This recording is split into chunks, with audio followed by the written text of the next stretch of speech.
Well, good morning. The early bird gets the worm, huh? 352 people. That's good enough to have a conversation. Usually I wait till around 1,000 people join in, but I know most of you are either hungover, sleeping in, or just trying not to do anything on a Saturday, which is fine. But if y'all could just take a second, if you would, and just post back to me that you can hear me okay. 5 by 5 would be adequate. Let me know. I should be okay. I'm sitting right next to the my house has these connection devices that allows the internet supposedly to be bounced around better.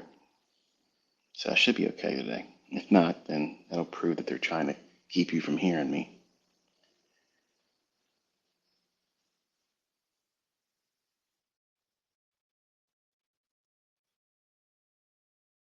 Awesome. Thank you so much. So anyway, hope you're all doing well today. I had to do some special navigation today to get in here before my wife commandeers my schedule for the weekend. As you know, we have in the United States, we celebrate Mother's Day tomorrow. So if you're listening, don't forget. Have made the mistake like once in my lifetime, and it never will happen again. So the title of this one here is "Something New Under the Sun," and obviously it's a play on words as I usually like to do, either somewhere in my presentation or in the title of the spaces. What prompted me with this one, because I had no intentions of really doing one, but I got up this morning. I was going through the normal comedy strips that I look on X and listen to the people that think they know what they're talking about, or they think they know me, or they think they know what you're learning. It's rebranded this, that, and the other thing. And I saw, I replied to them, well, not them directly. One of their posts garnered the attention of the fanboys that love to sit around and circle jerk and say that they know everything about ICT and it's rebranded. And he said that Larry Williams is the real author of SMC. And they're pulling up books that I told you to buy yourself. Short-Term Secrets to Long-Term Success by Larry Williams, which is kind of, it's a hodgepodge of a lot of his stuff he's done throughout his his teaching. And I'm not dumping on Larry Williams, okay? So don't take this out of context. I'm just stating let's be factual here. Um, just for your history lesson, I'm not going to go through everything that I use in my repertoire down to the infinite detail here because obviously that I'd be spending more time just pointing to things I've already said in my YouTube channel. But there are some things that obviously inspired me to either improve upon or to outright say that is not true. That's not what's going on. Like buying and selling pressure is a myth. That's actually not what's going on in price action. I think you can clearly see that now. And anyone that's denying that is either selling a course which is wrapped around some bullshit, logic that retail, Ichimoku, supply and demand, Elliott Wave, Wyckoff, all those things. They're all gimmicks. They're gimmicks, folks. Okay. There's a verse in the Bible says, "There's nothing new under the sun," and people take that and they stretch it to bounds that encompass things that it didn't really mean. For instance, the world record is only the world record until it's broken. And guess what that becomes? A new world record. Hint, hint, nudge, nudge. The idea of technology increasing. Well, take trading for example, since that's what we're here for, right? We used to trade with hand drawn charts. I came from that generation. In fact, I was the last generation before electronic trading kicked in. A lot of you listening weren't even alive yet, weren't even an itch in your daddy's jock yet. And guess what? You have no idea what it was like to be trading back then when margins were much more reasonable, and commissions were exorbitant. Now you have extremely cheap commissions, and you have everything at your fingertips, and yet you still cry like little babies because it isn't spoon fed to you. Not all of you, but you know the people in the community, not just my community, in FinTwit. You know who they are. So technology has changed. Something new under the sun. We have the ability to push a button and charts are populated on our charts in our phone, in our hand.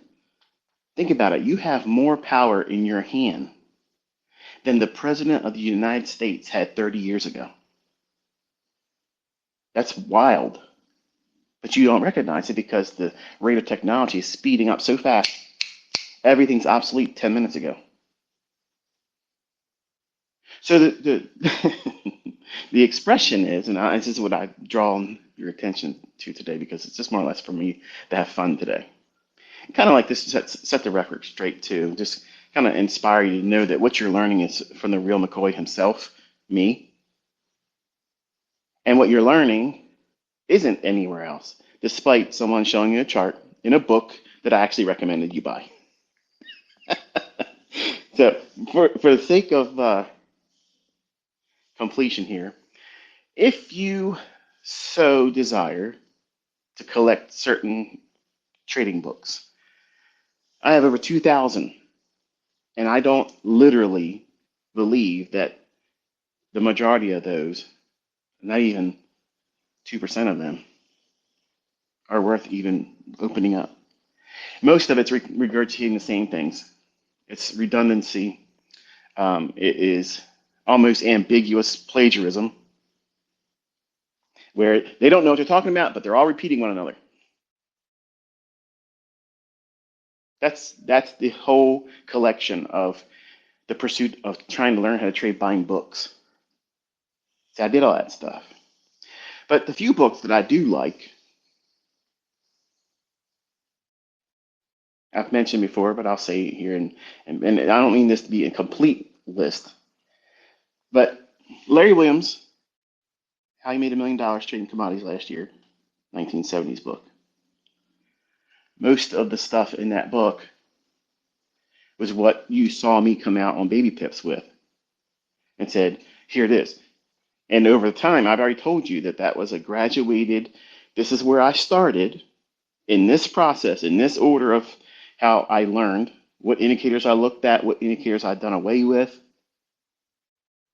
That was actually directly right from journal entries of my own progress because I wanted to see if I could create another ICT 2.0.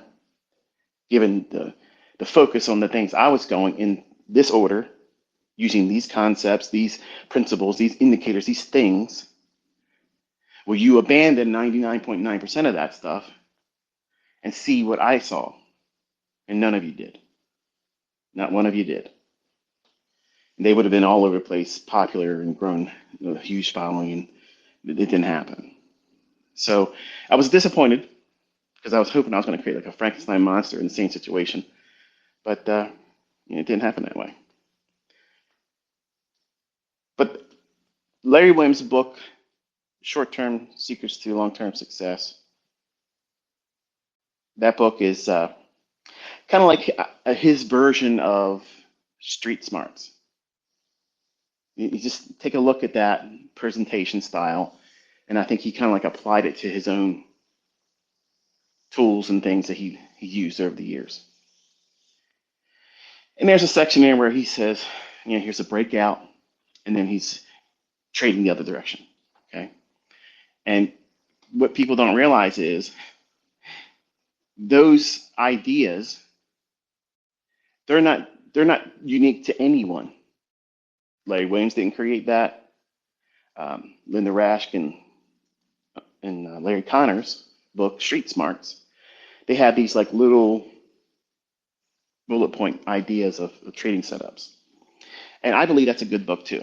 And only because it had a big impact on me in understanding stop hunts, because I didn't see that as a thing until around, well, 1995, I started feeling the pain of it.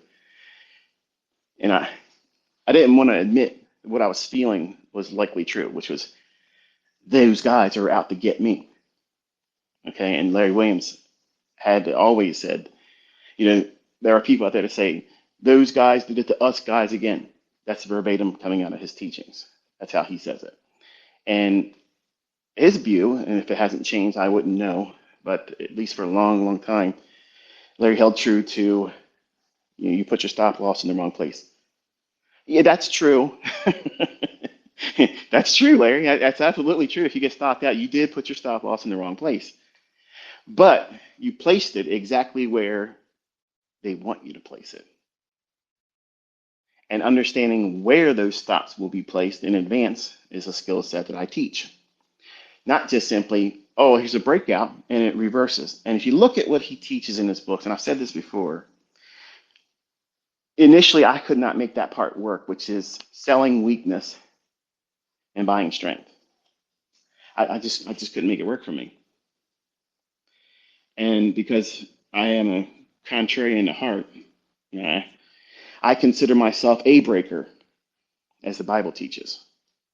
I'm standing in the way. And I look at things like when Larry said he wanted to know how to buy below the opening price and know that he could do it. He had one entry method called OOPS, where if you open less than the previous range and rallies back up 20% of the previous range, that's one iteration of it, by the way.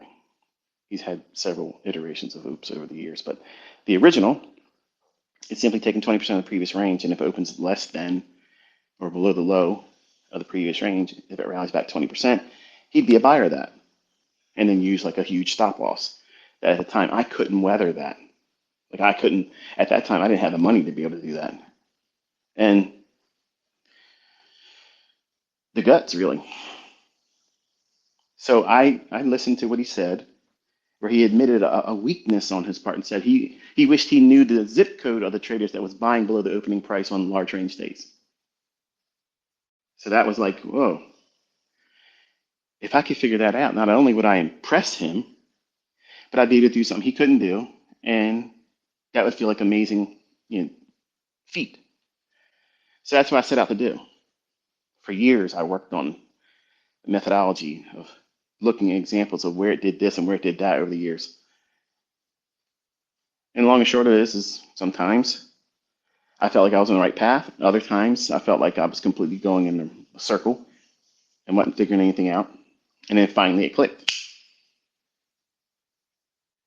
By having Street Smarts book, the simplicity of just watching that book outline how the turtles, who were really big deals back then when I first started, they were the secret society of traders that everybody wanted to delve into. What were they doing? How are they making these hundreds of millions of dollars, you know? And it came out that their strike rate was extremely low, you know, in the 30% likelihood that the trade what they would take would be profitable. Now, would you be willing to take 70% plus losing trades and feel like you got a winning system?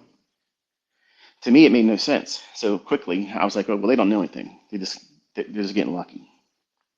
But they're a long-term trend methodology.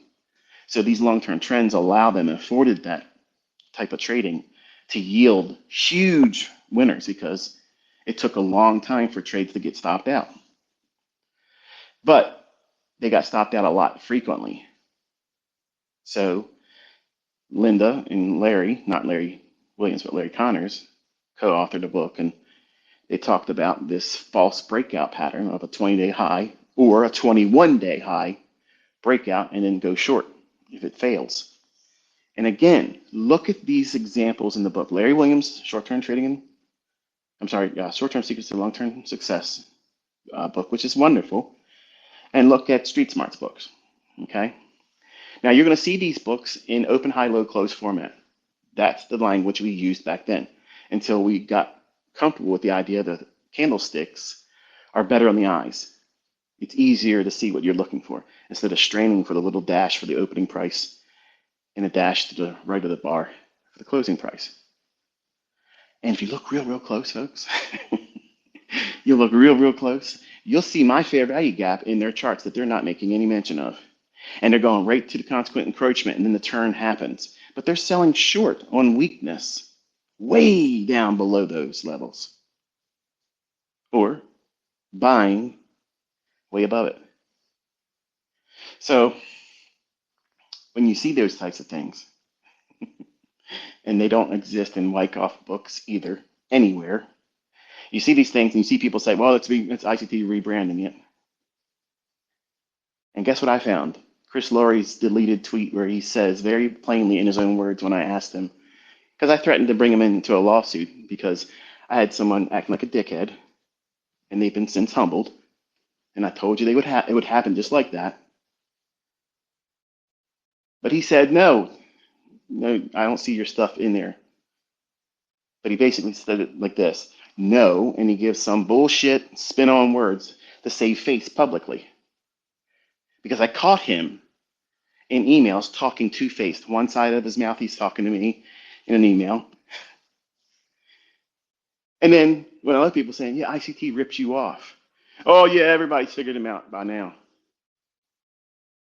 I made that guy lots of money by putting people onto him. And you never seen him trading. You saw him putting a line saying, okay, we're going to watch this and we're going to watch that.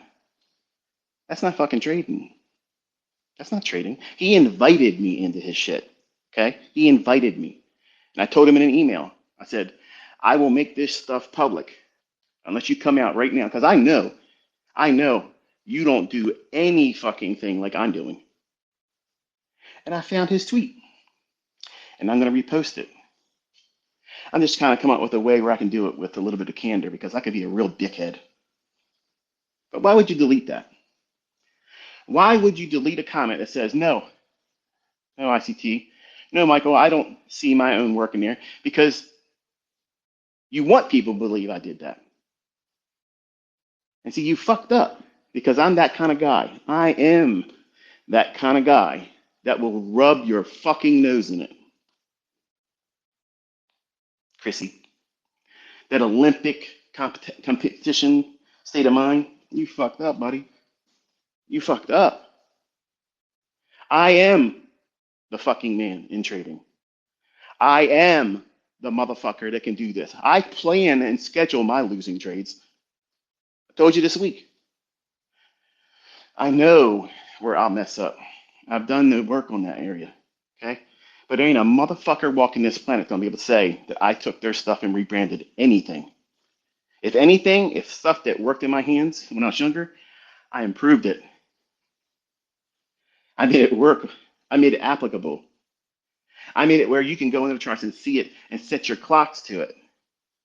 SMT divergence, I've been very open about it. The idea and the premise came from Larry Williams' book. How I made $1 million trading commodities last year. And he's talking about comparing like markets. I said this when I was teaching it. I've always maintained it. And I've always given his flowers and his credit. Looking at a commodity, looking at closely correlated commodities, well, doesn't it go without saying that if you apply that to currencies, in his own words, this works really well trading the currency market. Well, what do you think I was doing as a Forex trader? I'm going to do that. But there was no real name for it. You know, it's just relative strength analysis. Yeah, I didn't like that term because it sounded like the relative strength index. And I hated that indicator. I hated it. Despised it.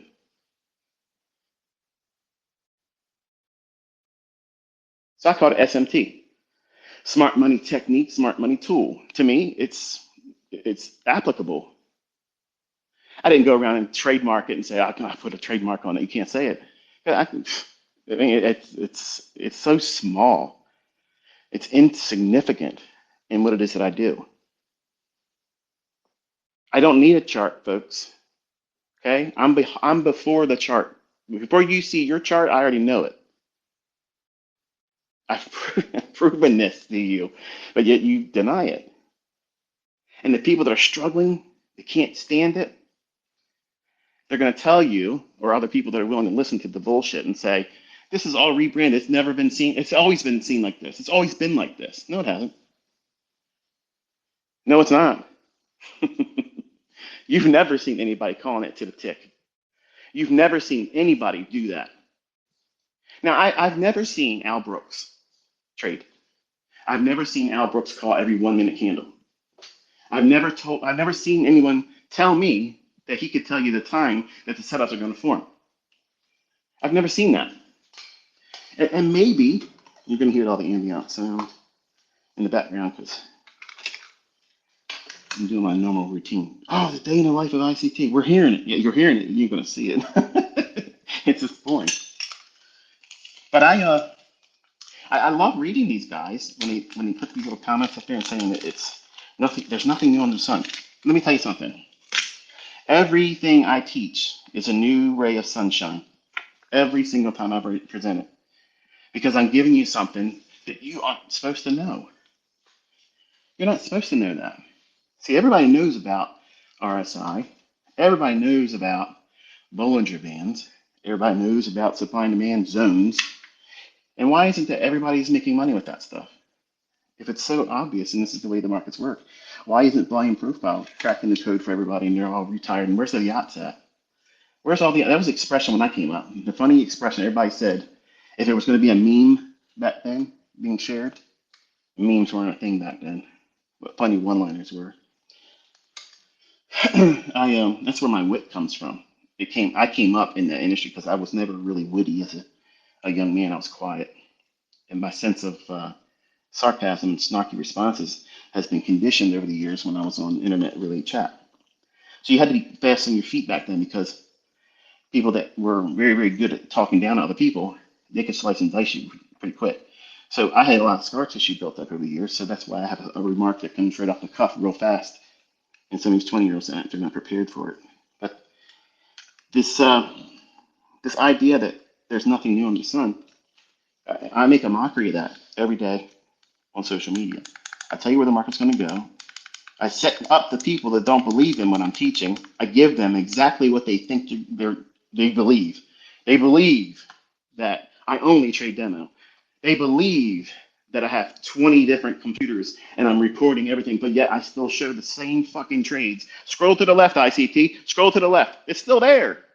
Do that on your demo account that keeps getting reset. You can't do that. You can't do it.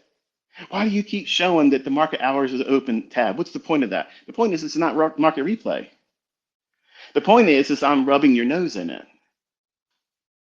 That's the point. Because there is something new under the sun.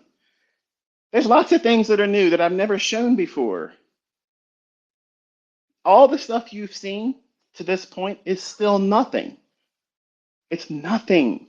That's why I have such a great time on social media, because reading these people pretend that they know what you're talking about is your progress learning. You're coming away from retail logic, or obviously, if you're smart and you didn't get bogged down with all that stuff initially as a retail trader, you're kind of coming in with a perspective that if you've never seen indicator trading, if you've never seen other schools of thought in retail aspects, as soon as you start looking at it, you're like, what in the hell is this? And why would anybody look at that versus what the price is doing and what time it is? That's it. Where's the liquidity? Where's the inefficiencies? And what day of the week is it? And where are we at in the daily range, time-wise? That's all that matters, because the algorithm only cares about that. It doesn't care about your Ichimoku position based on a cloud, based on a candlestick pattern, based on a moving average crossover, based on an overvaluation or an undervaluation of an indicator that absolutely has no bearing on what price is going to do. If there's nothing new under the sun, why does all these new forms of indicator keep coming out? Again, you're trying to stretch something to comfort you because you're seeing shit that shouldn't exist.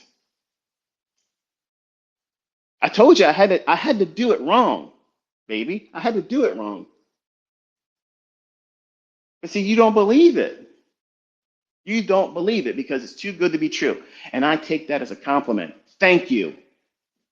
Thank you, detractors. Thank you, doubters. Thank you, people that call me a scammer. I love it because without you, the people learning and seeing it in their own hands wouldn't be even more motivated by it. You not having said so. That's like a pinch to them that, yes, this shit's real. And yes, you are being cut out of a mold that few people can press themselves into. See, you have this normalcy bias, folks, that you deny me, you deny what I teach, and deny what I prove beyond a shadow of a doubt. I'm out here where I have to be right. Not you as a student. You don't have to be right. See, the people that sell mentorships, they love the idea that I'm trying to teach you to be right. No, I'm teaching you how to operate and not demand perfection and still be profitable. But daddy can walk this shit every day and come home a winner because it's my stuff. It's mine. I know when they're going to work and when they're not really going to work. I know that. What I don't know is when they're going to step in and intervene manually. And I have protocols and procedures for that. I know where I'm likely to fail. I know I know buying during a protraction where the market's going to reach down into a lower PD array for a discount, then go higher. Well, that makes a perfect scenario to go in there and do, I'm going to go long here and put a very, very small stop loss, extremely small, so that way it looks like I messed up. And the trolls get fever pitched and salivating. They can't wait. Oh, look at this guy. He invented the algorithm. He took a loss. And then I really chummed the waters. Oh, took another loss. Look at that. Look at that. And then it delivers. Then it delivers. It was right where I said it was going to go. It went above it a little bit. Thursday's high. And then Friday's non-farm payroll Friday high last week. And that's about all we got in it. The daily fair value gap traded down into it, didn't close below it, and we stayed inside pretty much the range I outlined. But trading in the direction of that higher buy side liquidity pool on NQ's daily chart. So that's we're not seeing nothing new under the sun. We're seeing something new under the sun. We're seeing proficiency. We're seeing consistency. We're seeing foresight. We're seeing precision-based ideas that are unrivaled in this industry. That's something new, folks. When I was coming up, we didn't have that. We didn't have one guy or one style of trading leading entirely all the time in first position all the time. But see, you're in that moment right now. You are in a Gann moment. You are in a Wyckoff moment. You are in a Jesse Livermore moment. You're listening to the person right now that all of those motherfuckers would be sitting in my classroom taking notes. And if that has a problem, it makes you all uncomfortable. This guy's arrogant. That's not arrogance. That's the absolute facts. That is absolute fact. Because you never seen them go out there and do that. You know, Gann wasn't even a profitable guy. Ooh, weren't prepared for that. Jesse Livermore blew his brains out because he went bust. But these are the people that you all think I copied, and I don't have anything from them. Wonderful stories in terms of don't do this. But they would all be listening to this space right now if they were here. And they'd be looking at everything I ever put out there because what I'm teaching you never existed before. Just because you're looking at the same price charts and you're looking at shit after it's happened, that's easy to say. This resembles something. None of these people come forward and says, this is what this procedure, this is the methodology, calls for this, this, and this. And ICT is going to be able to say, his this is going to line up. Have you ever seen anybody doing that? Because it's never fucking happened. I've challenged it. I've said it all the time. If my stuff is something else, Save everybody time. Save them time. Get $5 million from me in a direct wire where you've proven beyond a shadow of doubt that whatever I'm teaching, institutional order flow entry drill, SIBIs, buy side and balance, sell side and efficiency, all these things, where they're going to form, the first presentation of them, and how they're going to be used throughout the week and the day. See, folks, George Angel with S&P trading, he never had the shit I'm teaching. It did not exist. See, in the beginning, I knew when I told people these were the people that were influential to me. It doesn't mean that they make my trading special. They were influential to me. What I learned from George Angel was the day was divided because this guy was a floor trader. The ebb and flow of what the market was doing, how these rushes of volume coming in, that's what made floor traders profitable. They could see the orders coming in. They could watch this massive shift where, man, there's a lot of buying. There's a lot of buying. And they all knew where the whale accounts were. And when these big whale accounts would start buying, what are they going to do? They're going to dogpile on top of it. They only need a little bit, but a little bit in their hands down there in the pits, you could be making millions of dollars in a month. But trading, because of patterns and shit, that's not what they were doing. They didn't have the luxury of having charts. They're standing down there in the pits, listening to these people rage about being short or being long, getting in and getting out. So they just dogpiled. That's all floor trading was. Yes, they had the pivot numbers. They knew that it was likely going to gravitate to that level down there.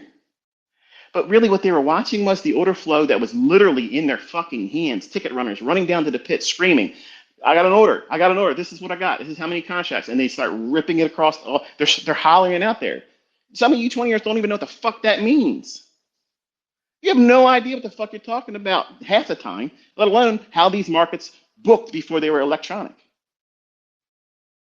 I have floor traders, very successful floor traders, that were in my fucking mentorship that paid to learn from me because they couldn't do shit when they left the pit.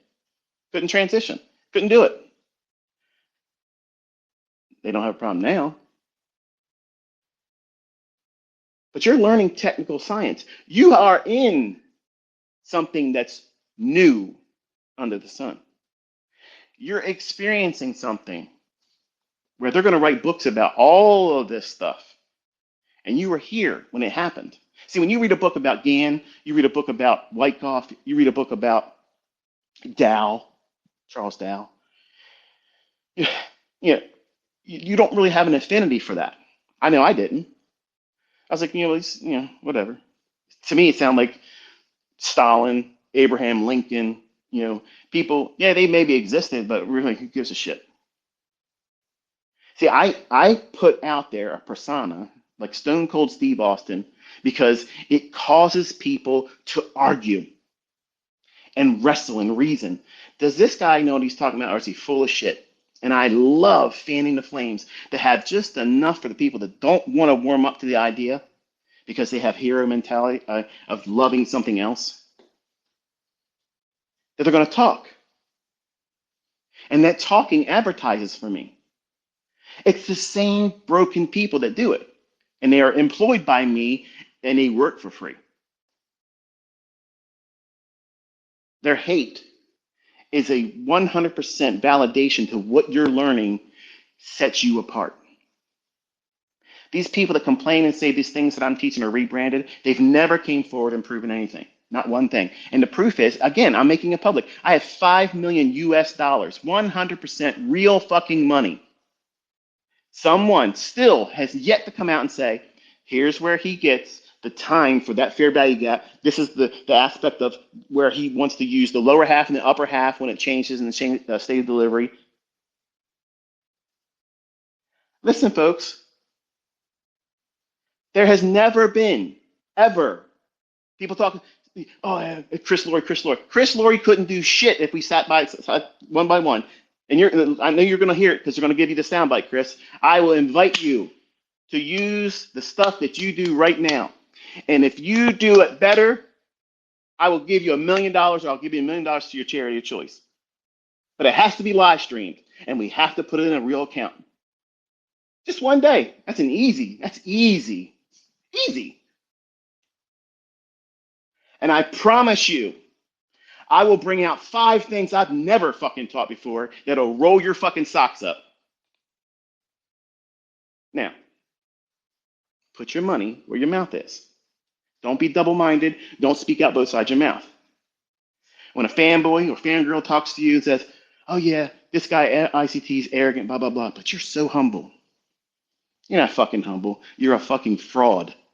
You don't go on public social media and say, no, I don't see your stuff and showing my stuff in it. I don't see that. And then delete the fucking tweet. I told you I was going to get that fucking tweet. And I almost didn't want to screenshot it because I was like, nah, he's upstanding. He came out and he pretty much did it. But behind the scenes, I told him that I'm going to drag his ass into a lawsuit. And he was going to testify that what I'm doing ain't his shit. That's how far I was willing to go back then.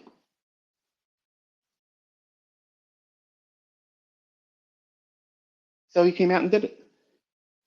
And I thanked him for it. But then the tweets disappeared now. Tweet has been removed. Why would you want to do that?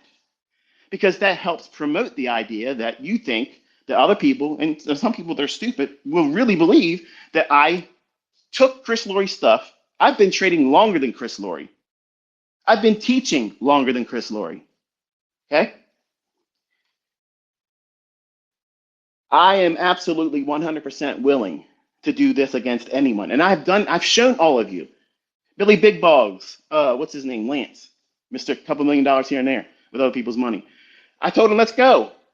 Crickets, ran away, keep frauding, keep scamming. I'm calling it before it happens. I'm telling you what's going to happen, and I'm fucking taking trades. And dumb shit. Open up a fucking AMP account, or someone with a live AMP account, okay? Put the fucking orders on your screen. Put the orders on your screen. And it's going to look the same fucking way. Come on. These people are stupid. They're fucking stupid. They can't accept what they're seeing is real. They can't. It's completely blowing their fucking minds. And I love that. I love that because I got a lot of new students in the last 2 years that hated my fucking guts. And they're like, you know what?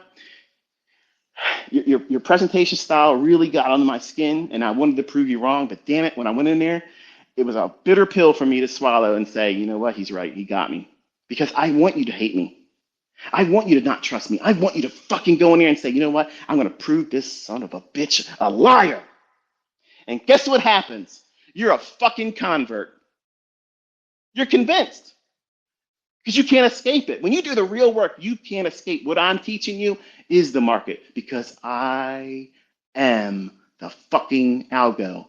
I'm making it very plain and telling you right now, I am the fucking market maker. I am the motherfucker that runs your stop. I am the motherfucker that sets the daily high and low. I am the motherfucker that works out all this shit in advance. And if you can't see it, if you can't recognize it, if you don't know what the fuck I'm talking about, it went completely over your fucking head. And you deserve to be right where you're at because you're not trying to learn. You're trying to listen to all these people talk out their ass and they can't do shit. They can't do anything but talk out their ass. What do you think I'm doing every fucking day? What do you think I'm doing? It's not magic tricks. Price is only going to go where everybody sees it go. And it's going where I say it's going to go. And it's not simply saying enough that, yeah, I can trade. It's not enough to say that. Not for me, it ain't. It's not enough to say that I can be consistent in front of all of you. That's not enough for me. I want to fucking twist that dull edge over and over and over again for the people that have lied and talked shit. And they're silent. They can't say shit and have any meaning behind it. Look at all the people that are standing out in our industry right now. They're among you. They are your brethren. They have been in the same position you're in right now, listening to the same person talk to you right here, right now.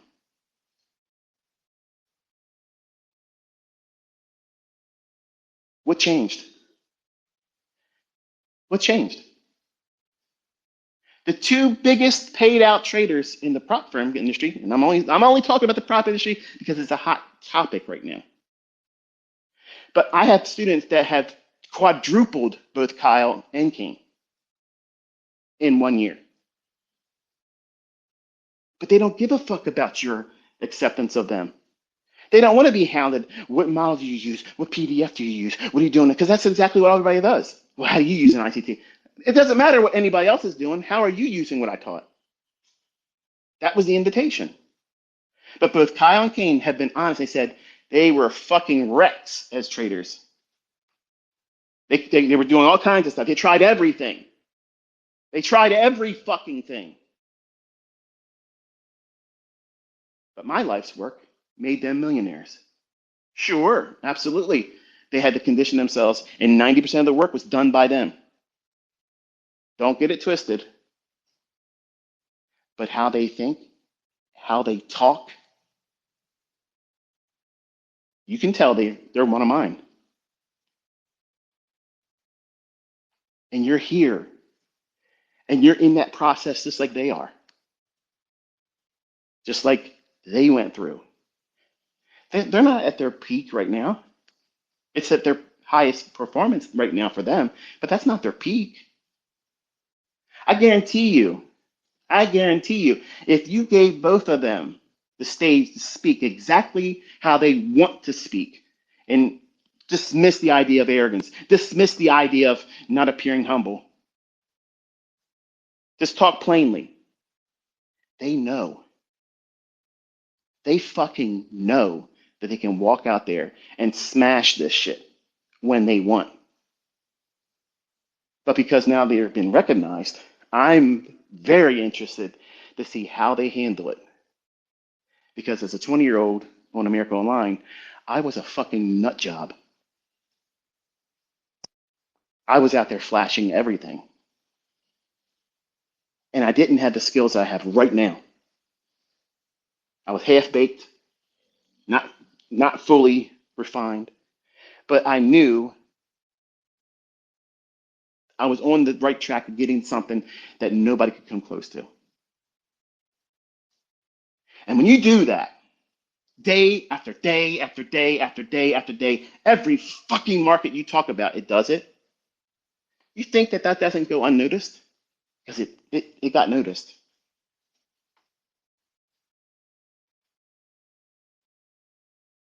And you see people, you meet people, they question you, how do you know this? How do you know that? What are you doing? How are you doing this? And how are you doing that? You're set apart. There's something new under the sun. This aberration, this oddity, this fucking mutant, where did he come from? How is this guy able to do this? That's the question I love prying into your mind and forcing you to ask yourself every day. How am I able to do this if I'm not what I claim to be?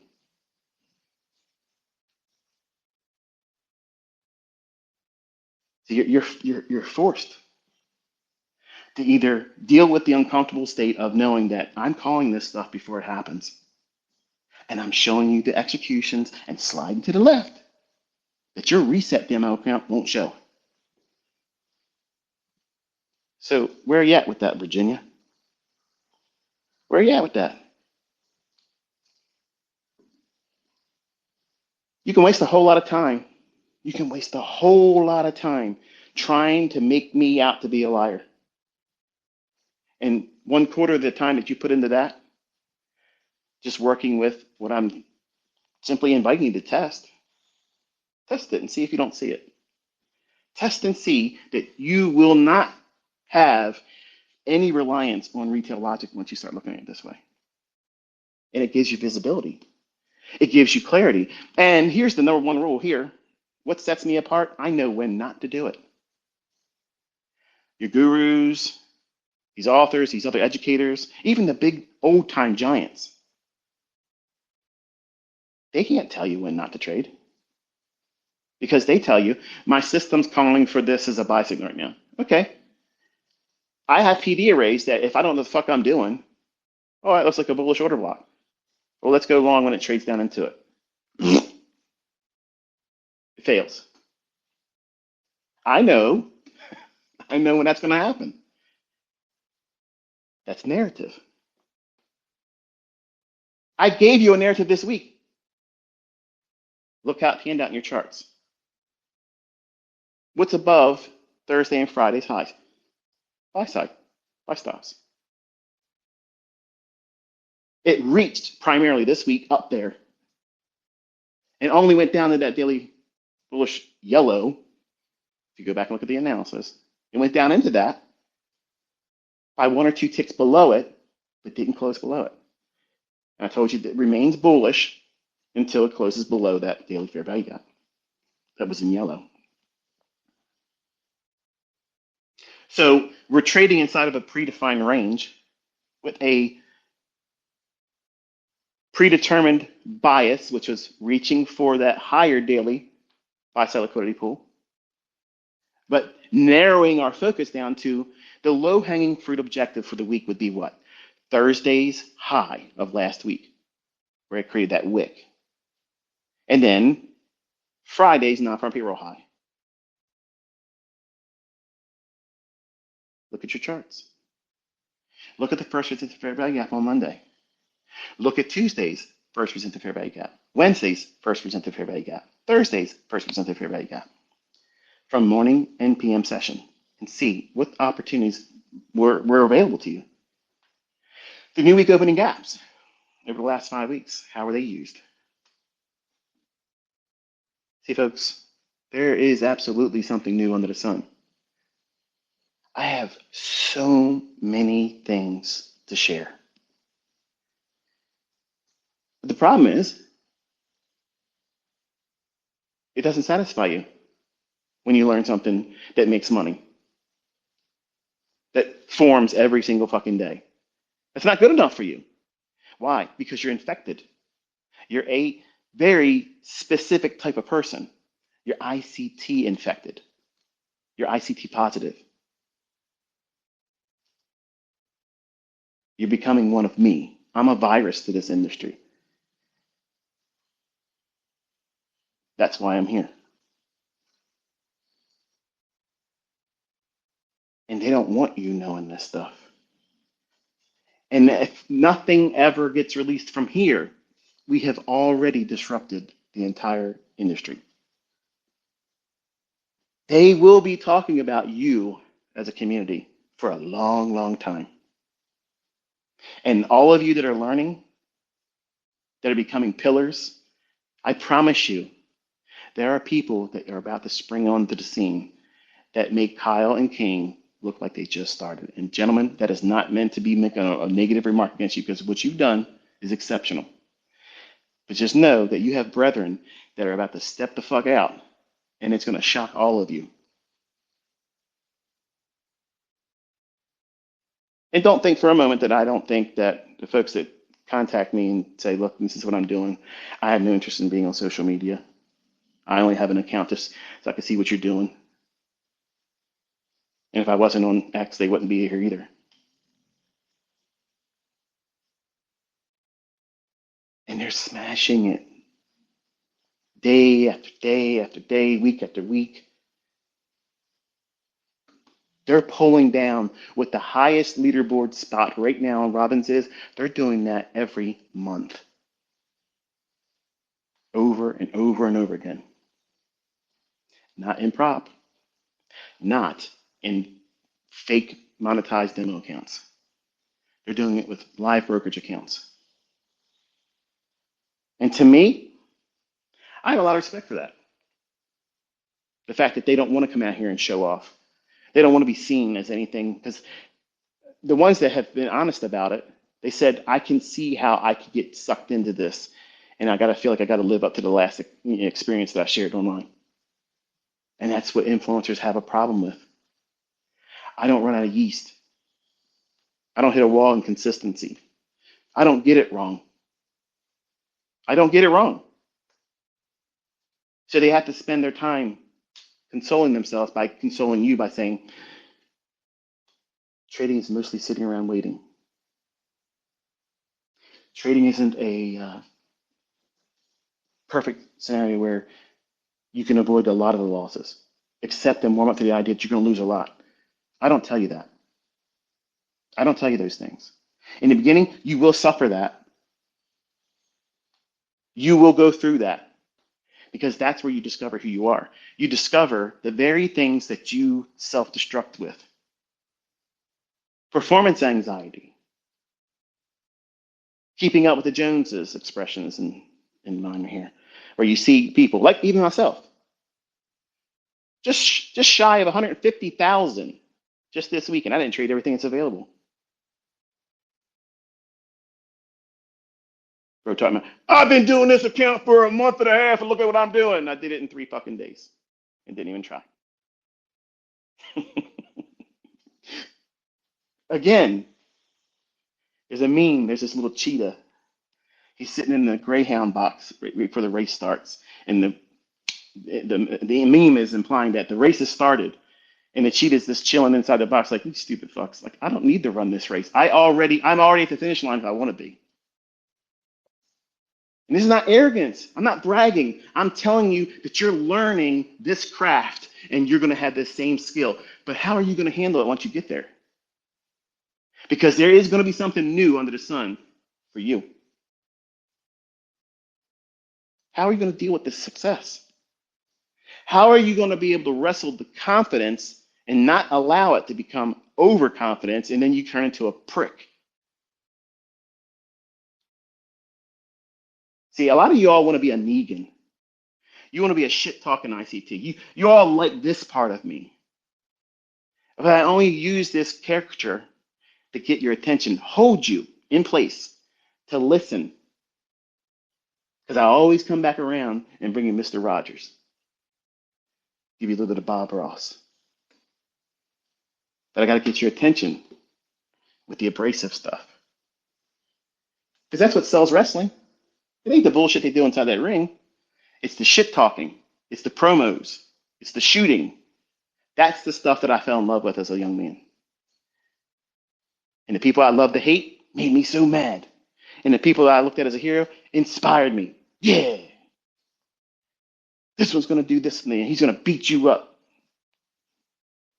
And I tackle those very things in my presentation. And I capture your attention. And I hold your attention with that stuff. And I know there are people that have little dick energy. They don't like when I do this because they think, oh, look, he's bragging. He doesn't have a track record. Look at what I'm fucking putting down every day. These people that talk that shit, they never come here and wrestle me. They never stand side by side. Let's do it. Something happens always. Something always fucking happens. I'll tell you what it is. It's Velcro balls, okay? You can put them on and take them off. Mine are attached to me. And I'm dragging them behind me every fucking day on social media, asking someone to step on them. I dare you to step on them. But they won't do it. If everything out here is something better than what you're learning, why don't they come here? Why don't they show it? Why don't they prove it? Why don't they call it every candlestick? Why don't they tell you where the fucking daily high and low is going to be? Why don't they tell you beforehand? Because they can't. They won't. And that's all there is. Nobody talking shit about what you're learning can outperform it. Just remember that. That's what I'm trying to show you. When I do these types of things and I make these public stunts and stand out here and beat my chest, it's not because I need that. I do it as a reminder to the ones that are weak-hearted, that you're just easily influenced by other people. What do you think fucking matters more? Seriously. Anything that I could show over the last 33 plus years, which could be fabricated. I got a lot of fucking money, folks. I could pay people to do things that make Everything I've ever done looked like it's rainbows and fucking gumdrops. And a lot of you people would foolishly believe because it was presented in a well presented with a ribbon and all kinds of lights and spotlights on this and accolades here and talked about this and stuff. That's what used to be able to be employed on people to scam them. But you know what separates the people that are bullshit? The ones that won't come out there and tell you what's going to happen beforehand. The ones that won't put an execution on, that won't place a fucking stop loss and know that it won't be hit. I said that right. And know that it won't be hit. See, all these other educators out there, they don't know what the fuck they're doing. They're selling shit because they need that money. If I need to live on ad revenue, why the fuck am I not doing 20 fucking videos a week? Because I don't give a fuck. I don't need it. I don't need it. I'm talking to you right now, and there's no money. I'm not making money on this. All of you that make money by taking these presentations and put them on your YouTube, you're making the money. Think about that logic. How's that a fucking winning campaign? It doesn't make any sense. But people, they just ignore it. They ignore it. They ignore the fact that your captain in arms, okay, your fucking quarterback, that guy, that ICT guy, is out here and telling you what's going to happen. Focus here. It's not going to do anything but this. Just focus on this. Look at these levels. Fuck everything else. Don't listen to anybody else. This is your mark. I'm your spotter every week. You're training to be a sniper. The spotter's job is get range.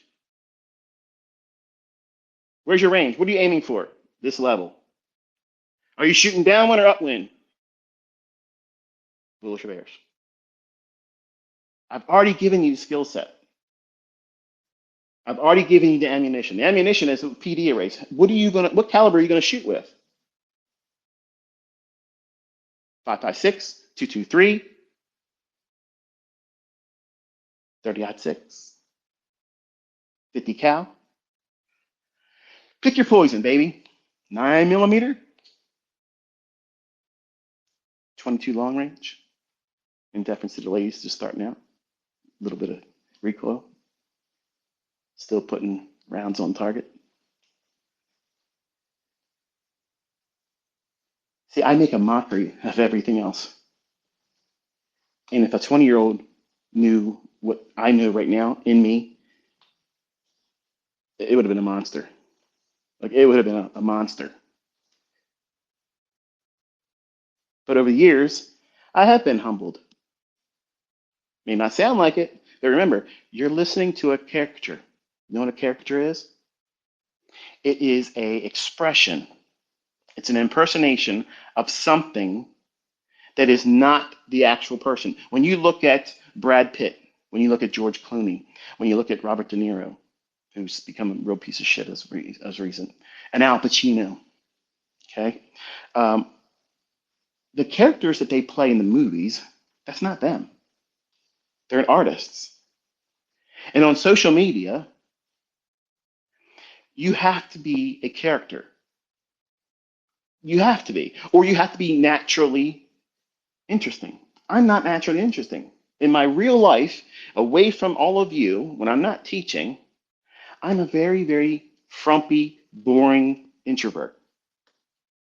You would never hear me talk like this if we were in front of one another. But I have to put this persona on to hold your attention because you're not going to listen to the boring stuff. I've done it for a long time. I did it on Baby Pips and nobody was paying attention. Sure, they like the little intros and they like the little vignettes of me putting in sniper stuff. And I was trying to find my way to tap into the group that I wanted because men love to talk shit. We do. Women, not so much. The ones that should have been men, do. Or they pretend they're men. They do. Mona, hello. The idea of looking for this attention, this I need to get attention on myself. I'm giving that to you. I don't need this. But I know that that's what my listeners want to do in their own lives. They want to learn a skill set so they can step out there and do what they think I'm doing right now. But I'm doing it in a setting that's not monetized. They want to do it where they are monetized. And I'm not saying that's a bad thing. Get your ends met. But I don't have a naturally interesting persona. I don't. So I had to create Inner Circle Trader to draw an attention. I can draw a crowd. As a young man, I studied ninjutsu. And when I was learning about them, and I was like 10 years old when I first learned about them, I was like, wow, this is crazy. Stephen K. Hayes was the first American to learn under Hatsumi. He's a grandmaster of Bujinkan. And then his student, Shota Tanimura, he started off another thing, Genbukan. And I learned both, but it was really Bujinkan just revamped. And because he wanted to be grandmaster, and Takamatsu said, "You're not going to be." So he tapped Hatsumi, and that was it. Well, long story short, without losing you, the allure of the ninja was you had to be an actor. You had to be able to instill fear in your enemies or make them feel that you're weak when you're not. Sun Tzu, Art of War. Appear strong when you're weak. Appear weak when you're strong. The idea of selling these wrestling events, anybody that's ever got hooked up into that, you got hooked into buying those pay-per-views or going to those events because you like the character that these men and women portray. But that's not who they are. And the ones that do very, very well on social media stay in kayfabe. Kayfabe is where you don't break character. You're in it. Like you're always in it. You're always in character. Those are the people that get really hard to determine if that's really who they are. And for a long time, I allowed you to think that ICT is who I really am. But I'm a very, very fuddy-duddy, simple, stay in the house most of the time, introvert. I don't like to be around a lot of people, not because I'm afraid to be around them. Just most people just don't know how to act. And they don't have any candor. They don't have any, decency. You'll see when I'm down there in Florida, sitting across from Patrick Whelan, you're not going to see this ICT. You're going to see Mr. Rogers. You're going to see Dad. You're going to see just like my sons see. That's how it is. But I'll still beat his ass in that day when I'm trading, humbly, quietly, and politely. It's going to happen. You'll know my entry. You'll know my stop. You know where the market's going to go. But I just want to show you there's a contrast from what people say about what it is you're learning and who I am and what the reality is. The reality is that I could be the biggest jerk and most hated person on the internet, but I don't want that. I like staying right in the middle. And I go back and forth where I'll go just a little bit to the hero side when it starts to get sickeningly, sugary sweet. Then I'll do something to cause people to be upset with me. And I learned this from a magician, Paul Harris. Guy invented a lot of tricks with cards and such. And a lot of the professional magicians, big guys, a lot of Korean magicians, which are phenomenal magicians, by the way, a lot of their work are his craft. Like he created those things, those illusions, but they never get the credit for it. And to look at the guy, he looks like he slept in his clothes for 2 weeks, never brushed his hair, probably homeless next to being homeless. And the logic he shared in one of his interviews when they were doing, I think it was for Genie magazine. He says, what do you find most interesting as a performer when you're doing shows? He goes, well, I'm not really impressed by the audience's reactions when I do something that I know is astonishing. If I do a magic trick every day in front of you and call a very specific price run every single day, it gets boring after a while. You know what it means to be bored by it now. You're not impressed anymore. It used to be like, wow, look at that. He did it again. I wonder how many times he could do it again.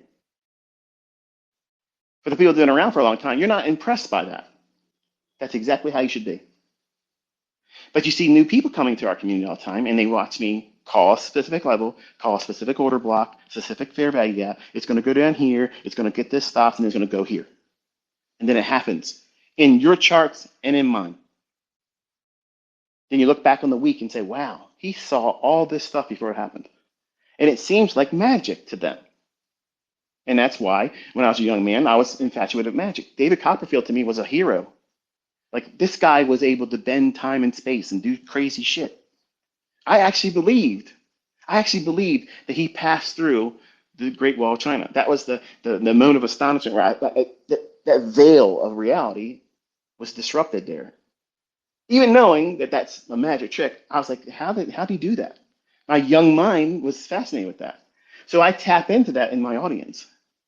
See, a ninja had to be an actor, had to be a magician, a warrior, a strategist. And I use and I employ those things. I did not read the book of Power.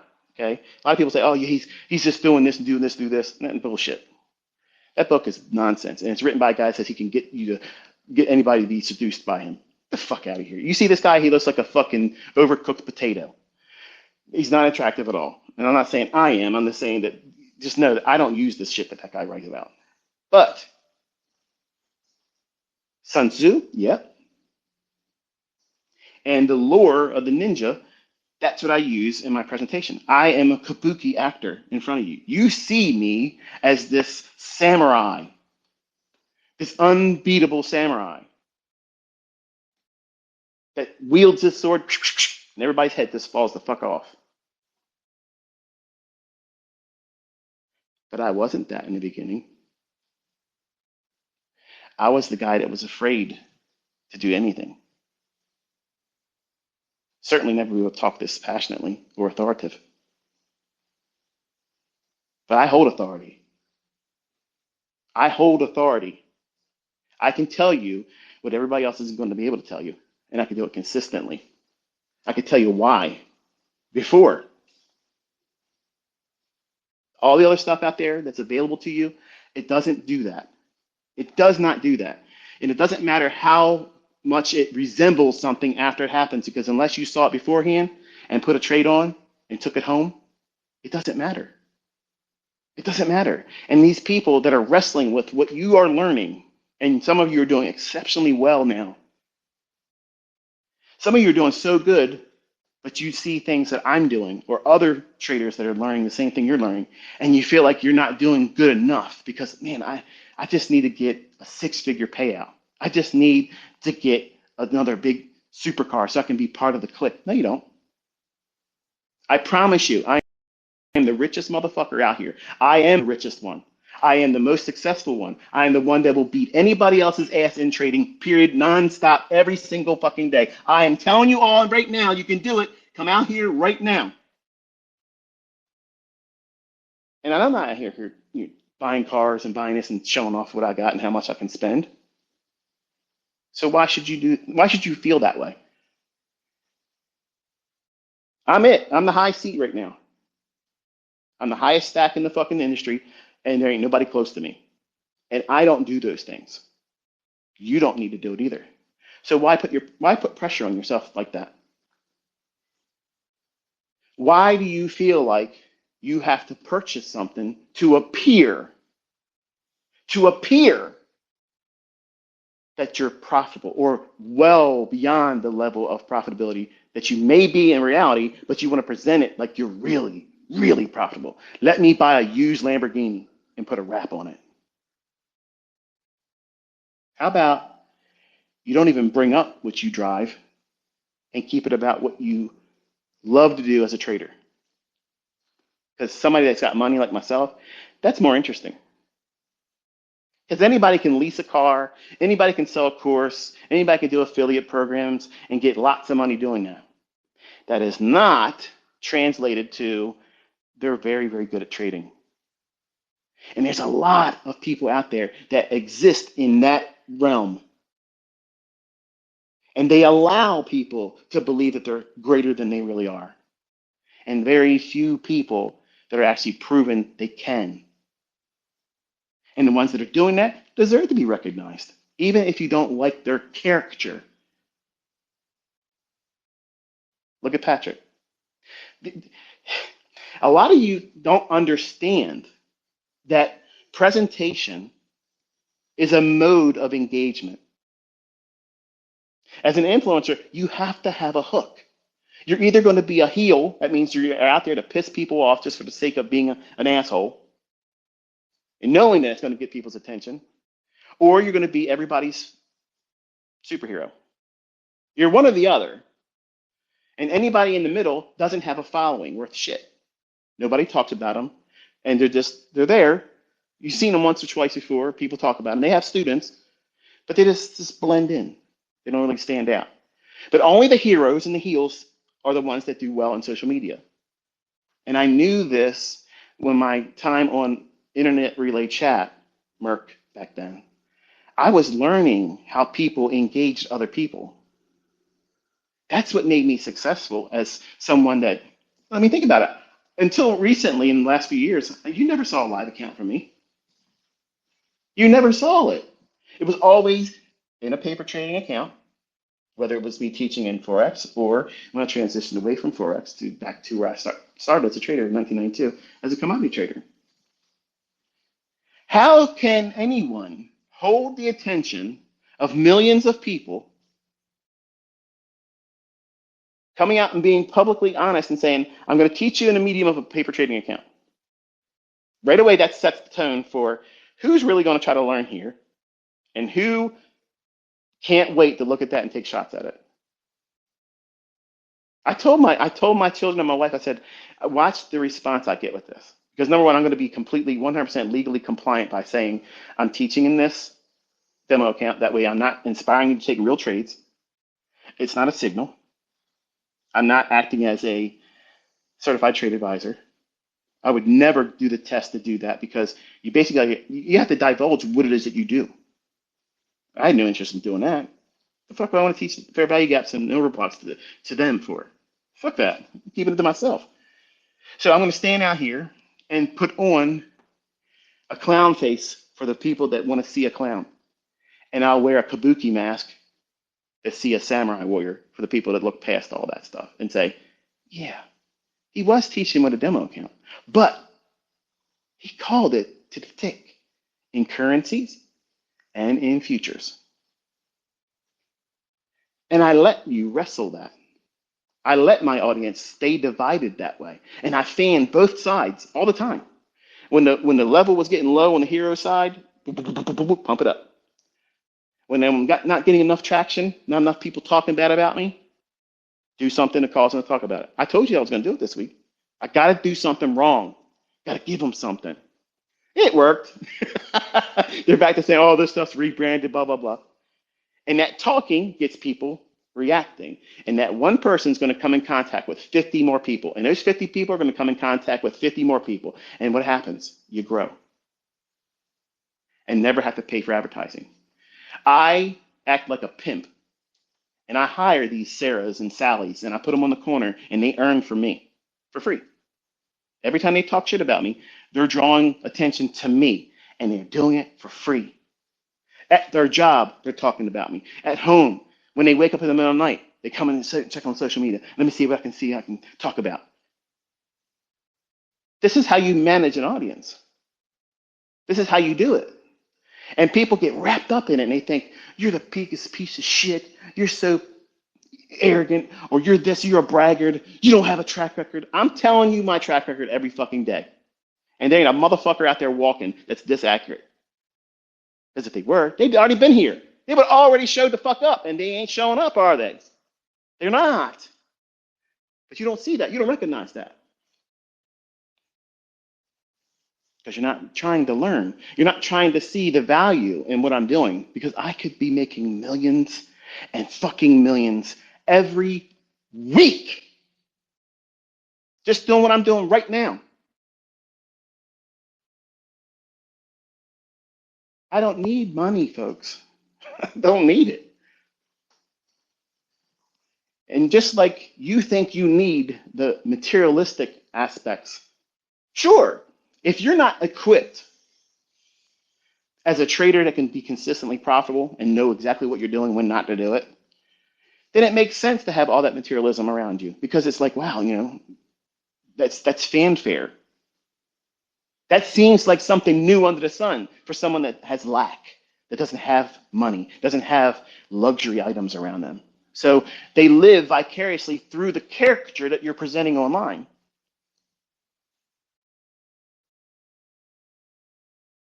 And some people go to the extreme and say, this person deserves to have something happen to them in their real life.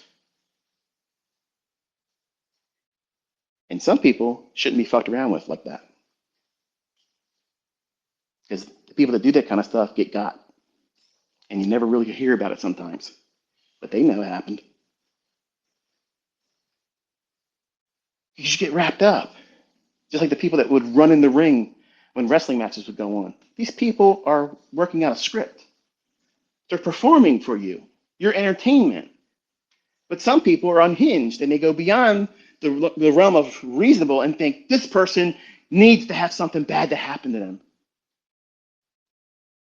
because they didn't do this or they did this.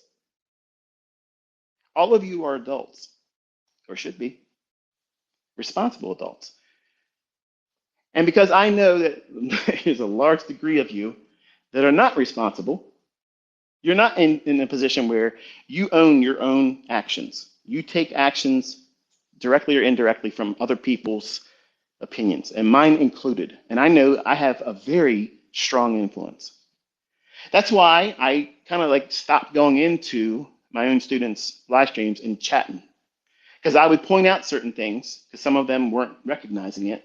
And I thought to myself, this could be misconstrued as me trying to make them look bad.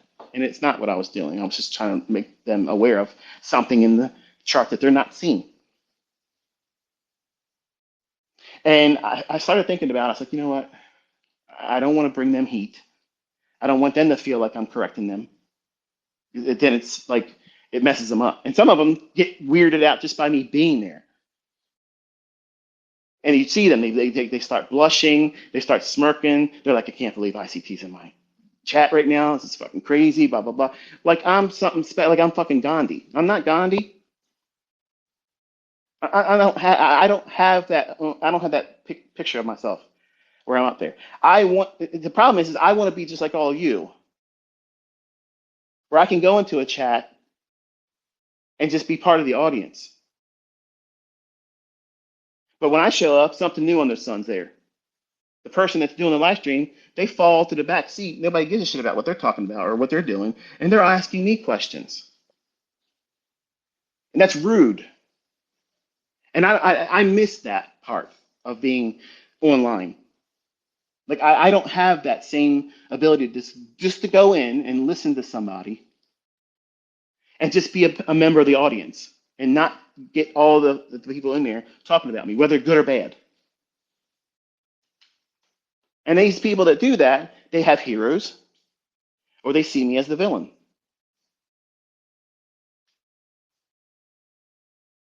In between those two bookmarks, these bookends, hero and lovers to hate, you're supposed to be in the middle. Recognize that what I've taught you and what I've authored, I can do very well with it. That doesn't mean that that's where you should be at any given time during your development. None of you are going to be able to trade better than me, ever. That's never going to happen because I'm going to hold back things that make me absolutely beyond touchable. Like absolutely, it's never going to happen. Okay, it's never going to happen. Let's just say it that way. But here's how you will be better than me, because some of you can be better than me. How? How can I be better than ICT? How can I be better than this guy? Number one, don't make the mistakes I did. I put off my success by rushing it. And that just went right over your fucking head. I pushed my success further away from my reach by demanding it happen sooner. And any incremental progress I had, I made it a big spectacle online. And I needed other people to validate me. If you go into your development and you avoid those things, for the men, 90% of your fucking problem is solved right away. Because you're demanding something that you haven't earned yet. And you're demanding other people to tell you that you're the man, you're the GOAT, you're the greatest of all times, when you can't even do it consistently to the next day. And I needed that inspiration when I was on the internet initially. I mean, I was on America Online when the internet became internet. I was there. None of you in the 20-year-old, maybe in a 30-year-old, can fully appreciate the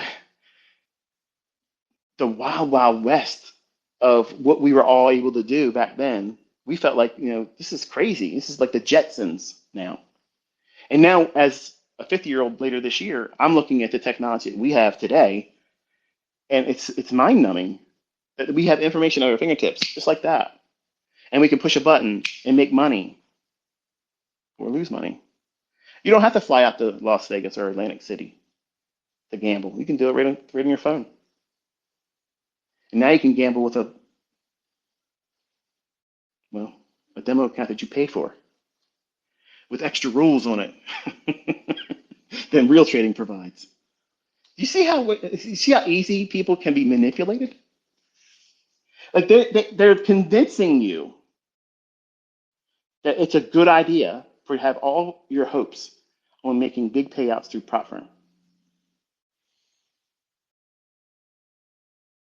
When all the rules are stacking against you endlessly, they keep creating more rules, can't do this, can't do that, you can't make more money. Why the fuck are we trading? Why did you start trading? Because you want to make money. Why have they allowed you to view not making more money as advantageous? You can't make more money than this, or you're not being consistent. How about I can make crazy fucking returns every single day, and that is the normal thing, and the prop firm makes allowance for that? Why? The answer is simple. They can't afford to have big winners. Big winners would bankrupt them or prove they won't pay out, and that's bad for business. But they sell the idea that gambling, you might get it. That's just like the lottery. You might be the winner of that $1 billion payout.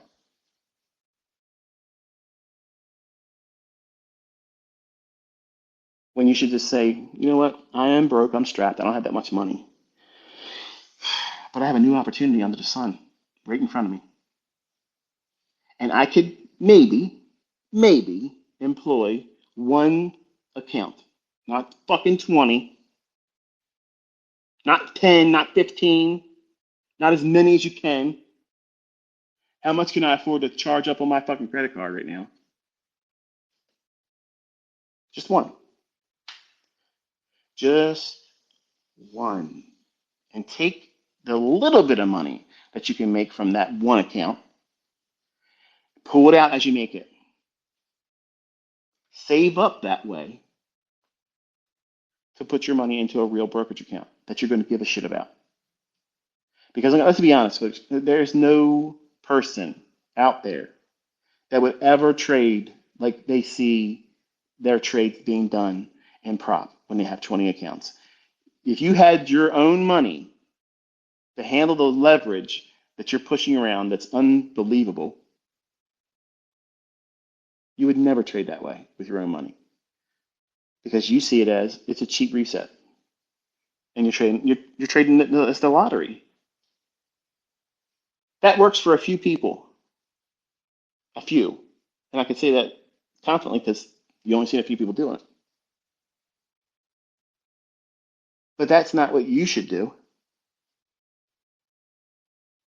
You should just try to get one. Take one account and prove that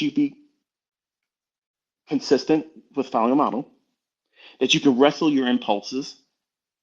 You have a limited exposure to what it's going to cost you if you do it wrong.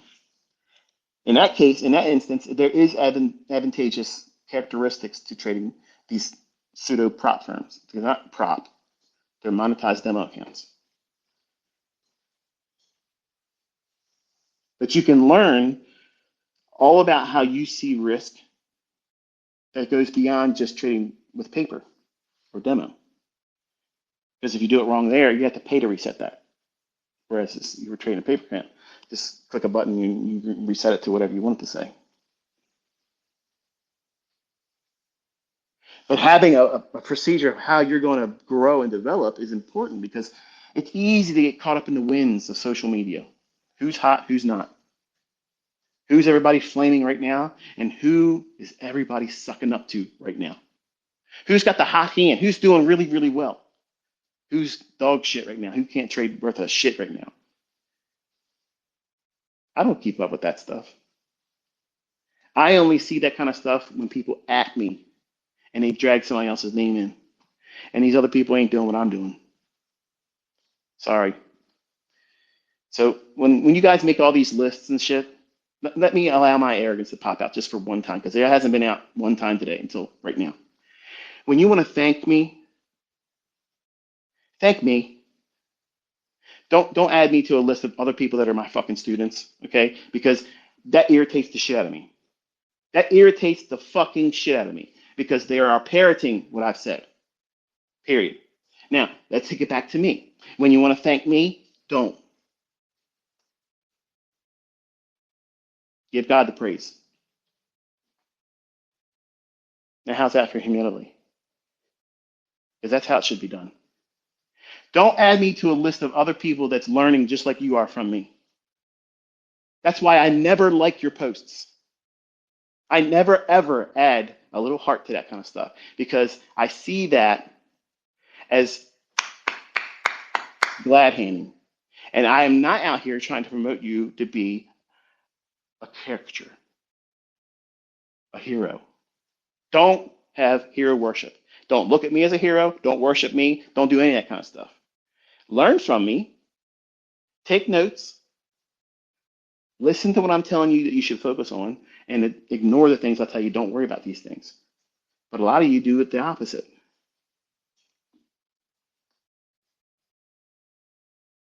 Social media is a wonderful tool and you can get rich with it. You can get really, really rich real fast, just like that. Millions of dollars can fall in your hands. If you develop a skill set of knowing how to manage yourself, find setups, you have something new under the sun. You never could do that before until the day you can. And when that happens, you're given a choice. You have an opportunity right then and there. I have a talent, I have a skill that I have never had before. And I know there's lots of people out there that want to have what I have right now. And you want to bottle it. And you want to slap a sticker on it and hide those 3 letters ICT for some of you. I love it. I love how they go every way they can to avoid ever mentioning me. Like Voldemort, you can't say his name. It's so funny. It's great because as soon as you hear him talking, oh shit, that's ICT. That's it. That's his stuff. My vocabulary, not the people that I supposedly rebranded. It's funny, isn't it? If it's been rebranded, why the hell they keep using my terms? Why not just say, here's what it really is? Because what it is what it is, and I made it. But you're going to have a choice. You're going to have a choice. Are you going to be a heel or are you going to be a hero? Because you're going to start one way or the other. And so many people want to start out there, online persona, trying to be something that they're not. Wanting to be viewed as a hero, but fastly become a heel. And it shoots them in the foot. They do it to themselves. They're not equipped. Lots of people out there have tried to step to me and say, I'm going to do this, I'm going to do that, I'm going to do that. And they don't do shit. They don't do shit. Because they don't know themselves. Now, take it back to Patrick Whelan. I saw him a couple years ago. He used to troll me in other people's comment section. And I could care less about him back then. He was just like, oh, you're just one of the other people. And there was a meme going around where he's screaming because it looks like he's losing on the trade or whatnot. I don't even know. I just love his outbursts because to me it's funny as shit. Like you all like using that meme where I'm talking and then I start yelling and ranting. Those things are scheduled. I put them out there. I am not a bipolar person. Some people still believe that that part of my caricature is who I really am. I'm not bipolar, folks. I choose my words very specifically, and they're all timed. This is where I want to pace the speech. It's an ebb and flow. I bring you up high, and I gradually bring you back down. And then when you start feeling like, okay, well, I need him to really juice me up, I toss it in there. That allows you to listen because you think there's going to be something more profound because the element of energy just increased. It's audience management, folks. That's all it is. I learned that from reading. That's it. Reading, not trade-related books. How to speak. I would read the thesaurus just so I can get other words. Because when I was in school, they didn't teach you how to speak eloquently or be very articulate. And I was always fascinated with people that could speak well. I look to people. My best mentors are people that teach how to speak well, but they don't have a skill beyond teaching how to speak well. They're not known for anything except for teaching how to speak well.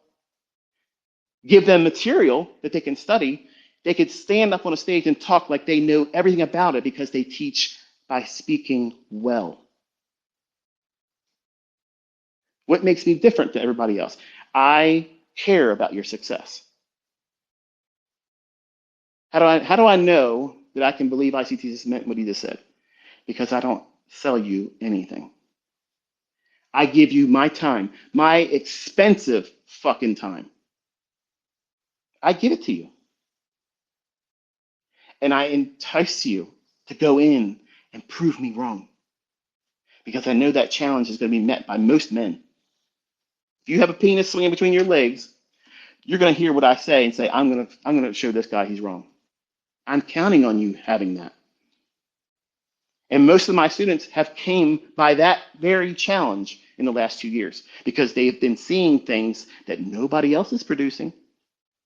Which camp is all the big names coming out of? Ours. Our community. The one that everybody says is a cult.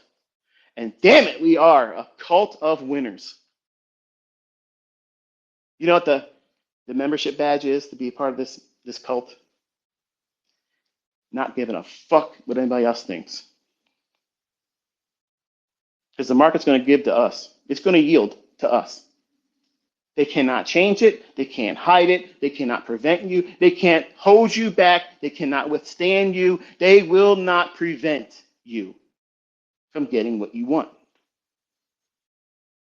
81 fucking ways for me to rob this fucking bank anytime I fucking want. Change the passcode, motherfucker. I got the master passcode. I can go around everything you fucking people want to do. Do it. Change it up. Spin that wheel. Make the high and low go real fast. Both directions. Okay. You can't do that all day. In 60 fucking minutes, I'm going to be in there with a whole new plan. You can't stop me, which means you can't stop them. Who's them? All of you listening. All of you that have had your eyes opened and your mind broadened to boundaries that are way beyond what you first started thinking about as a trader. If I could just take this indicator and I could just get consistent with taking 10 points, if I could just get 10 pips, I could get this much money out of the month and I wouldn't be struggling to get my car payment paid and my car insurance because I drove around like an asshole and my car insurance is too high now. I've been having too many accidents because I'm not responsible. I'm reckless. That's why I teach the way I teach. Because if you're getting in car accidents all the time or having failed relationships, you're going to fucking suck as a trader. Because you don't manage risk well. Just like you're going to point to, yeah, she left me because she's a piece of shit. She left you because you're a piece of shit. You didn't recognize it. There was warning signs before she left. Vice versa. Ladies, you're not exempt. Guy said, you're not good enough. Cut his losses and found somebody else and got married. He's a piece of shit. No, you were a piece of shit. You just didn't recognize it. When I was a young man, I was a piece of shit. I was a womanizer. I was weak. I did those things because I hated how I existed in my own skin. I'm comfortable in my own skin now. I acknowledge my weaknesses. I acknowledge where my shortcomings are. I know my limitations. And as a trader, you need to know those things. See, it's taboo to mention if you're successful as a trader, if you're successful and consistent and profitable, it's taboo to mention weaknesses. It sounds like an oxymoron. How could you have a weakness? How could you have a weakness if you are proficient, consistent, and profitable, and you know what you're doing, and you manage risk well? How could you possibly even refer to a term in your own character description as a weakness? How could that possibly be? Everyone, every single person that's ever reached a height of proficiency, extraordinary success, a measure cut above everyone else, all of those individuals know exactly what their weaknesses are. Procrastination, laziness, performance anxiety, fear of not being able to do as well as they hoped. They're weaknesses. You know what they are? You know what they are? Things that are not real. You're afraid of the loss that you haven't incurred yet. You're afraid of the losing trade that you did not suffer yet because you took one losing trade, because you took 3 losing trades. You're afraid of that next losing trade. It didn't happen yet. You're giving energy to something that's not there. You have to allow for something new under the sun, the change in your recorded trade history. Yeah, you may have taken a loss, maybe taken 2 losses, maybe 3 trades, losing positions. Maybe you did that. Maybe it was reckless on your part. Maybe it wasn't. Maybe it was just a normal procedure that you followed. You trust the logic, and it didn't pan out because you did it wrong. You just didn't quite see everything there, but you trusted enough to push the button. It doesn't mean the model or the methodology is flawed or that you suck as a trader. It means that you just did it wrong at that time. That transaction, that engagement with price, you just simply did it wrong. You're not inflaming it to be something where it causes the whole thing needs to be taken back to the drawing board, scrap everything. But that's exactly what you're doing. You're increasing the level of importance on the outcome of the next trade. When I teach you not to do that, what is it that you teach us, ICT? What is it that you're trying to do? Because I feel like that's what you're doing. You're hiding things from us. You know something, you're hiding it from us. You know, I'm teaching you. I'm teaching you. All the major questions that's ever been asked of me, I've already answered and addressed. And now I'm out here singing and dancing in the rain in front of all of you. And you're asking questions that have already been answered. But you haven't done the work to get the answer for yourself. See, that's the difference. People that come to me and they understand that what I wield, what I hold in my hands is the market. It's inescapable. I don't give a fuck who you are, where you came from, what you did before, all that shit. It doesn't matter. It doesn't matter. All that stuff falls to the wayside. When you sit down with me and I'm explaining price to you, everybody has to stop and say, okay, what he's describing is absolutely the truth because it's happening right now. In my chart, we all have real-time data. We all have it. And I'm using a market that everybody has the same price for. And it's following my logic. It's doing what I'm telling it it's going to do. Why should you fear what has not happened yet versus being encouraged by seeing what you've been witnessing day after day after day and how frequently it happens? That's how you should be thinking. Find your own evidence. Don't look to the heroes that's in our community that are rising up by their own efforts, study, the time they put into it. They showed up every day. Even when they felt like it wasn't working out for them, they were like, oh, I just got to go one more time. Maybe he'll teach me something that's going to give me what I need to get over the hump. Why do I spoon feed and drip the content? Why do I do that? It's not because I'm being monetized here, because look at it. Most of my longest presentations are always on mediums that's not monetized by me. I'm not making any money off of my long-winded best education material. I do that so that way I'm disarming you.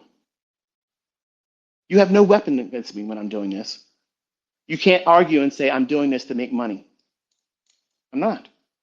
I'm giving the listeners the ability to make money off of it. You're all welcome to take my spaces and upload them on YouTube. You're welcome to do that. Monetize them. I don't give a shit. Get grocery money. I don't care. I don't care. What I care about is you understanding and not being distracted by the things that people try to say that I'm doing, that I'm leading people astray. I'm giving you far more than everybody that wants to use my name for marketing and say, are you an ICT trader and you want to finally become profitable? Isn't that fucking hilarious? Like, I'm every day profitable, every day in front of you, every day calling it out live. Hello.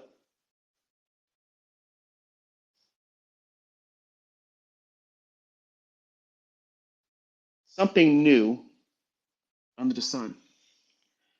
For you is what? Being consistently profitable. You know what happens before you get there? You become comfortable with not being perfect. And when you aim for perfection, but being realistic, knowing that I'm not going to hit it yet, but I'm working towards that measure of a goal. If you're always aiming for perfection, but allowing progress to get you closer to it day by day, that's the proper mindset. You're not defeated when you fall short on it, but when you look back and see the progression is incrementally going higher, your experience is growing. What is that? Something new under the sun. You didn't have that experience before. You see, people that take that scripture out of the Bible and they apply it and misappropriate to things, it's just a straw man argument. Look at the technology we have today, the planes, the cars. That's certainly something new under the sun. Solomon didn't have those things when he talked about it. So there's definitely new things under the sun. But what that passage really refers to is people are creatures of habit. We're like dogs. When a dog vomits, it'll walk away and despise and look at it and say, ugh, that was in my stomach. You can see it on their face. They're like, man, I'm glad that thing's out of my stomach. It was hurting me. And 2, 3 minutes later, what do? They go back and eat it. They return back to its vomit. The Bible talks about that. And that's exactly what you're doing as a developing trader. When you listen to people that cannot do it better, they don't have another solution that's better. They're not consistently able to do what I'm showing you. If I'm going to be a teacher, okay, if I'm going to learn from somebody, I'm going to know that that person knows what they're talking about, is proficient with it, and has proven it. And they have no problem walking it right now. Ask them, do it right now. And those that can, will. So I crushed that whole argument. People that can trade, and others that can't teach ICT concepts. Well, I'll admit that that is true. There's a lot of people that teach my stuff that they cannot trade. because it's hot. It's a hot button right now. Everybody loves it. It works because it's the market. But it's applied to me and even the people that are doing well using what I taught when I'm doing it in front of them. I have a greater impact adversely if I fail in front of you. I've done this before. I think it was a year and a half ago. I was on a live stream and I trolled. I said, okay, I'm going to get a trade in here. I'm going to put a trade in here. Oh, look at that. Oh, sometimes it happens, guys. You don't understand dry humor sometimes. That's probably because I'm not good at it. But I'm telling you, look at what you're able to see me do, how often it's right, how often it goes where I say it's going to go. And then your ideal scenario would be not look at how I executed on it. That's just one way of dozens that you could have entered the trade and did the same thing or better. I love going in sharing an example of where I executed on the ideas that I've shared in terms of the bias, the narrative, the liquidity pool, and the efficiency, the price is going to go to the draw. And then I engage price based on whatever time I'm sitting in front of the charts. If I pull up my phone and say, oh, it's doing that, let me take that right now. If I'm in a moment with my wife and the conversation drops down slow, I'll ask her, can you have a second real quick? Do you mind if I do something real quick? I want to share something with them. And then sometimes I've missed the ideal entry point because I was not watching the chart at the time. But I can get in there 81 different ways, okay? But I love watching when I share that.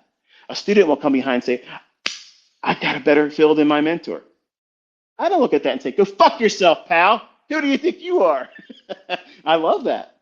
I love that. That's moxie. And it's encouraging because that's exactly how I felt when I figured out how buying below the opening price on the days it was going to create a large range up day. I felt like I did something better than my mentor, Larry Williams. I didn't look at Larry Williams and piss in his cornflakes and say he sucks as a trader. It just made me feel like, wow, that's real progress because I did something that my teacher didn't do today. Not that Larry Williams couldn't do that or that I can't do that same entry. It's just that's the way it unfolded for you at that moment. You were at the right time when opportunity presented itself. And so many times,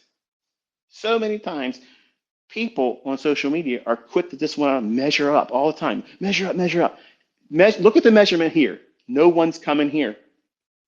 No one's coming here. So by measuring stick principle alone, then you're in the right fucking place. You're learning from somebody that ain't trying to take anything from you, that's building you up on a day that I could be out here watching stupid sports. I could be eating cheeseburgers and fucking hot dogs and eating potato chips like everybody else in America. But I'm spending my time building you up, encouraging you, reminding you, because it's easy to lose sight because you spend any time on social media, it's toxic. And sometimes I just need to take a break away from it because it's like these people are fucking willfully stupid. Like you choose to be stupid. Like it's literally being laid in front of you and you're arguing about it still. It's not really there. It's this, it's that, it's that. What? What? Like that's peak denial. And I love the people that used to be like that and they've switched perspectives. I almost said switch teams, but I teach against that team mentality. I'm not saying be team ICT. I'm saying be team you incorporated. Take ICT out of it. All I am is the face, the person to listen to, the voice of reason right now to keep you on the right track. That's it. Once you get to the point where you don't need to learn anything else from me, you unplug from me. You don't watch my stuff. You don't follow me on social media. You don't care about what I'm looking at, what I think, because that's going to mess it up. That's what happens when I show up in people's live streams. They become, even if they don't like me or present an attitude that they are opposed to me, suddenly they don't want to take a trade that day. Suddenly they're like, well, I don't like the situation here today. It looks a little this, that, and thing. I'm going to wait. And they close it. I've been in there and people have immediately closed the fucking stream. Like I'm gonna go in there and troll them. Like I don't do those things. Like I don't do that stuff. When I go into a live stream and I'm a member of the audience, I want to be a member of the audience. I'm not there to be a disruption.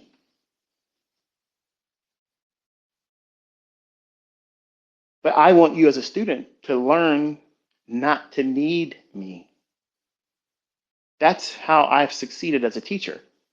If I keep you tethered to me, have I taught you anything more than codependence? No. That's why I don't do a subscription-based mentorship. I don't do that. Even when I was doing it, you paid to get 12 months with me, and after that, it's it.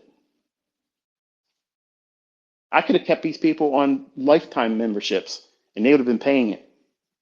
I could have increased it every year, $100 more, $100 more, $100 more. They would have been gladly paying it. Some of them just for the simple fact that they were part of the community and they weren't even trying to learn. I had lots of people in 2016 that did that very thing. They just wanted to be part of it. Oh, this is worth the admission price. I just want to be able to watch what's going on. How do I know that? Because they never learned how to trade, ever. They never did anything with it. Is that what you're here for? I don't mean that rhetorically. I mean that sincerely. Are you here just to spectate, not learn how to speculate? Are you here just for the show of it all? Because that's what I listen to Patrick Williams for, because he's funny. Like he's a very natural, funny kind of guy. It's not always, the type of humor that's palatable. Sometimes it's a little, obscene.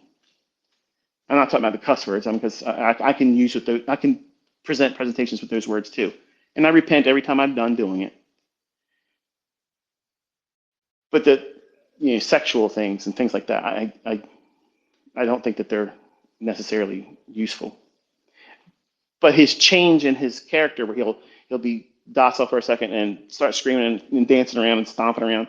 I watch that thing every day now, or he's flipping out and doing push-ups and stuff. That's some funny shit right there. Like that's method acting. That's funny. I mean, I don't care where he comes from. That's funny stuff to me. And the fact that he's willing to do it in front of the world is to me, it's astonishing because it's nuts. Like it's literally nuts. But guess what? Guess what that means? He's got a character. That's his Ric Flair. When Ric Flair, he's the man. To be the man, you got to beat the man. And then when they beat him, they punch him really hard in the ring. He takes 3 steps and then falls right on his face. He's clowning. He's allowing the audience to feel like, yeah, you son of a bitch. I hope that hurts. And he didn't feel anything. He's laughing to the bank because he's performing his role for you, holding your attention. So that way the person he's supposedly wrestling looks good.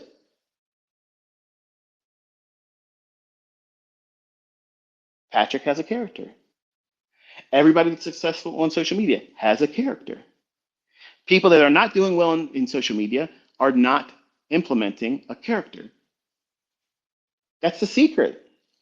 You have to be consistent. Once you adopt a character or a caricature, it doesn't have to be necessarily what you really are in real life.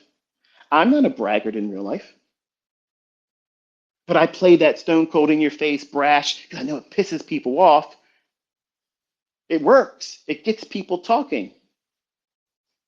But my best work isn't the rants that I'm cussing and ranting and raving. That's just to break up the monotony of the discussion. Because sometimes I'll talk and it's like, I'm falling asleep. I'm falling asleep. My wife said it also. Like, your voice is very soothing. I love when you're talking to me because when I'm tired, it relaxes me and I fall asleep easy. I don't get it. I don't like my voice. But I know it works. And when I'm done doing this, I'm going to do sleep aid audiobooks. I'm not, but I'm just trying to be funny. I could make money doing that. Bedtime stories by ICT. But there is something new under the sun every day. There are so many opportunities for you to find what you don't realize or recognize as your future successful self.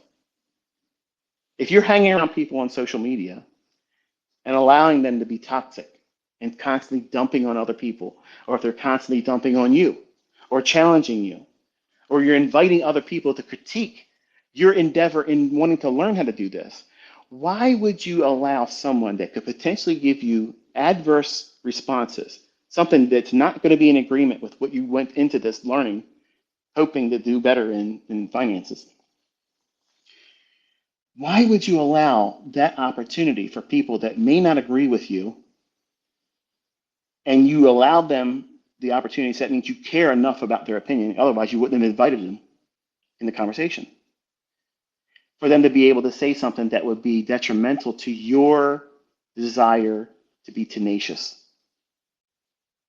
You got to be like that pit bull holding onto a pork chop. You're not letting go. No matter how many people talk bad about me, or what they say about me, or what they say this or that, it doesn't matter. Because you have done enough work to see that this stuff works. Because when you're successful and you're making millions of dollars, you're not going to be looking at the shrine of ICT, okay, in your house, lighting fucking candles and paying homage to me. You're not. You're not even going to be thinking about me. And that's exactly what I want from you. I want you to run. Spread your fucking wings and fly. Don't look back. No bird gets kicked out of the nest and says, all right, I'm doing really well flying. Let's go back home and check out mom and dad. They're not doing that. They're not doing that. And that's exactly what I want from all of you. While you're in the nest, sure, you got to be coddled a little bit. You got to be encouraged. One day you're going to be out there flying just like the rest of them. But you're not there yet. But some of you want to run out of the nest and think you're ready to fly when you're not. The only thing you're good at and ready to do is bounce one time, and that's it. You won't survive it. So I hold you in the nest long enough for you to discover your weaknesses, because that's the secret. That's the secret that you don't realize. The things that you view underneath your skin that you won't want to talk about to anybody else, the things that you're afraid of, the real things that you're afraid of, failure. You're afraid of it. And as long as you're afraid of failure, you're never going to find success, because you've made failure so formidable that it has no other room on the stage to allow success to arrive. And that'll preach right there. You're fearful of what if. Fill in the blank after that. Anything negative. What if I don't do as well as my girlfriend hoped I would? Let me tell you something. If you've made the mistake of letting your successful traits be seen in the eyes and ear of whoever you're with in a relationship, whether it's a long-term relationship, married, or just recently got together, if you made the mistake of doing that and any progress isn't championed by them, that right there is a red fucking flag. That is a red flag right there. I'm not saying divorce. I'm not saying do that. I'm just saying don't talk about it no more. Because if they love you and they really want to see you succeed, they're your friend, they're your lover, they're your partner, they're your significant, they're going to say, that was awesome. How did you do that? Where did you learn that? That's somebody that gives a shit. That's someone that cares. You know what? I've already said it. I'm not going to relive it again. But I only had one person, and I'm not married to her. I only had one person that ever told me those things. So the reasons that I tell you not to talk about it to your loved ones, your family and your friends and coworkers, is because they're not going to see it as a form of an opportunity to encourage you. Because they're doing the same shit, working for their money and doing things that they don't really want to be doing in conditions they don't want to be under. They believe there's nothing new under the sun. Those people believe there's nothing new under the sun. But the people that succeed, not just in trading, everything, they know there's something new under the sun. Look at Elon Musk, this crazy motherfucker. He has rockets that fly and land like you're watching a video in reverse. That to me is fascinating. The little boy in me is fascinated by that. That's wild. That's something new. 200 fucking years ago, we didn't see anything like that. So no, that scripture doesn't encompass everything. There's nothing new under the sun. Meaning that people are creatures of habit and they're going to do things that they should not do, and they know they shouldn't do it, but they still do it anyway.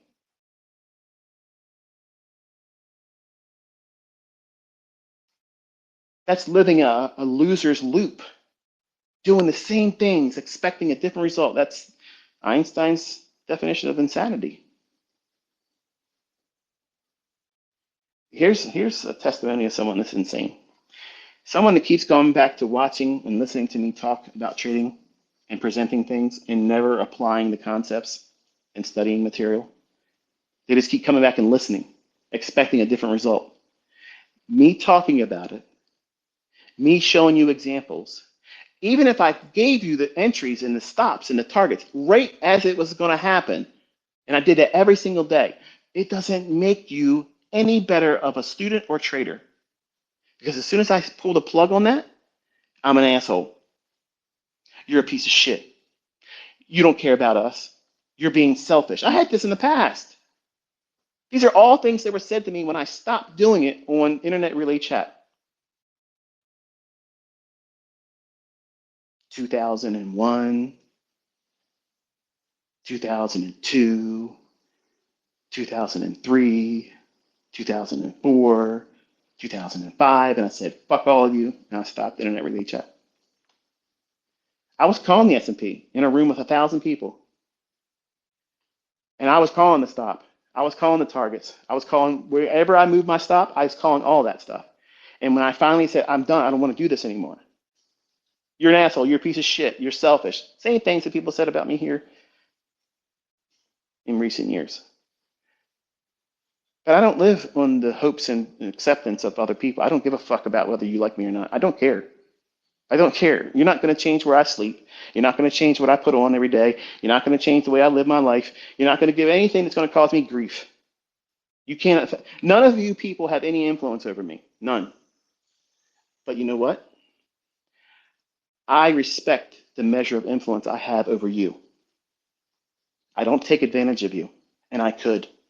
If I was a piece of shit, I could be monetizing everything I do and putting price tags on it that none of you would have a problem with fucking paying because you want to be a part of it. That's how you know what I'm telling you is the truth, and you can trust it because I'm not twisting your arm to give me a credit card. I'm investing in you. I'm placing this information and experience into your hands with no upsell later on. You see all these guys, they do it all the time. They got Dean Gracio and what's the other guy?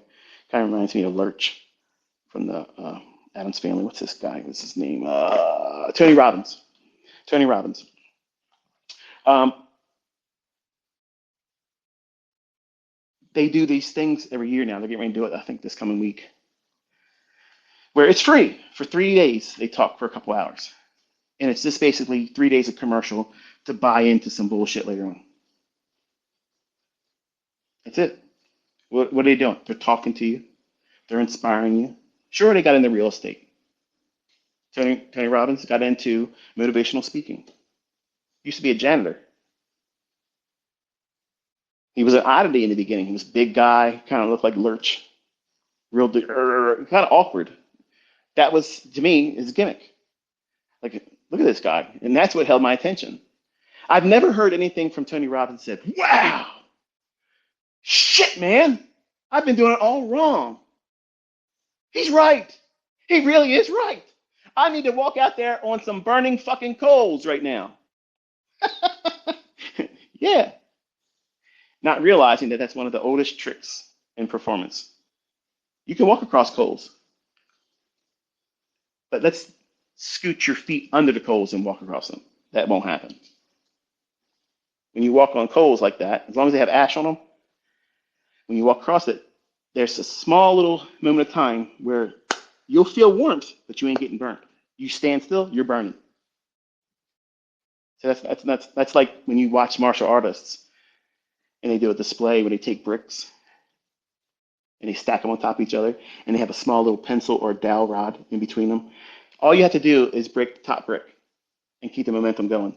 When that brick breaks in the middle, that focused impact on the one beneath it keeps going, and it's a chain reaction that breaks all of them. As long as you keep the momentum going down, you have to be able to break that first one. Or a fraud way of breaking a brick, and these are all things I used to do. I used to go to expositions and I tell my friend Sean, I said, look, see how he's holding this brick? He's holding this brick up a quarter of an inch above the edge of the brick it's resting on, and they karate chop it, right? Well, if you raise it up above the edge of the brick that you're using as a base, you're smacking and slapping the brick, and that corner creates the break. So even a child can break a brick like that. But put the brick flat and try to chop it, it won't break. So that you can be a fraud and look like a master. But you can't come out here and call yourself a master and not be able to do it in front of everybody. See, I create these internal wrestling matches in all of you as my audience members.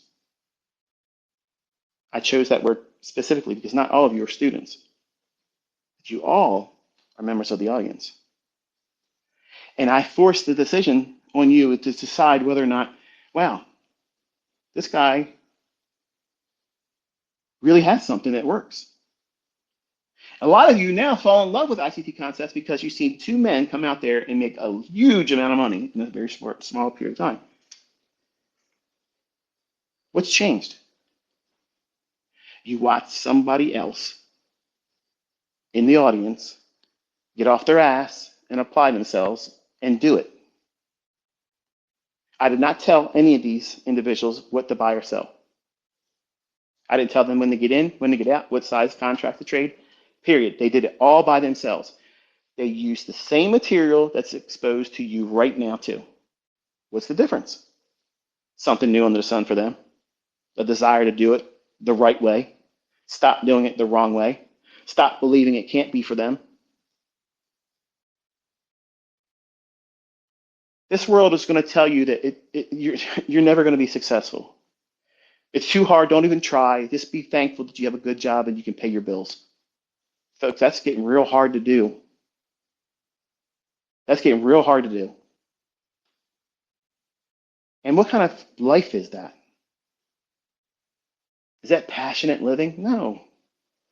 Do you wake up in the morning and say to yourself, oh, I'm awake now. Damn it, I got so many opportunities. Let's get out of this bed and let's get it going. Let's go. Chances are, hell the fuck no. I don't need to drink coffee. I don't drink coffee. That shit will cause brain damage, okay? Dementia is the result of what you're doing. Don't believe me. I don't want you to believe me. Do your own research. But coffee leads to onset dementia later on. You drink a lot of it, you're increasing it. You don't need to stimulate yourself like that. If you're passionate about what you're doing every day and you have a principally oriented life, why are you getting out of bed today? Well, for most of you, it's because you have to go to work. Why? Because you have to take care of yourself. You have a family to take care of. You have means to an end to get your ends met. Whatever that job is, whatever that means is, you have to get there on time to keep yourself gainfully employed. You may not be excited about going there or being there or even appreciate the fact that you're gainfully employed, but you should be. You should be thankful that you are right now making your ends meet, even if it's by barely getting it done by your job, because a lot of people don't have that right now. So you're actually doing a lot better than most people, even if you're just working your job. How you think about what your efforts are going to be yielding to you is important. And guarding it from everyone else so they don't shit on it, discourage you.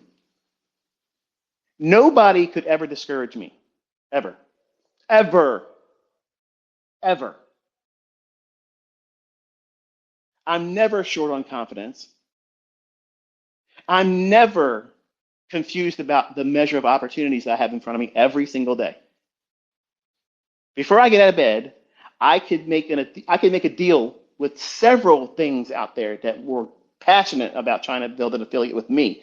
I'm not trying to build affiliates with anybody else. They're trying to build affiliates with me. I'm the fucking product. I am the enterprise. I am the legacy. They want to be a part of what I'm doing. I don't want to be a part of anything else. I like being standalone. That's what makes me ICT. Individual. I follow nobody else. I walk in my own lane and I trailblaze. No one's walked where I walked. They're all walking behind me because I'm making those trails. That's how I live my life. I wanted to be that type of person in the world when I was younger because I wasn't significant in my own family's eyes. And that's what fueled me. And I know the level and measure of influence I have right now, it could be abused.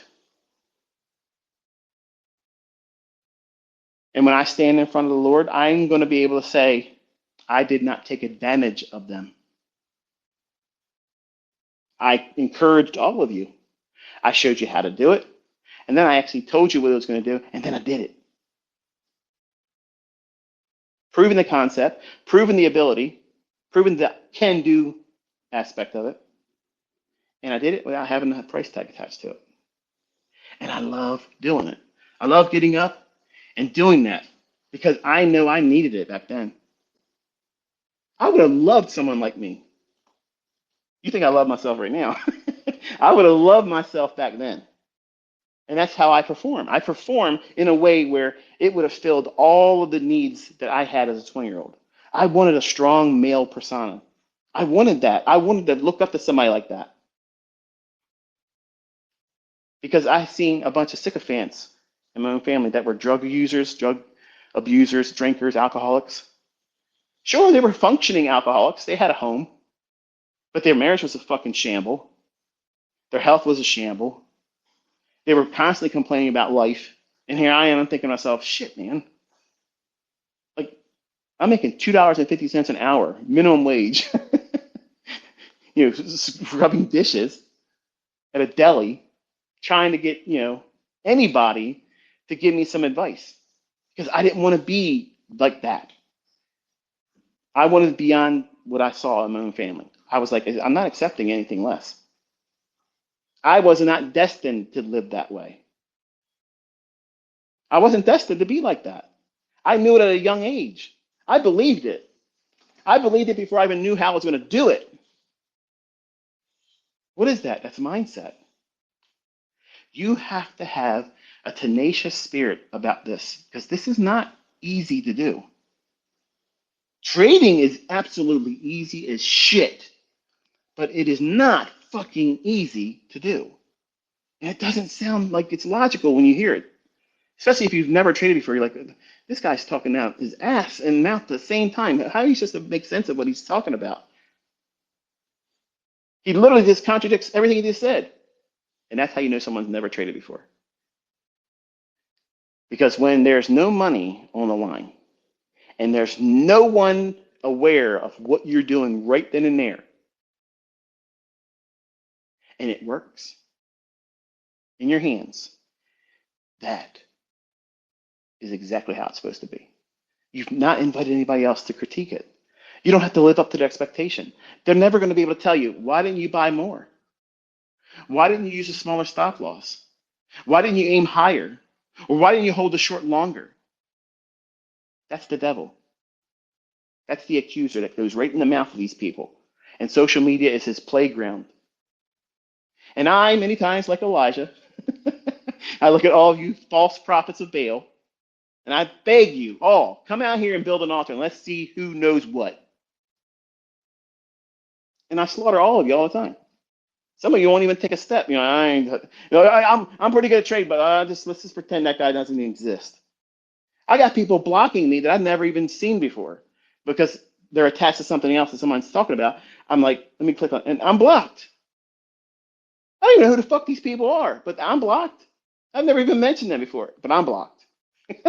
It's like the scene in Deadpool where all the mutants are in the study and they see Deadpool rolling down in the wheelchair and they're like, oh shit, let's just close the door, pretend he's not here. That's what it's like. It's amazing how that character lines up with what my whole life is like online. He's my spirit animal. But you have to have it in you to know that there's absolutely something new under the sun for you. And that might just be $1,000 a week. And that's all you ever get to. You know what that means? You've succeeded. But you won't look at it like that unless you're making 6 figures a month. Imagine just for a moment, if all you manage to do is find consistency where your comfort level with just managing risk and the frequency of trading only yields you $1,000 net every single week. What happens if that happens to you? For some of you, you're thinking, oh, that's failure, man. That's failure. It's not even worth doing. Really? Really? You're telling me that you walk out your house every fucking day, and on Friday morning, there's $1,000 sitting on the bottom step of your front porch. You're going to curse that? You're going to say, fuck this bullshit. I better not come back out here next Friday and find this $1,000. Somebody's ass is in a sling if I find another $1,000 out here next Friday. You hear me? But that's the equivalent of what you're doing. When you see progress that you see right now and you can't see beyond it. You can't see past that right now. This is the best that you've arrived at. It's a plateau. You can't get past it. Well, what happens if you never get past that? Is that a curse? Are you doing less by doing so? Fuck no. That's a blessing. That's your ends being met. That's grocery fucking money. Maybe even all the subscription shit that you signed up to every fucking month that you think it's only cheap, but you got 30 of them. And you're spending a fucking car payment and all these little services that you don't need. But you say you don't have money to trade. I blocked this woman. She's, oh, I got to GoFundMe. Come on, let's run it up, guys. If you care, help a G. Come on, man. Help me get an account. Fuck you. Fuck you, woman. Get yourself a fucking job. Get yourself a fucking job and then put your own fucking money in an account. Fucking panhandling people. Unbelievable. Level of entitlement. Get the fuck out of here. You lazy motherfuckers. You lazy motherfuckers. I got no patience and time for people like that. Get the fuck out of here. The people that are going to do it, they're going to do it with their own fucking effort, their own fucking money. They're going to fucking strap down and say, you know what? I got shit around my house I don't need. Let me fucking sell it. I got time on the weekend. I can deliver some fucking pizzas. I can fucking do that. It's not beneath me. I know that when I do this for 3 fucking months, yeah, somebody might see me. It might be fucking embarrassing. It might be a little fucking put down. Oh, look at this guy. I saw him delivering pizza. Haha.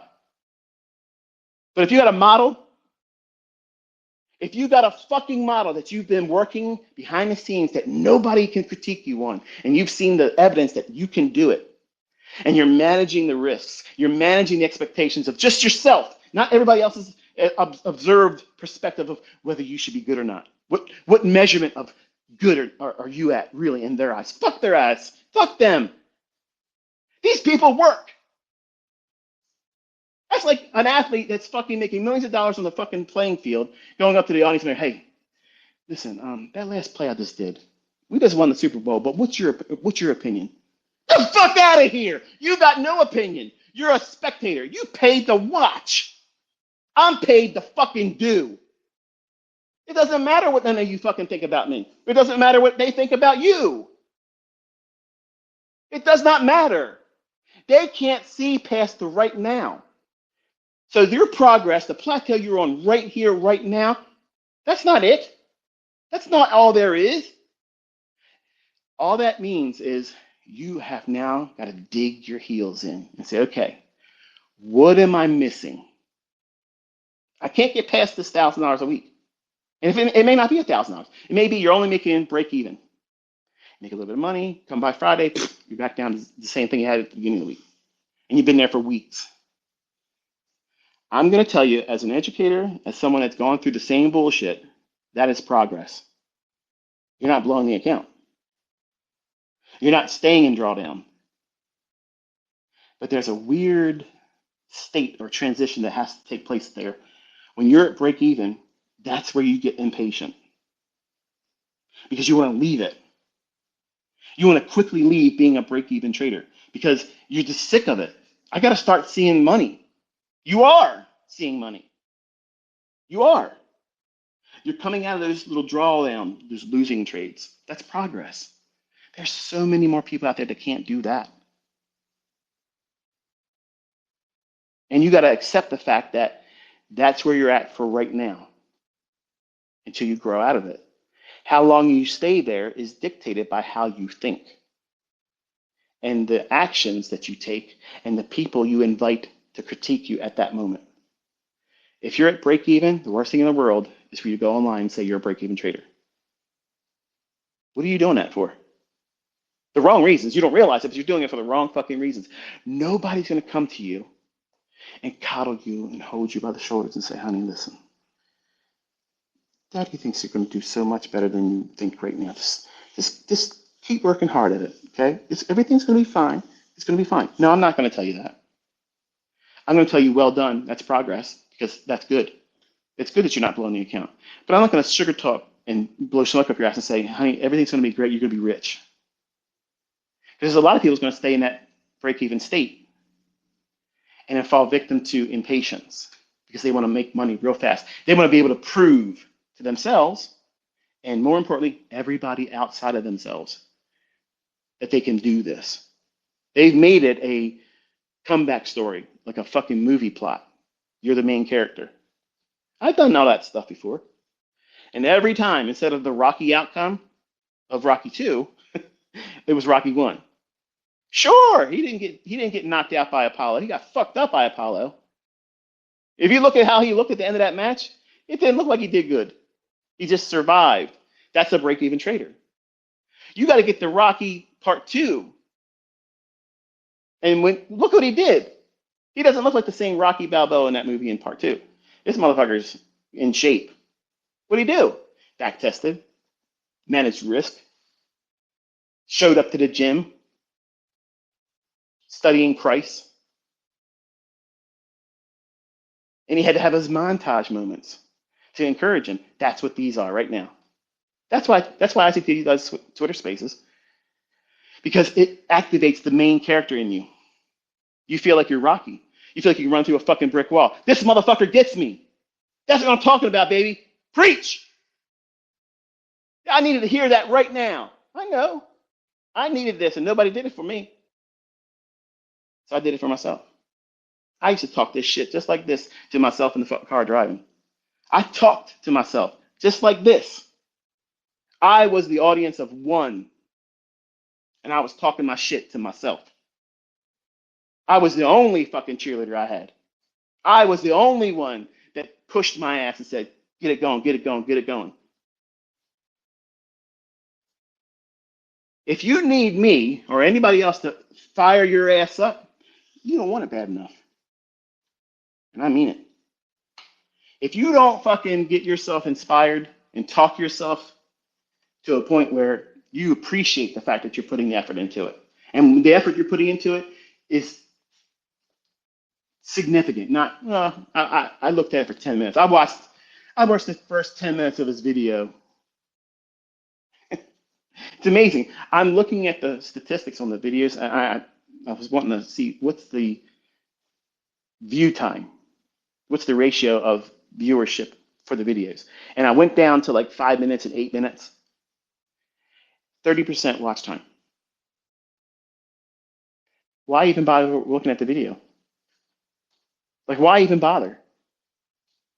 It's the same thing that happens when I start a new mentorship or new playlist, and I put this content up there. The first video, out the gate, yeah, we're all here.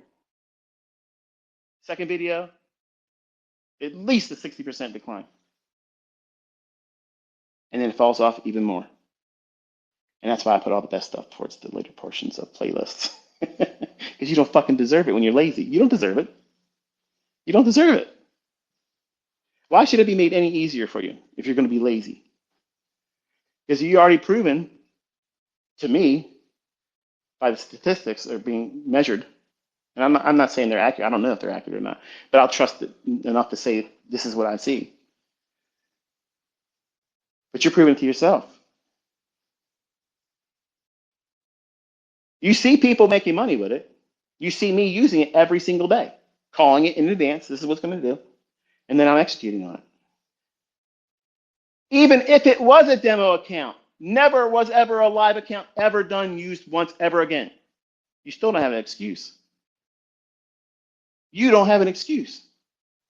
When I showed the live account, it wasn't good enough. When I told you in advance it was a demo account, it wasn't good enough. I don't give a fuck what your opinion is. I don't care.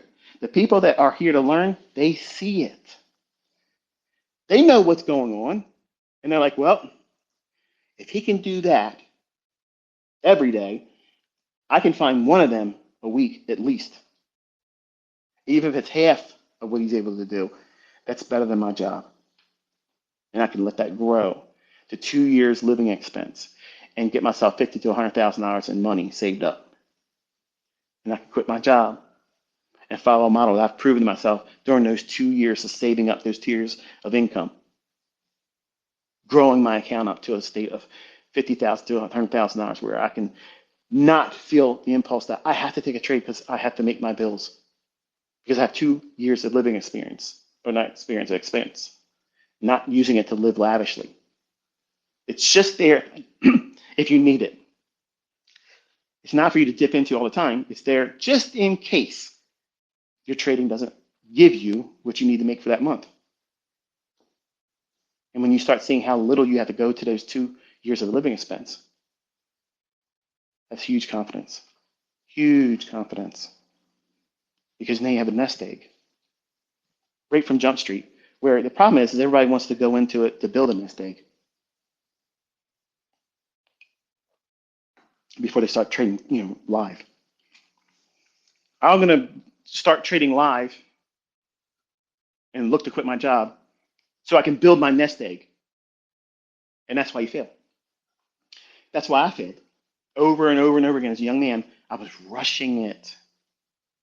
I was begging for something new to be under the sun then, not recognizing I was holding it in my hands. And I had something that worked really well, and I demanded it to do more than I needed it to do. And because I was living up, well, not living up, but I was trying to live up to the measurement that other people online when I was first starting,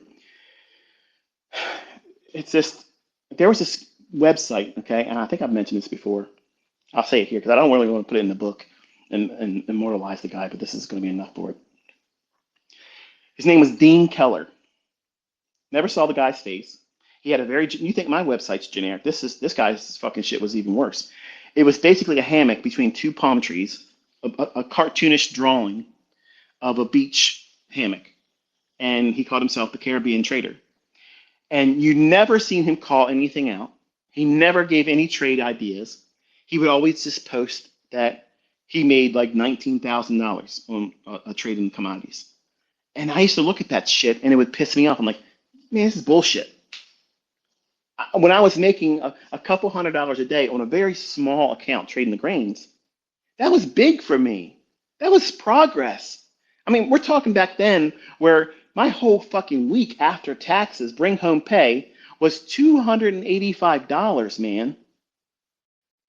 And I was making that sometimes in one day, just trading soybeans or corn. Not every day, but in one day I could make that. And that's huge fucking progress. But when I would read this guy's billboard post or his website post, he would always talk about what he did. And it pissed me off. I'm like, this motherfucker never shows a losing trade. He's always making like annual salaries in his trades. And I couldn't stop going back to watch it, like a dog returning back to its vomit. And it bothered me. This motherfucker, faceless piece of shit that never proved he could fucking trade, had that much influence with me as a 20-year-old. And that's why I love the fact that I have that influence over people that love to hate me. They don't even have a valid reason to even hate me, but they do. So I fuck with them all the time. I give them a little bit of bait and let them run their mouth, and then I come up here with a sledgehammer and smash their fucking head in. Hello. Every week is the same fucking show here. The outcome is predetermined. I know what's going to happen. I know what's going to be able to be used by me as a trader. And I know where I'm not going to want to take a trade in. I don't want to take a trade in certain conditions. I teach enough of that to keep you out of the majority of the trouble, but I'm not going to teach you everything about that because then that's me teaching what I'm holding for my kids.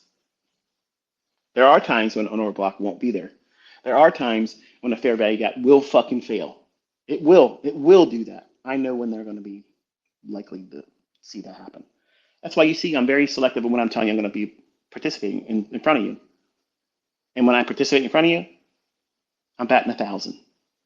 And that's the track record that matters. Knowing in advance before it happens, and then I'm telling you it's going to do it, and then I do it. You can't fake that, folks. You cannot fucking fake it. When you scroll left and it's the same fucking account, you can't fake that. Sorry if it hurts your fucking feelings. Not sorry.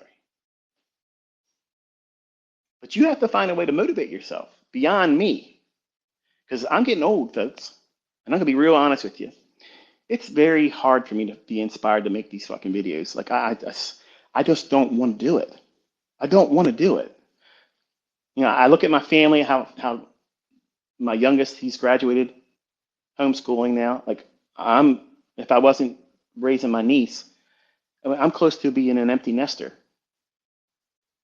And all the decisions I made to be ICT are really coming home to roost right now because I look at all the time that I wasted not being dad. If you're not careful, you can do a lot of things living a lifestyle where you think you're entertaining yourself, and you might be, but you're doing things that are going to pale in value when you look back and you say, you know, if I could go back in time, would I have done it the same way? No. Nope. My biggest life lessons I can share with you as someone that's been doing this for 33 years, my best advice, and I mean this wholeheartedly, is to not live online. Don't make your wishes, your pursuits known to anybody else. You just do it. Never allow someone to be able to critique what your life's passions are and what you're doing while building it up. Think about it in the corporate world. When they have a new idea, remember there's something that's nothing new under the sun, but there's always some new gadget, new thing that everybody wants to buy. So again, that scripture has been misappropriated to many things. It teaches that everybody does the same things by habit, and there's nothing new under the sun. We fall victim to our own selves. And then when you realize that you're doing the same things wrong and you don't make changes, there's nothing new under the sun then. You're going to constantly go right back to where you started and feel like you're living a self-defeated life. When your perspective needs to be changed, like a corporate perspective, when they have a new product or new service, in the board, when they're all talking about how they're going to do it, how they're going to bring it to market, it's hush hush. You cannot talk about it. But sometimes it gets leaked to other companies, and then all of a sudden you see another company spit out their version of it beforehand so they can get ahead of it. Kind of like what all you assholes are doing on Amazon trying to write your books. You're going to look real fucking stupid when mine drop. It's going to fucking be fun. But anyway, the point is, there's always going to be somebody out there that's going to come up with a new way of doing something. It doesn't necessarily mean it's the right way for you. It doesn't mean it's the right way at all. It just means that they're marketing it as such. And in corporate world, it's a hush hush.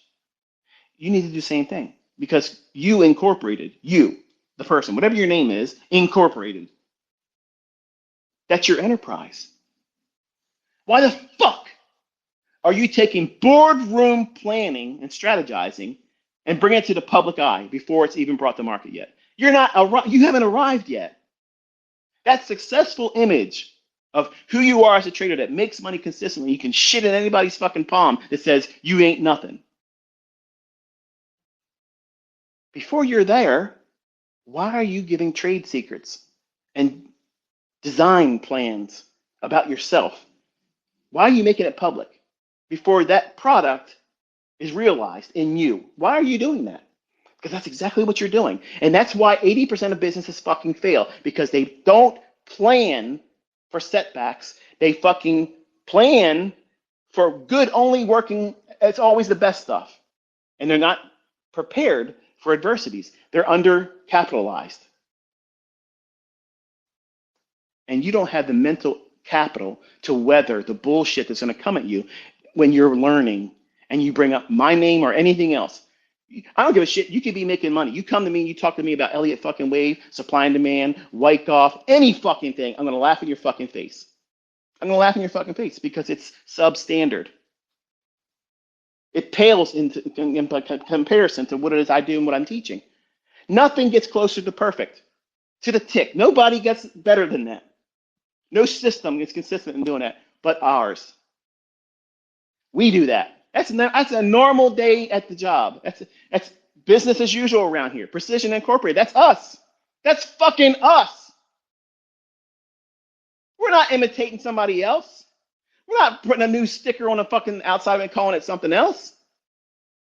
We're walking the talk. We are fucking doing it. We are doing it. And nobody else outside of this community can touch it or even come fucking close. And none of them have the fucking balls to come here and say, here's what I can do better. Just like Brad Pitt in Troy. Is that all? Is there no one else? Is there no one else? Because I've conquered every fucking school of thought and trading. There ain't a motherfucker out there that can come close to this. Not one. Not one. And you doubt. You're all waiting for a champion that ain't going to come.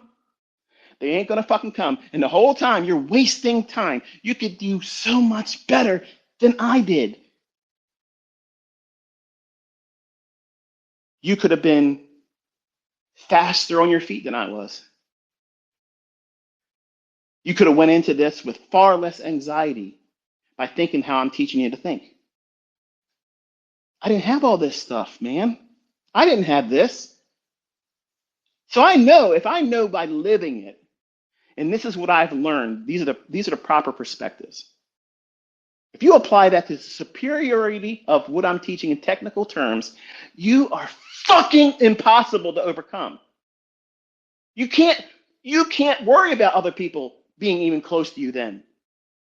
You're on a different plane of existence, man. It's not even like you're fucking relatable to anybody else.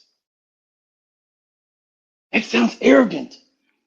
This guy's full of shit. Listen to him. He believes his own bullshit. I'm that same motherfucker that tells you where the price is going, and I'm in it. I don't get it fucking wrong. Unless I want to. Unless I want to. That's that little dig. Oh, he only loses when he wants to. He did that to teach you. You're fucking right, I did that just to teach you. I can show you a loss. I can do that for you. It's no sweat. It's absolutely 100% scripted. I'm staying kayfabe, baby. But you're ignoring every time I tell you it's going to do it, and it does. It's funny how that's a selective discussion. You give them a little bit of cheese, a little bit of bait. Look at this, look at this. And I got my strings on you, making you dance around like a marionette.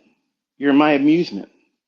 People that come here and they hate and they talk shit, stay here long enough, and I'll make you eat your words. And some of you like watching me do that. And I feel guilty when I do that because I'm inspiring you to look for those types of things. And that's the one thing I wish I didn't do. But that's the 20-year-old me coming out. Like, I got to get my fucking taste of blood and twist that fucking knife because I needed to be able to do that back then. I don't need to do that now. I don't need that. If all of you change teams and say, you know what, fuck ICT. Okay. I don't give a fuck. I'm going to wake up in this house tomorrow, drive the same fucking cars, have the same bank account balances, go over to fuck wherever I want to go, choose not to go where I don't want to go, and not have to have a job for the rest of my days. Whether you love me or don't like me, whether you believe what I teach works or doesn't work. I'm at a fuck you level with fuck you money. And I'm not here to prove that I have all that just so I can look good. I come here to show you that I know what I'm talking about. I have the authority to teach what it is I'm teaching because I authored it. I know it better than anybody else. It's not an incomplete understanding that all of you have. But even a fractional understanding of the things I teach is a fucking light year leap ahead of everything else. That's what I'm trying for you to recognize. And where you're at in that spectrum of development and progress is unique to you. And you have to submit to wherever you're at right now and realize that you are on a journey. You're taking yourself from one state of existence to a higher plane of existence with understanding, and you are able to stay in rule based parameters. Most people can't do that. And that's why they fail. That's why businesses fail, because they don't plan well. They have a poor plan in terms of business plan, and they don't have it mathematically, statistically probable they're going to be successful at all. Look how many times pizzerias and sub shops open up in your area. I guarantee you, they are the fastest startups and closings than you'll ever notice in your neighborhood, in your communities. I worked those types of jobs when I was a teenager. I delivered food for them. I made the cheesesteaks, and a motherfucker walking around here that can't make a better cheesesteak than me. People from Philadelphia come down here and eat from my fucking shit. I used to be fucking good at it. I was a good grill man. But I watched many places open up and close down because they don't plan well, and they also go into a saturated market. Supply and demand is the secret sauce to trading. Okay, why does everybody have a different supply and demand zone?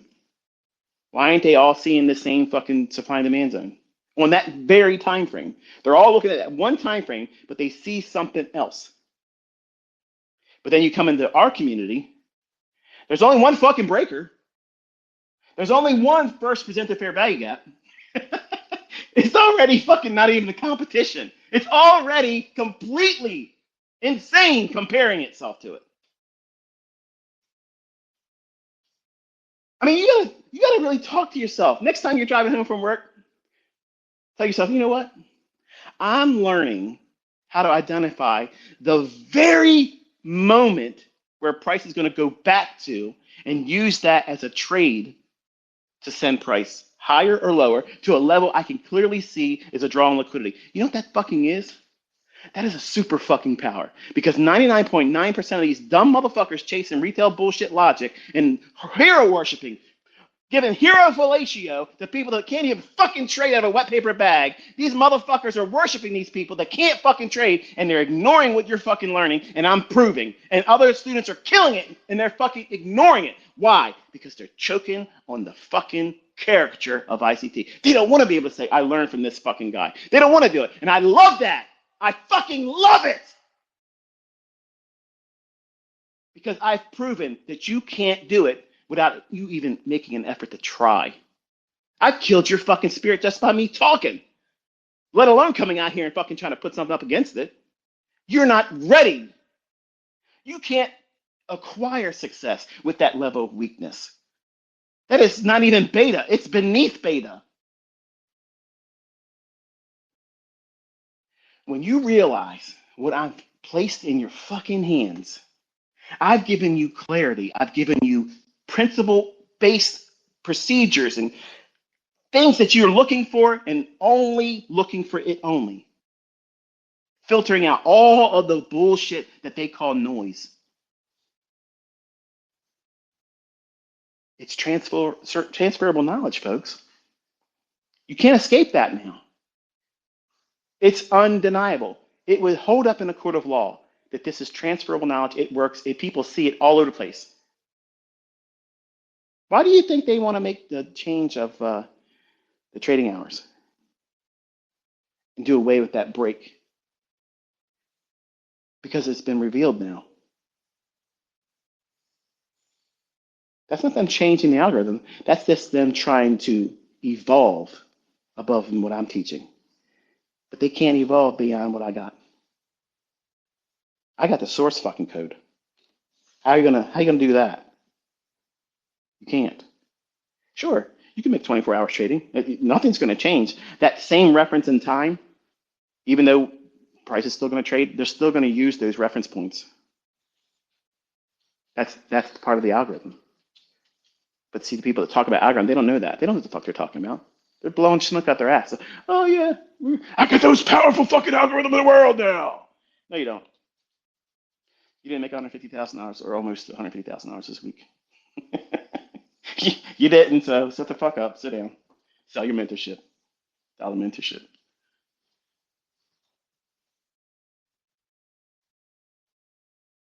Instead of saying, what if this doesn't work in my hands?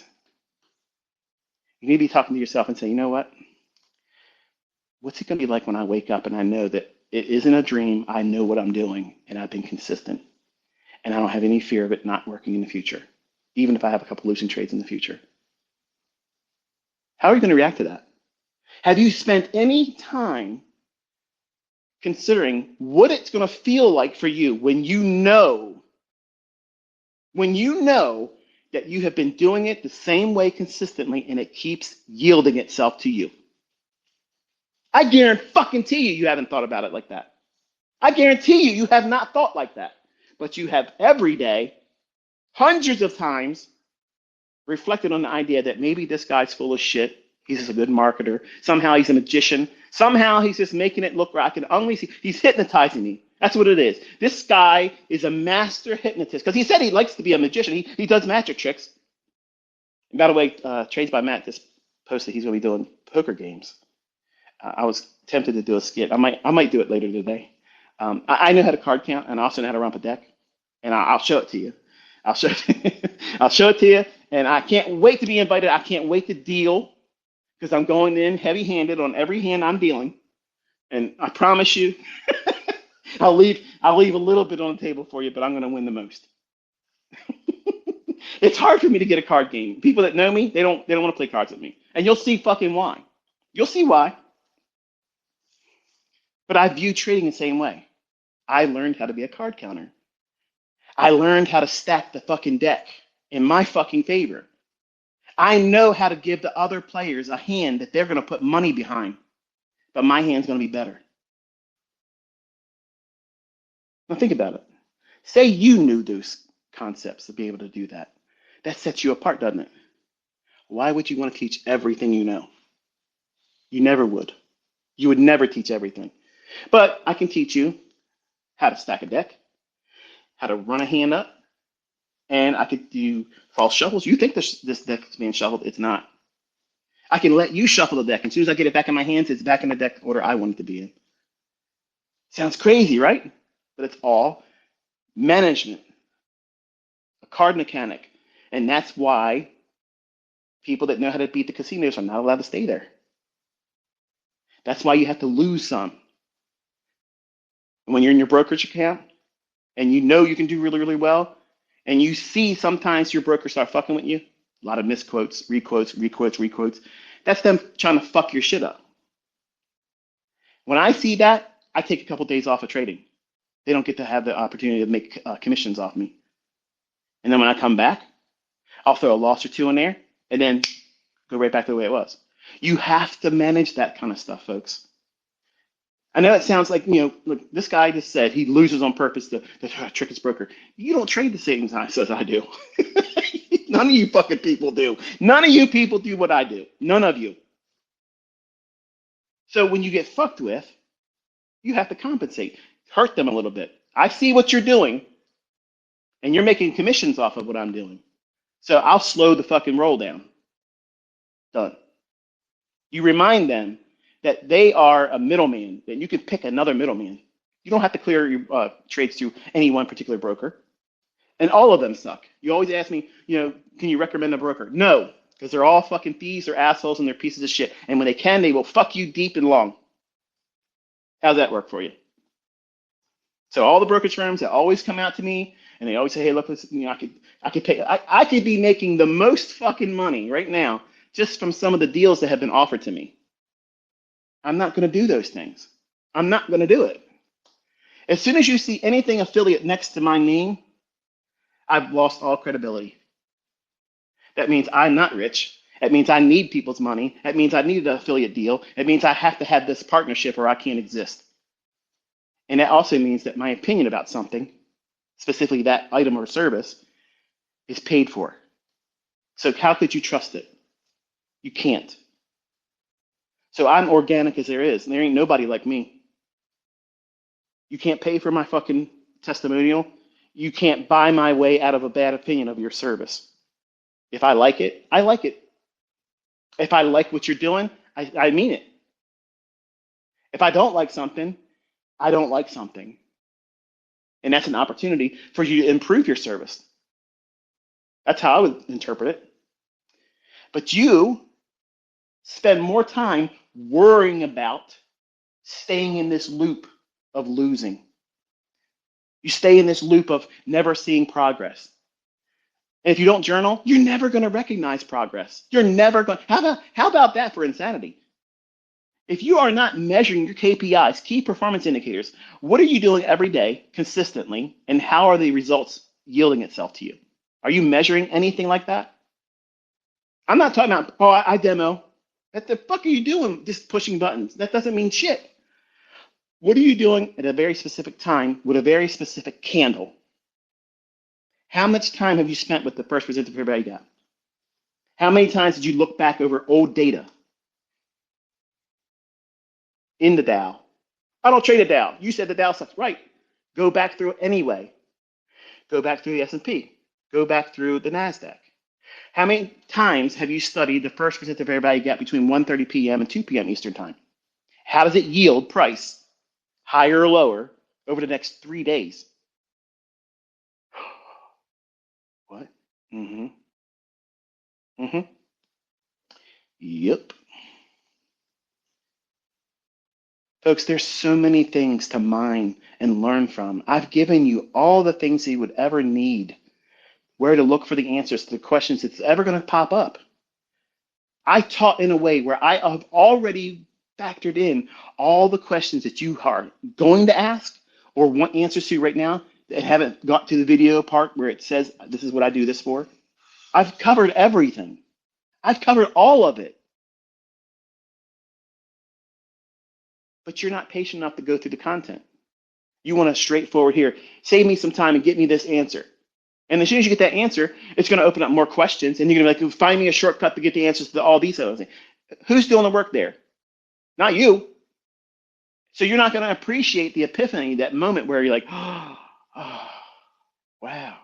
That happened in my own hands. That's why I teach like that magician you thought I was talking about earlier, Paul Harris. Like, you brought him up, and what the hell was all that about? His interview, when the guy was interviewing him, he said, what is the thing you love most about performing? And he goes, I love dividing my audience. Like, you see all the magicians and they all want to wow their respective audience. It's like, whoa, what the fuck? Oh man, my mind's screwed up. Mind freak. Are you ready? He got bored with that. Because I was obviously a world-class magician, you don't sleight of hands, and you can do some wonderful things and make the audience suspend their belief about the reality they just observed in your hands or in their own hands. So he started playfully working with his audience, and he would sometimes look to offend at minimum half of them. And then it was like his job, the entertainment factor for him was if he can win them back over as supportive audience members by the end of the show. And to me, it didn't make any sense. When I first heard it, I'm like, what a dick. Like, what a real asshole. If I paid to go watch this guy, and I only liked half the show, and the other half of the show left me pissed off, and I didn't like him, I thought he was an asshole, I'll be like, this is a terrible experience. Sure, he's a good magician, but he's an asshole. I adopted that as ICT. I openly welcome the idea that at least half of you are going to hate my persona. You're going to hate the fucking character that I'm presenting. That's not me, but it's part of the marketing strategy I use to get you talking.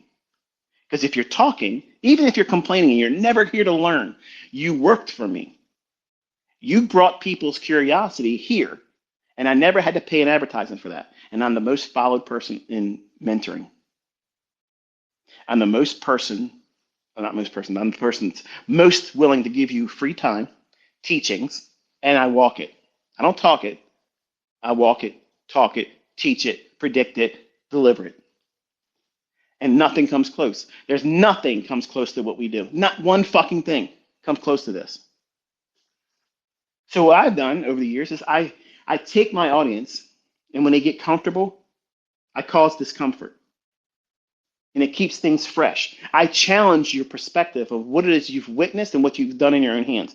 I've watched people flip flop. They come here, yeah, this is the greatest thing in the fucking world. They can't make money with it. Or they see me do something or not do something. They're like, fuck this guy, he's a piece of shit, blah, blah, blah, blah, blah. But they're still teaching or talking about everything I've taught. And then all of a sudden, I do something, I present a new playlist, or I come out and I start calling the market live. And then I'm like, whoa, he's the fucking Superman again. What do you know? It's ICT. ICT doing ICT things. I see you when you do that. And that's beta level bullshit. You're a fair weather student. That means you're swayed by public perspective and opinion. You're not where you should be. You shouldn't even be following me. If you know what you're doing, you're trading, you shouldn't even be looking at my fucking posts. You shouldn't be looking at my fucking videos. You shouldn't be listening to me. I'm talking to an audience that's finding their way still. Once you arrive, once you follow the logic that gets you where you need to be at, you're not watching my shit no more. Doesn't mean I'm not teaching stuff that doesn't work. It just means that you have arrived. You ain't got time for ICT. I ain't got time for him, man. He can talk and talk and talk. I got shit to do. I got opportunities in front of me. I'm taking advantage of them. If I sit around and listen to this fucking guy all the time, I'm missing shit. That's the right mentality. That's the right attitude. And some of you think that that's somebody shitting on me because they don't mention my fucking name every time they make money in the future because they figured out what it is for themselves. They don't need to thank me every fucking day. Like, I'm not a deity. What the fuck is wrong with you people? Like, I did my job.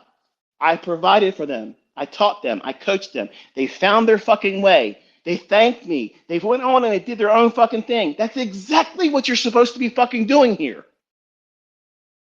It's not fucking betrayal. It's not, oh, you're a piece of shit. You're not respective of the mentor. The mentor. That's fucking weird, man. That is some weird shit. The mentor. Like I'm the the Aya fucking Tola of smart money concepts. Like there's no higher than me, right? It's weird, man. Your only job is to come here, endure the bullshit I put you through, because that's exactly what trading is going to be like. That's exactly what it's like. You're going to have all this hopes and dreams about how you're going to take this winning trade today, and you got to watch all this bullshit price action. And then finally, you've waited, and the money shot comes. That little pieces of the long drawn out presentation, I'm dropping those gems. I'm telling you what it is that, yeah, finally I listen to all this bullshit. All of my fucking students have said this about me. All of them. He talks too much. I'm doing two things. Number one, I'm hiding it from lazy motherfuckers that don't deserve it. And two, I'm conditioning you. For the people that want it right now and easy, because it's not going to be like that. It's not going to be like that, folks. You're going to have to work a lot, study a lot, go through a lot of hardships and doubting and second guessing yourself. And I'm teaching you that that's normal. And if I didn't believe this shit, if I knew that this didn't work in other people's hands, I wouldn't waste all this time making no money off of wasting time. Why am I here? Why am I here right now? Why am I here on Saturdays when I show up and do this kind of stuff? Don't I have better things to fucking do? You're damn right I do. But I know these discussions are going to be playing through your earphones in the gym, during your lunch break. Some of you doing worse things like smoke breaks at work. And you're going to be listening to this stuff. And there's going to be a moment where you're listening to that and it's going to kick you in the ass and say, you know what? Fuck, he just nailed me right there. That's me. He's talking to me about me right now. And I'm going to do what he said. I'm going to change things right here. I'm going to change the way I think about my own actions, my own fears. I got to shut down anything about fear. Shut it down. If you're going through the proper procedure like I've outlined, which is you back test, see if there's any validity to the things I say are existing in price action. Then what you do is you tape read. That means you're just watching. That's all you're doing. You're not pushing a demo account. You're just watching and observing and taking data that you're feeling, not just clearly the open, high, low, and close and how the price moves, but more specifically how you are internalizing at that moment. You'll be astonished at how you feel anxiety when something that you don't have any vested real interest in terms of risk. but the outcome means something. You're like, this better work. If this doesn't work over the next 10 times I do this, if it doesn't work at least 7 fucking times, I am not doing any more of this bullshit ICT stuff. Some of you I just nailed right there. Damn it, he's fucking good. Get out of my fucking head, ICT. I was the same person. Trust me, I was the same fucking thing. Calling Larry's 900 number about S&P. All right, the last 3 times I did not do what he said to do, and yeah, his stop loss weathered that move. He was able to see the profit. I couldn't. But if this one doesn't happen right now, I'm never going to call it again. I still called it. You put yourself through all these. It better do this, or I'm gonna. Come on, man. Like you're opening yourself up to the universe, and the universe is gonna. Okay, I'm gonna reveal the proper decisions based on the outcome of these next 4 or 5 things. That's nonsense. That's crazy. That's crazy level of superstition. And if you got the faith to put things like that to task in outcomes, why don't you put the real work of saying, okay, I'm going to go back and look at a specific thing like the first presenter everybody got. And then I'm going to tape read it for a couple weeks and press no demo account. And then if I see some progress there where it seems like it means that there's an opportunity here, I'm going to test it with a demo account. Now, mind you, you haven't placed any money at risk at all yet. You're still discovering what you're feeling when you take these engagements and price action. That's the secret recipe, folks. Because when you get this moment of euphoria, that means that you're probably going to be more likely to rush into opening up an account with real money, and you're going to think you're prepared before you really are. That's the trap for that. The other one is where you don't think it's going to work, and then when you do have a live account, you're afraid to take the trade because you place the emphasis so much on the outcome having to be profitable. So you're wrestling fear and greed. Those 2 enemies are always there. They're always going to be there. They never go away. How are you able to hold on to these trades and this number of contracts? And why are you able to do this? And what experience? I've desensitized myself to it. When you first start out, you're scared of everything. You're scared of your own shadow. And it's normal. That's why you never invite other people to critique your measure of fear. Because the only thing they're going to deposit into you is more reasons to self-doubt. That's all it is. They're not going to encourage you. So don't ask for my encouragement publicly because you're going to get 15 other people come behind and say, well, this is the right way of doing it. And these people aren't making money. They've never traded live profitably, and they don't even know what the fuck they're talking about. But everybody's got a PhD in psychology and they want to help you out. And I'm sorry, unless you're making millions of fucking dollars a year, you're not telling me anything. Sorry. And nobody's telling me anything in trading. I'm unteachable. I'm unteachable. They have an expression where you need to be unemployable. I'm unteachable.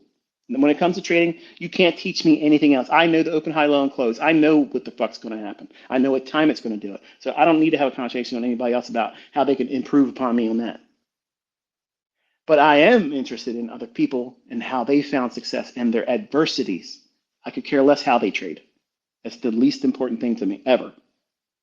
But what they endure is important to me because that teaches a whole lot more about a person's tenacity and desire to overcome, which is an ingrained natural tenet to all consistently profitable traders. If you don't have that trait in you or can't develop it, you're doomed. It doesn't matter if you trade my shit or anybody else's. It does not fucking matter. You have to have that characteristic within you. And I teach you in a manner that helps cultivate that. And it's not an overnight progress. It's not a transition from the lowest, meekest, self-doubting person to all of a sudden now you're the fucking conqueror of the world. Kroll the conqueror. It's going to be a whole lot of fighting with yourself internally. You're going to wrestle with things. Why do I keep doing that? Why do I think that? Why am I afraid of those things? Why am I allowing this person's opinion about what it is I'm doing have any impact over me? Why did I second guess myself? You're going to spend more time thinking like that than saying, what happens if this stuff works and I follow all the rules and I put it off for too long? I'm going to wish I would have started sooner. That's a good problem to have. That's a good problem to have because that means, number one, by saying that, it's really emphasizing the measure of strength of the thing that you now know how to do. If you have a regret that you should have started sooner with me, thinking this way about the marketplace, that's the surest cheerleading moment you could ever give yourself. Because what that is testifying is there's nothing better. There's nothing better than that. You're not going to chase some new strategy. You're not going to chase some new goober, new mentor, no nothing. You found home. Home is your model. You don't need to leave home to be happy. Home is where the heart is. And all the things you care about most are in home. Your loved ones, your prized possessions, your treasures. You need to treat your trading the same way. Guard it. Don't let everybody fucking on the internet have a fucking say about what you do and what you shouldn't do. Fuck these people. There ain't nobody out there doing better than me. Not one motherfucker doing better than me. And Pat, listen to this one. Any of you motherfuckers would take the least bank account balance I got and trade all the shit for that. So I'm the king of the fucking hill, okay? I'm the king of the hill, and I'm talking to you in terms that mean shit, okay? This is stuff that I wish I would have been told when I was younger because it would have had a lasting impression on me, and I would have saved myself misery. I would have saved myself self-loathing, self-hate, depression, anguish, and lots of motherfucking money chasing an outcome in a trade to replace feelings I've had, emotions I'm feeling and going through. I would try to remedy the things I'm enduring in my real world outside of charts. I needed to have a winning trade to make myself feel good. And no matter how much I made, it wasn't good enough. I felt like it didn't help. It didn't help. Let me go in and trade another one.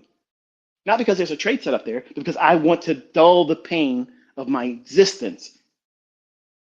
That right there nailed most of you.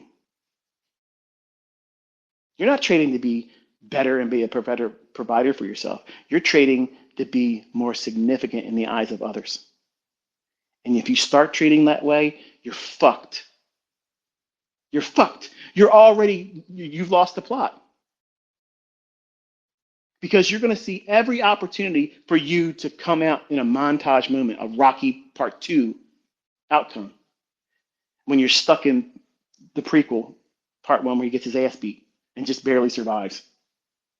But because you go home and see all the bruises and swelling, fuck, the trading, this isn't working out for me as fast as I wanted it to. I'm just going to tell Mickey, I quit.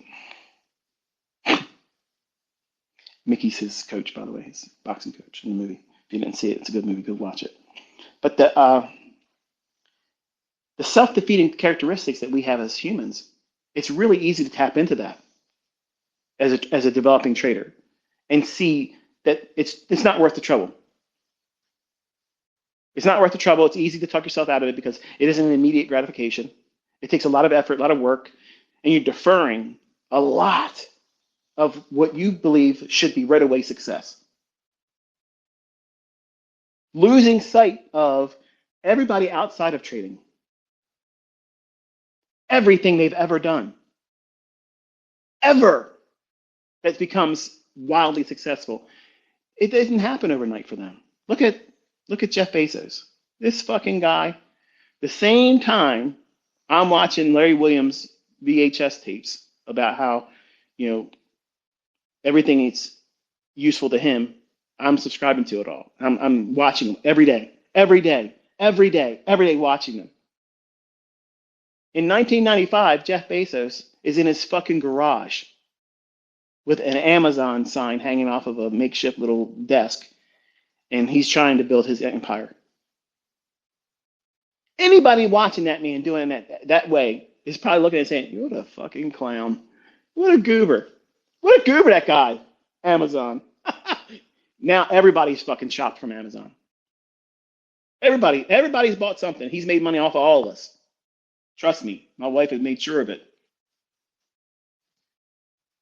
But now he looks like a fucking super villain, like a super Bond villain. He's accepted baldness, shaved his fucking head. He's taking tests. He's fucking working out. He's fucking super villain, right? He's the Lex Luthor we deserved. Modest beginnings. Look how long it took for Amazon to kick off. It didn't happen overnight. He had modest, humble beginnings. I'm sure he was probably thinking, man, this is taking a lot of effort, a lot of time. What did he do? He stuck to the process. Now, there ain't a motherfucker in the world that doesn't recognize who he is or his company. So when you feel like you've been doing it enough, I should have had success by now. What you're feeling is what everybody in the process of finding success goes through. Every person, every single person has that moment. But that same moment is the detour for people that don't have it in them to be successful. Because they say, all right, I've expected or successful right now. At this time, I should have been. And those that know what they're doing and they have a model that works are honest with themselves. It's like, okay, the only thing holding me back is me because I have something that works. I have to be responsible and realize what I'm doing is derailing myself. I'm trying to do something before the time I should or doing it after the optimal time for doing it. So therefore, am I getting a true measurement of the model? No. But you are measuring yourself realistically that you have weaknesses that have to be addressed. But you want to fault the model. You want to fault the market. You want to fault the bullshit that's outside of yourself. And that's where the successful people separate themselves from that. They own it. They own that part of it. And they work on themselves diligently to refine themselves. Because once the model proves itself, it doesn't need to prove itself anymore. The operator has to prove himself or herself using it. And it has to be employed within the realm of the procedures and processes and limitations that the model is built on. First presented fair value gap is not designed to call the high of the fucking week. Did you ever hear me talk about it? No. When the first presented fair value gap forms today, it can't be the high of this week because it has range above and below it. But the same problem of using that very mechanism right then and there for that purpose, that's what you're doing with your model. You're demanding your model do something that's not equipped to do. And you're not going to recognize what I mean by saying that until you've done some time studying it. But once you find that model that you see, this is what you see doing or what you should be doing in price and how price is behaving, it keeps popping off the chart. You say, I don't know, I'm trying to learn this silver bullet shit. I'm trying to learn this Model 22. I'm looking at all these other playlists and shit. But I keep seeing this breaker do this. That's your fucking model. That's your fucking model, man. If that's the thing that keeps jumping off of the chart, that's what I've been talking about all this fucking time. There is no perfect model. There's no fucking perfect model. There's no perfect PD array. There's no fucking perfect application of what I've taught. It's just what's perfectly suitable for you. Sounds incredible, doesn't it? That shouldn't be like that, ICT. Every one of your students should be doing the same thing. They should be saying the same thing about the same price action on the same time frame. Get the fuck out of here. That's how you know somebody doesn't know what the fuck they're talking about. But I believed the same way when I was younger, that everybody that wins should have the same trade. And that buying pressure pushes price up, or selling pressure pushes it down. That's why it works like it does. That was the stupid infancy I had as a nobody. 20 years old out the gate, that was my first conspiracy thought. That's not true. Even in my own hands, I have an arsenal that I could be buying and selling, going short, going long, all different time frames, doing different models, and absolutely all of them can be profitable doing all those things that are against all the other models. Which is why people that don't trade with our stuff can still be profitable. What's the separation? They're good risk managers because the things they believe, why price going up and down, it's a facade, it's a myth. But to them, it's acceptable because they trust the money management aspects will carry them through. And they warm up to the idea. In their hands, their perspective, it's true. Price is random. using what they believe and they see in price action. I submit wholeheartedly that what they're doing and how they view price in those instances are absolutely randomized. But not here. That's not how it is here. I want to be in an area where all of the odds are in my favor. I want to be in a market that has all the odds in my favor. I want to be trading a model that's in price action that fits the underlying narrative right now. That's why I have 81 things. Not all of those 81 things are going to agree for a buy or sell at that very moment. But all 81 of them are in the market every single fucking day. Every single day they're there. This guy's always got an excuse for why. You're fucking right, I do. You're right, I do. Wonderful observation skills you've got there. Absolutely stunning. The fucking obvious. But you don't need to be super mutant level like I was. I compensated for an extreme weakness. I was afraid I was going to miss the entries. I built it up in my head that I had to have the perfect entry.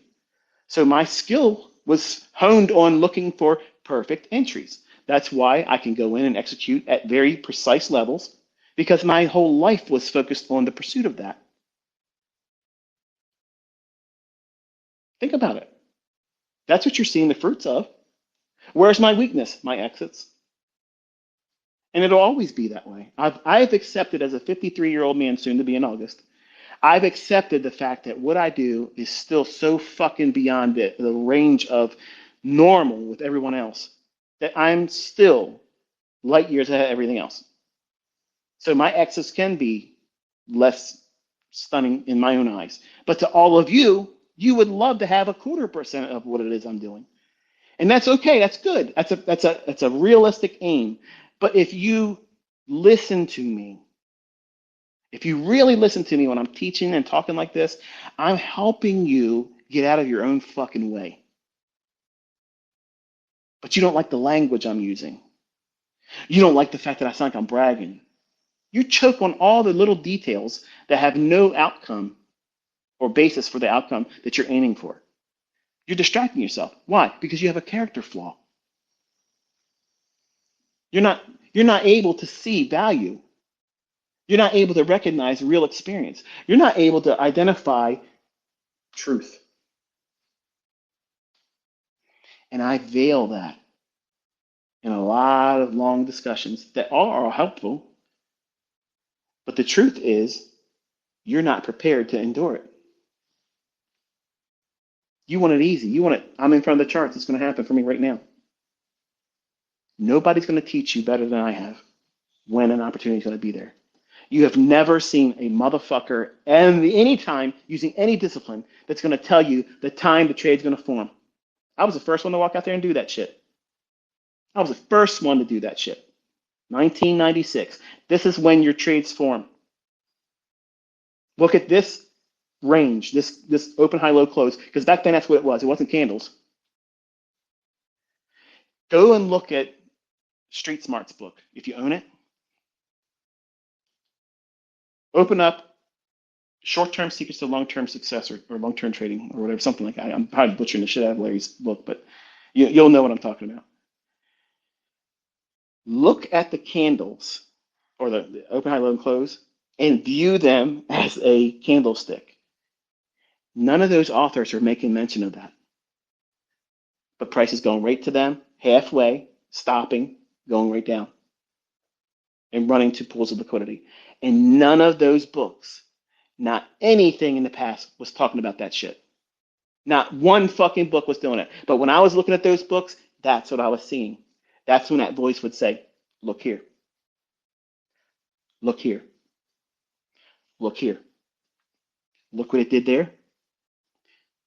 Pay attention to this. It wasn't a conversation like I'm having with you. It was very short little unctions. A little bit of sometimes it was my own conscious voice, and sometimes it was a voice that I've never heard sound like anything else. But it's always been an encouraging voice. And I attribute that to the Holy Spirit. That's, I don't care what you believe, but that's what I believe. And when I submitted myself to it, it was always right. I'll leave that to you as to what you think it means, but I'm not perfect. But this voice was. And when I come out and I try to encourage you, I want you to know that I wrestled with that same stuff and more. Like you go to work and you're a functioning employee, I would have anxiety attacks at my jobs. I would have to go to the bathroom. I would pretend I had an upset stomach when I didn't, just to go home.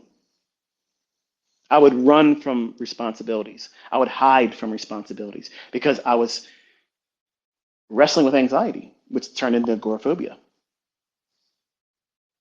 And that form of anxiety manifests itself in traders early on, and they don't recognize it.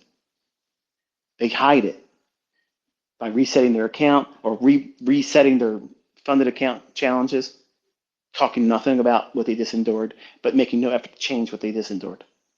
They're the problem. I was my problem. How I thought was my core problem. I thought the things I was fearful of and obsessively thinking about what I needed to have right now, or I'm not successful, or finding success, or progressing in the right direction. I allowed those thoughts, those self-defeating thoughts, those questionable outcomes, the what if thinking, and it's always negative. I let that stuff dictate how I live my life. And I invited fear to grip me and hold me in a death grip and choke me out every single day.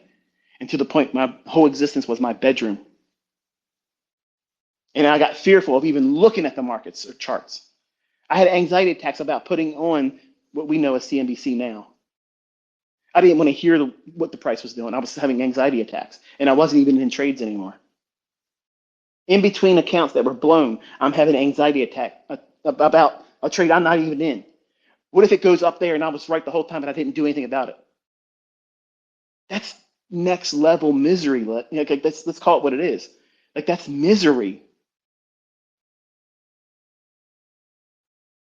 And if you don't correct that, even when you do find success, success isn't enough. So you get comfortable with taking stupid risks because the adrenaline rush of doing that compensates for the pain for not accepting the fact that you make bad mistakes or you messed it up in terms of your progress and you second guess yourself. That's what I think, honestly, Jesse Livermore did. I think he realized that he just had a flash in the pan run of luck, and he was experiencing the shit in his hands that he couldn't make it work, and said, fuck it. I can't accept it anymore. I don't want to go through this pain anymore, and blow his brains out. And you all championed that guy. He suffered from mental illness. I feigned a mental illness so that way it's part of my character online. I am not, absolutely not bipolar. I have no mental illness. Some of you that talk that shit, you bought everything I've ever done as a character online. I own you. I should get the Academy fucking award. You believe everything I put out there and showed myself as a character. That's wonderful. Thank you for the compliment. But it's funny how people look at these giants in the industry and they all have character flaws, huge character flaws. But you champion them. I'm Team Gann. I'm Team White Cloth. I'm Team whatever the fuck anybody else talks about. And you don't know these people. You don't know what they wrestled with. You don't know. Just like nobody should know what you're going through. Don't give them what you fear most. Don't put that out there in the ether. Because the devil's like the lion that roams the earth, seeking whom he may devour.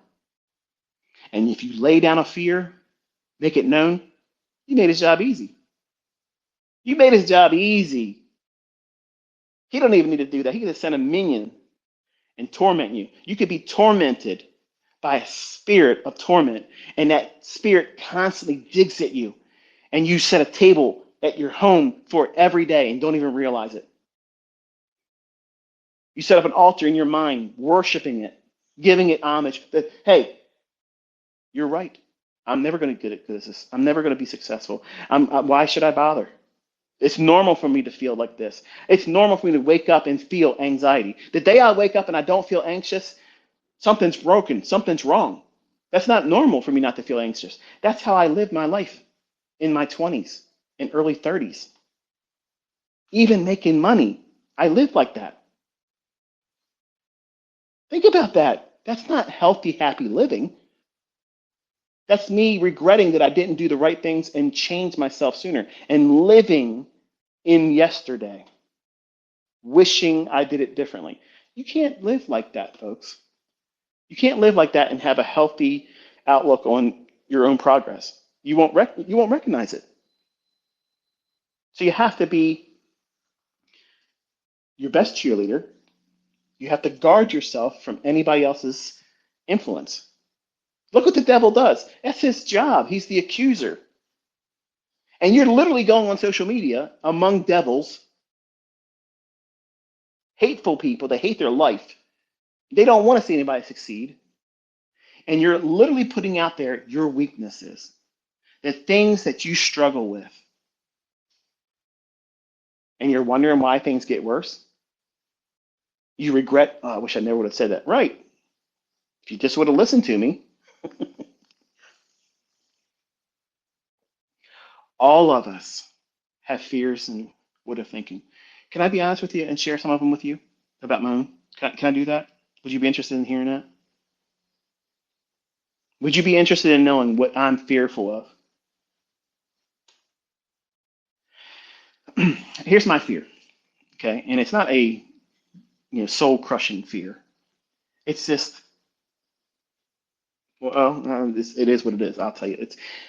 I spent thousands of hours making the content that I've made to pretty much guarantee if God chose to take me out before the rapture, before I think I'm going to reach a specific age, and He just says it's time for you to go. You're done.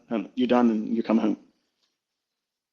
If I didn't lay down this compendium of perspective, teaching, logic, not just in the charts, but how you're supposed to think, my fear is that my children will never arrive at what I know they can be. I have what I am is I'm Enigma. I am it. I'm the algorithm. I am it. When you look at Price, you're looking at me. And that one cut deep, didn't it?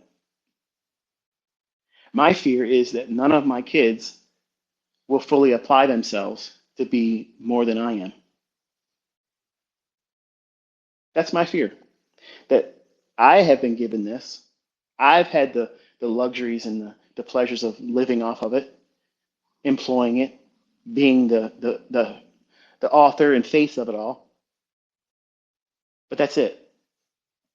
None of my children will do anything with it. That's the only fear I have as it relates to trading. And if they never do, well, I mean, it doesn't change how I live, but it is a regretful thing for me because I pour myself into these lectures. Because again, I'm picturing them at their job, but you think I'm picturing you at your job. I'm picturing them looking at how expensive things are. And even though dad helps them out here and there and buys a couple of things extra for their pantry to get them through for the week of the month, I'm wanting them to feel that discomfort. Sure, they can trust dad ain't gonna let them go hungry, but I'm letting them feel that discomfort. What if the day comes when dad's not here? That's what I want them to think. I want them to think, I have all of the advantages right now that all of you would love to have time with me. You would love to be able to sit down with me and just pick my brain and say, what do you think about this? And what do you think about that? And just really just deep dive into whatever you can ask of me. And these are my own children. Do you know not one of my kids ever do that? Now, I'll get texts all the time. Dad, what's it mean when the Bible says this? Or they'll send me a video. Is this person right about this and that? Which I'm thankful for. I mean, and really, in terms of priority, I think that's the best. I mean, my opinion about the word is better than what I think about trading. That's first. They're seeking the kingdom first, and then everything else will be added unto them. But as a dad, as Daddy ICT, in the truest form, it's my children I'm speaking to, and all of this work has been laid down for them to be able to tap into all the time. But my fear is I won't ever see them be who I know they can be. Way better than me. Way better. Because they didn't fall victim to the problems that I put myself through. And they have all the advantages of being my children, and I'm not going to hold back anything from them. Ask yourself why they don't take advantage of it, because I tried to figure it out myself. I don't know. I like to believe because they're four boys. Each of them have been wanting it for free, but no work that's been given to them. They all have had this look in their eye, like they know that dad's just going to break off millions and millions of dollars, and just here it is. You don't have to work, you don't have to do anything. And I told them, and my oldest told me I was a piece of shit dad, and I'm the worst dad in the world. When I first told him I wasn't just going to lay it in his hands like that, because I saw the efforts of me doing things like that younger, and he went a different direction. He now doesn't think that way, and he's appreciative of it. And he actually does really good in his own efforts. He's not super rich, but he's successful at what he does, and he loves what he's doing. So he has a little bit of an entrepreneurial spirit. He wants me to give him signals. I'm not going to do that. Sorry, Cody, you're going to have to do real work. But all of them had, even my daughter, she's like, do we have a will set up? So just like a woman, right? Going after the money. I know, ladies, that was just a joke. Don't come at me. But they all have this expectation that dad's just going to leave this for them. And I have been spending my entire life laying down breadcrumbs. And maybe it won't be my kids. Maybe it'll be one of my grandkids that may or may not be ever known by me. So if you're listening to this in the future, you know, Pop will be, proud to see it. But that's the only fear I have. I don't have any other fear. Not related to the markets or trading or the perceptions of others. Now, I could very easily, and I have honestly entertained this idea a few times with Caleb and Cameron. I was like, look, I could have a lot of fun with this, and you could make a lot of money if you step out there, okay? I'm sitting next to you. You're doing what I'm doing, but you're going to call it like you're doing it. Let me tell you something. A lot of you smart motherfuckers would have figured it out right away if I did that. It's just dad doing it. But you won't want to say it because then it proves that I know what I'm talking about. So it kind of cancels the whole argument against ICT because his son now doing it. He's doing what ICT wouldn't do. So he's better. He's given the stop loss and the target and everything. And all of you would flock to his channel or whatever service he would be offering, whatever the fuck would happen. You all would pour in your attention there and blow smoke up his ass and build a pedestal to place him on, and he'd be a fucking hero. And I'd say, look, see how easy it is? And I could entice them to do that. And both of those boys were willing to do it. So what did that teach dad? They want the shortcut. And that broke my heart. Because I wanted them to say, no, dad. I want to do this on my own. I don't want you doing it for me behind the scenes. Because I could do that for them just like that and give them a false image if I was a con artist, if I was a piece of shit. And you'd all believe it. You would all believe that that was them doing all that stuff.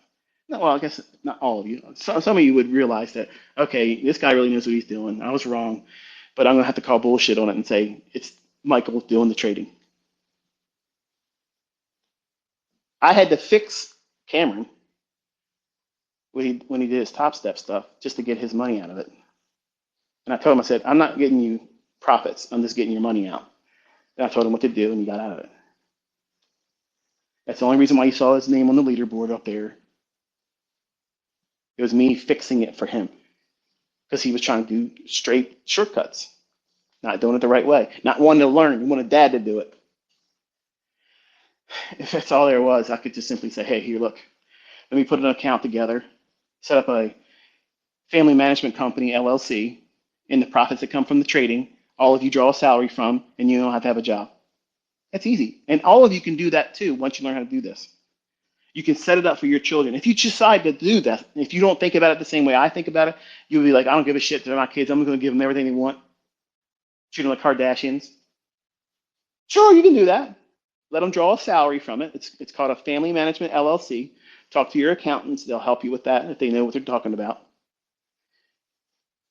And you can set that up through your trading. You can run a trading account as an LLC that they draw a salary from. So some other opportunities right there too. But you sell yourself short because you think the short-term adversities right now, not realizing what is laid in front of you as opportunities. What happens? What happens if you never really get good at trading? You're marginally profitable, but you are a welcomed spirit for live streaming, and you only make your money from affiliate marketing. Is that bad? No. I don't have a problem with that. There's a lot of people that have yet to really prove themselves as good traders, but they have a very encouraging spirit. Very encouraging, fun to be around. It's like the guy you go hang out with at the bar. You see him all the time. He's friendly. He never gives you any bullshit. It's just fun to talk to. You don't expect a guy to make $1 million a year. You don't expect him to smoke up your ass. You just know he's a good person to talk to, and you feel good hanging out. You don't feel like you're being talked down to, and you don't feel like you're not good enough. There's a lot of personalities in the world right now that are live streamers that way right now, and they just get by on that basis alone. And some of these people I like. I think they're generally nice people. Are they superstars in trading? No. Do they claim to be superstars in trading? No. So they stay in their lane. So it doesn't bring any kind of real drama to them. But what happens if you find yourself in this and you fix all of the core tenets that make you a terrible fucking person? Because all of us have those traits. I don't give a shit what you say. We all fall short. We all mess up. We all have character flaws. It doesn't matter how good you are at hiding them or pretending they don't exist. We all have them. But what happens if you use this as a medium to fix all that? And then all these opportunities open up to you where hey, look, you don't think you have the personality to be a podcaster. You don't think you have the personality to be a live streamer. You don't think you have the potential to be a teacher or a mentor that can prove they can do it, so therefore they have the authority to be teaching at all. The doors open up. The floodgates open up, and the money can come flowing in like you've never imagined. And when you find big income coming in like that, you know what that does? It frees you up to not worry about what? Your trade's panning out profitably. So then what does it do? What does it do? It gives you objectivity that you'd never had before because you don't have the fear of your trades failing on the basis of defining your success. That's the reason why I tell my students to do these types of things if you're comfortable doing it.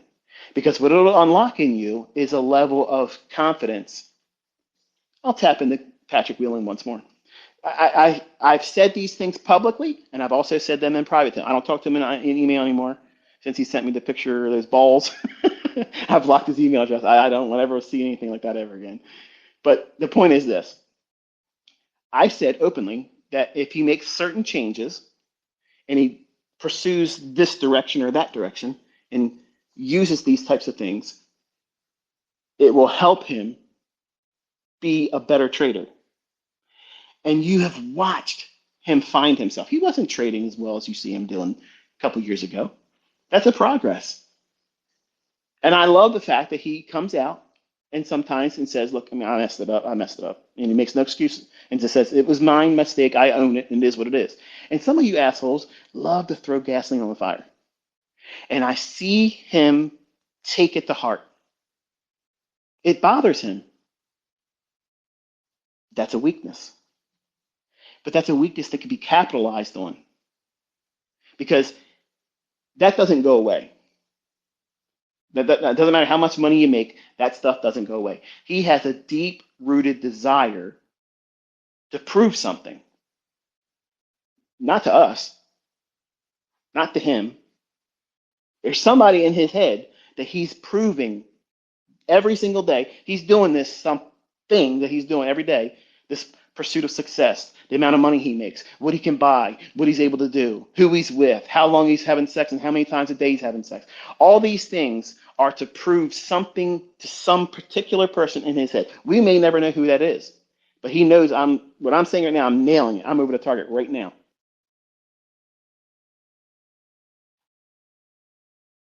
But he's doing all the right things except for spending his money like he is. That's the only thing I would change, Pat. I mean, that right there, that shouldn't happen yet. You've all right now. He should dial. If he was smart, and I'm not saying he is or isn't. I'm just saying if he's smart, what he would do right now would be change character 180 degrees and say, you know what? I'm not going to flash anything in front of you anymore. I'm going to make it all about the trading. And I promise he would go light years faster and beyond what he's doing right now. He makes a lot of money in affiliate, and he's openly shared that. But what I think he's recently tapped into, the truth of it, is because he makes that kind of money outside of his trades, he can afford to just be wrong. Because let's just say he goes out there and he blows all of his accounts. This is for anyone, okay, that's in the influencer role. All of you know, because you've had payouts, you've proven you received, payouts in these companies that you trade through. You have that to fall back on. And people can say, well, even if you blow out, you can do it because you did it before. So it kind of gives you a reassurance that no one can really roast you on the public because you've proven you've made money. It doesn't matter if you blow an account, okay? When you make a lot of money outside of trading, it gives you that second level of confidence that you don't really feel as a job employee holder. I said that backwards. An employee or a job holder, someone that goes to a 9 to 5. That's not the same level of I don't give a fuck with the outcome. That's like when I lose the money, I'm still stuck working with Carl. And that's self-defeating. Whereas if you lose your accounts and you blow your account in trading, but you have a nice income coming from affiliate marketing, a broker arrangement, or whatever it is, you're repping some kind of a TradeZella. I don't know. I mean, I just know there's things out there that people use and market, and I don't have a problem with it. If it's a good service, then it is what it is. But that type of thing, I encourage that because you're always in the beginning, you're going to be fearful of the outcome of the trade. And what if I don't make money trading? What happens if you follow these instructions and these advices that I'm giving you, and you dabble with live streaming, and you get an audience that loves to be around you? They don't expect you to burn down the house every day and make lots and lots of money. You're just fun to be around. You encourage them. You feel like you're one of them because you're doing the same thing. You're finding your way through it. See, that's the part that I love about Patrick, because he was doing that in front of all of you, and he still is. He's still finding himself.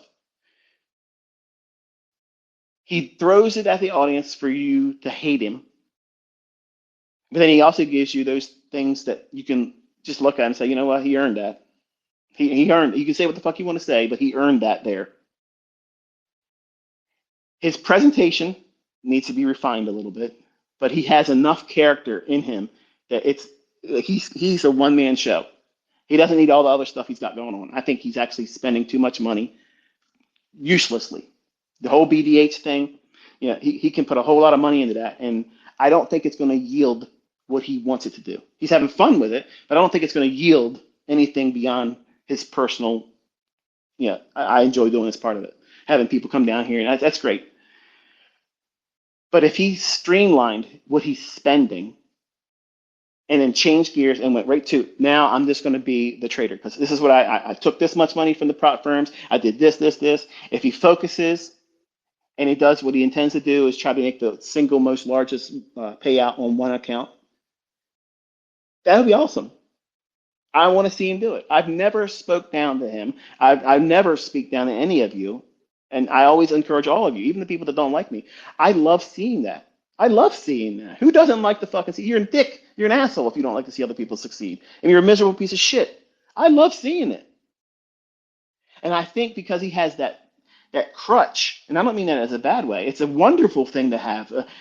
Multiple streams of income many times are the secret weapon to why certain traders are so good because they're not afraid of losing anymore. And not everybody has those opportunities in the beginning. Like, well, here's a perfect example.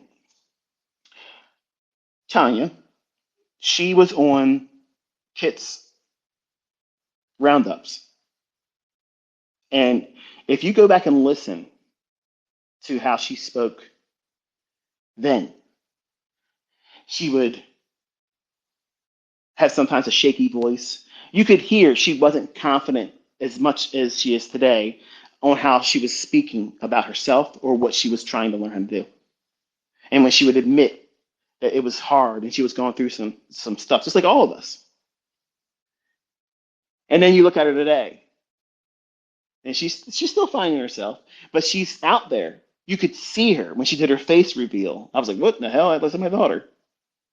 And for the people that think that that's my daughter, she's not biologically my daughter, but she reminds me so much of her. And if you saw a picture, you would be like, what the hell? That's crazy. But long story short, she has a very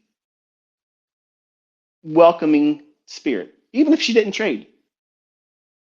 She's disarming. She doesn't make you feel like, oh shit, she's trying to talk down to me. And she's pleasant to listen to. She refines that a little bit more. She'll be one of those, yeah, she knows exactly what she's doing. She'll be like a Linda Raschke. You don't see a Linda Raschke as like bombastic, like a Patrick Whelan or an ICT or something crazy that's over the top. It's a steady edge of this is what you're going to get from them, and they're consistent. That's what I see in Tanya. She has fun with her audience and does some stuff every now and then, but I see that in her. I have people that are students that are coming up that are really, really well versed in trading. They know exactly what they're doing, and they're trying to be something that they're not. And I'm not going to be the one to tell them that. They'll know for themselves when they start trying to do these things. But when you step out there, once you have the skill, you can get money from live streaming. You don't have to call the trades, just trade. Just trade, let the audience watch, and there it is. Put your disclaimers up in the beginning and periodically throughout the presentation. Remind them that there's real risk and not to copy you, and just do what you do. And people will flock to you. They'll watch you. You don't need to have the comment section open. You don't need to have the chat window open. None of that stuff. If you know what you're doing, people are going to come there. And the money you make from that will help offset the need for your trades to be profitable in the beginning. Even if you're putting yourself out there as I'm trying to discover myself. Dozens of you tried to do that over the last year. Some of you haven't really found your rhythm yet. Some of you have grown. And you're finding that, hey, wow, look, this helps me. This helps me pay a little bit of bills around my house. So that means I don't fear losing this account now because I have a little bit of income coming in from this little marginal stream of income that's done by live streaming. And I would be doing this stuff anyway. And that becomes another stream of income. And while you're improving, and then when you get better, people that have watched you come up, figure them like we watched you develop in the public eye. And now look at what you're able to do now. And they have a proverbial blank check then. Anything they tap into is going to make them money. Everybody will want to go and link up with them. They will offer them affiliates. They won't ask for affiliates. It will be offered to them.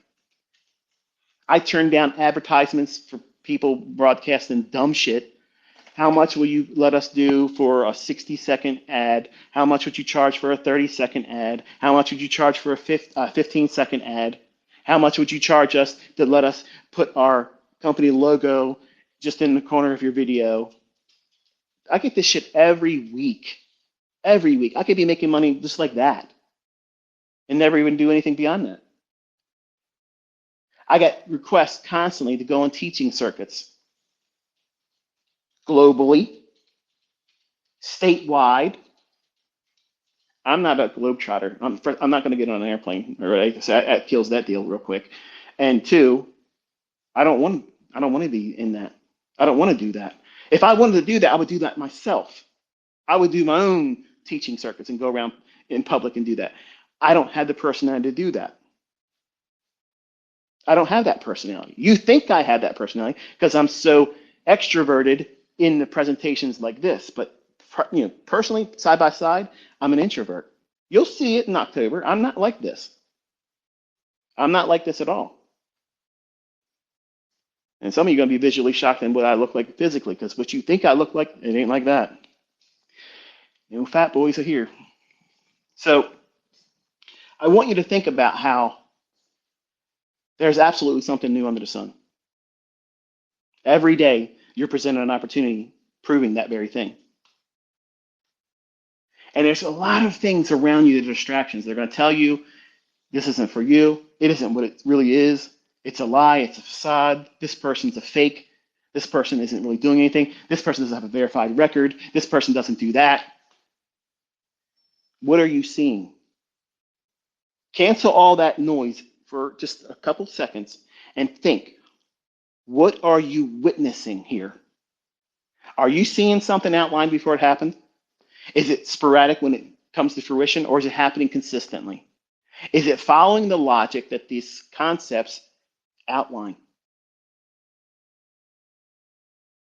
If you're going to be honest, it's the latter.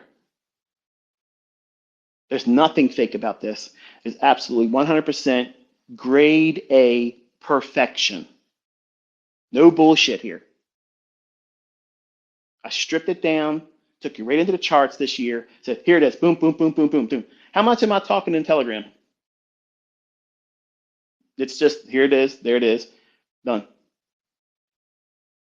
I could always have been doing it that way, but I wanted you to earn it. I want you to work for it. I know that my stuff's the best. I had always known that. I could come out here and make a pamphlet in a PDF format and tell you, do this, do this, do this, don't do this, do this, do this, don't do that, do this, do this, do that. At this time, look for this. If it doesn't do it by this time, don't do anything at all. This is what you do. This is where your stop loss is. This is where your target is, and do this only.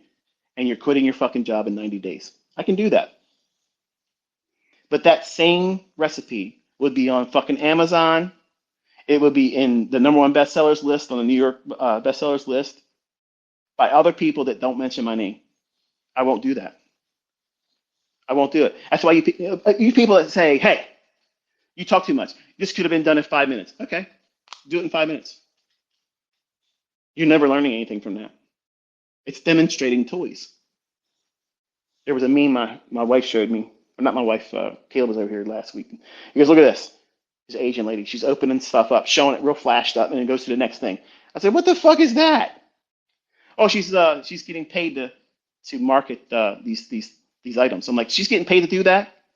The fuck? You need to pay me for looking at this shit. Like, I need to get paid to look at this. What the hell is she even doing? How? There's nothing I can't even remember what the hell I saw, let alone when I buy it. That's the equivalent of, I'm watched every ICT video in existence, so that way you don't have to. And I'm going to show you every ICT concept in 20 minutes. And you leave not knowing shit. They demonstrate hindsight. This is what ICT stuff does. Here. Okay. Now, what time is it going to happen? When will it fail? So that way you can focus on when it will work, and when it won't work, you can just sit out and don't look for it. You're not getting that you're not getting that in a 5-minute trainer. You're not going to get that in a verbatim, regurgitated, parroted video where it takes away from all the problems that you're going to feel when you're trying to employ these concepts.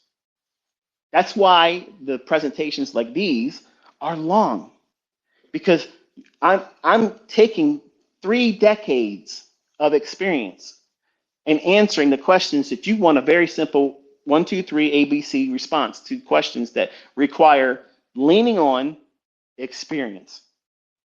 I have seen enough times where a fair value gap, even if it's the first weekly fair value gap of the day, it should be going into it. It should be used as something that's bullish, some kind of a discount array, and it fucking doesn't do it. It just goes the other direction. Well, that's manual intervention. I don't know when that's going to happen all the time. That's where I'm going to be a victim, just like you will. But I'm not going to throw everything out the window and say, "Fuck this! It's all useless now." I take a break.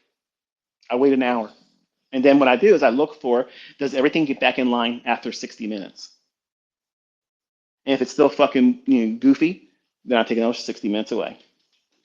And if it leads me into the lunch hours, then I'm going to look for a run against what just took place. I'm not surprised, man. I'm not surprised. I'm not scared. I'm not worried about them doing something to fuck me up. Okay. I can lose money on a seek and destroy day, but then come back. I teach you, once you recognize it, you stop. And then tape read the rest of the day and see how good it was for you to avoid the further losses. And develop discipline over yourself. Be responsible, because that money, the broker's not going to feel sorry for you and say, you know what, we knew you should have stopped 16 trades ago, but we didn't have it on our heart to tell you, but now we do. 30 trades into the day. You're just going in here, going on tilt, and let's just look. We're going to do a reset, and we're just going to keep the commissions, but we're going to give you all of the realized losses back because you deserve it. You're a nice guy. You've been with us for longer than 60 days. You beat all the statistics right now, so we're rooting for you, buddy. Here, we're going to make it all better for you. It doesn't work like that. And then when you see these prop firms, well, we're going to do a reset. We're going to fix everything. That's not realistic. Just like the rules that they place on you trying to find profitability are realistic. They're not. They're making it more harder than it needs to be. Which means what? You're going to feel even more adversity, more fear, more hardship. More so than it would be if you were just placing your own money, even if it's a small amount of money, into a live account and trade one micro lot. It only costs $30 or thereabouts to do one micro, to have that in your account to do one micro. I'm not saying that that's all you should have, but there's better ways to do this, folks, than these prop firm companies. There's absolutely better ways to do it. And you will be so much better for doing it that way. Don't be afraid or ashamed that you're starting with a shoestring budget. But don't even start with a shoestring budget unless you have done copious amounts of backtesting, tape reading, and then demo trading using the same procedures and logic. It doesn't mean we throw everything out the window because now we're trading with a real account. Yeah, this trade is only supposed to be 25 handles for me because that's my model, but I'm going to go in and trade 3 micro contracts because I can afford to do so, and I want a bigger payout. I want to be able to make more, and so I'm going to try to aim for the entire morning range, not just where it makes sense getting in here and getting out the first pool of liquidity or inefficiency, which is the low-hanging fruit objective I try to teach you. You have to be able to do that consistently. If you can't hit consistently every fucking day, the lowest hanging fruit objective in liquidity, if you can't do that consistently every single day, you have no reason for ever going above 1 micro lot. And if you didn't pay attention, go back and listen to it again. You should not have any leverage at all unless you're able to absolutely every single day identify the low-hanging fruit objective or the next draw on liquidity. At the opening bell at 9:30, what pool of liquidity is it going to aim for? Which is the reason I spent so much time, that being the number one teaching, knowing where the draw on liquidity is. Where is it going? Why should it get there? And then narrative is, how will it get there? What will it upset and take out before it gets there? It doesn't mean it's going to be straight open, go right up to the target, and you think it's going to be bullish. You have to have time seeing these things and seeing when it fails in your own hands, and then identifying these markers within your character, your personality, that's going to cause you to go on tilt. I don't give a fuck how many times you watch or listen to Mark Wilson. Why am I doubting that name? Mark Wilson? Is his name Mark Wilson? Trading in his own. Mark Douglas. Who the fuck is Mark Wilson? Somebody's going to tell me, I said to you, why are you beating me up? I didn't do anything to you. Sit down, Mr. Wilson, when I'm talking to you. That book doesn't it doesn't scratch the surface. It doesn't even scratch the surface of what you're going to have as a real, hang on. One of my perimeter alarms are going off. I forgot to turn them off when I come out of the bedroom this morning. Come around my fucking house, paparazzi motherfuckers. I'm gonna know you're here. Hang on one second.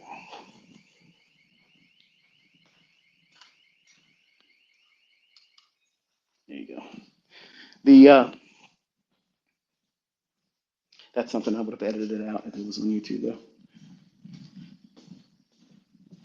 Your journal, your history, your progress, your development. You want to pour every aspect of detailing everything you go through, how you think, how you feel. What were your greatest achievements for today, for this week, for this past month? What do you hope to aspire to reach as a target? What's your goal? And they have to be measurable. Not, I want to make $10,000 this month. That's not enough. How are you trying to make that $10,000? Are you trying to do it with 5 trades a day? Are you trying to do 5 trades per week?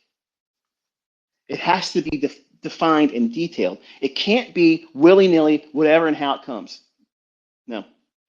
That's the same people that tell you, well, when you're trading, your job is not to predict price. Your job is to react to price. No, that's bullshit. That's bullshit, Virginia. That's what the reason, number one, all these people fail because they go into it like that. Your job is not to predict price. It's to react to it. If you're always reacting to price, you're chasing price. You're a victim to manipulation.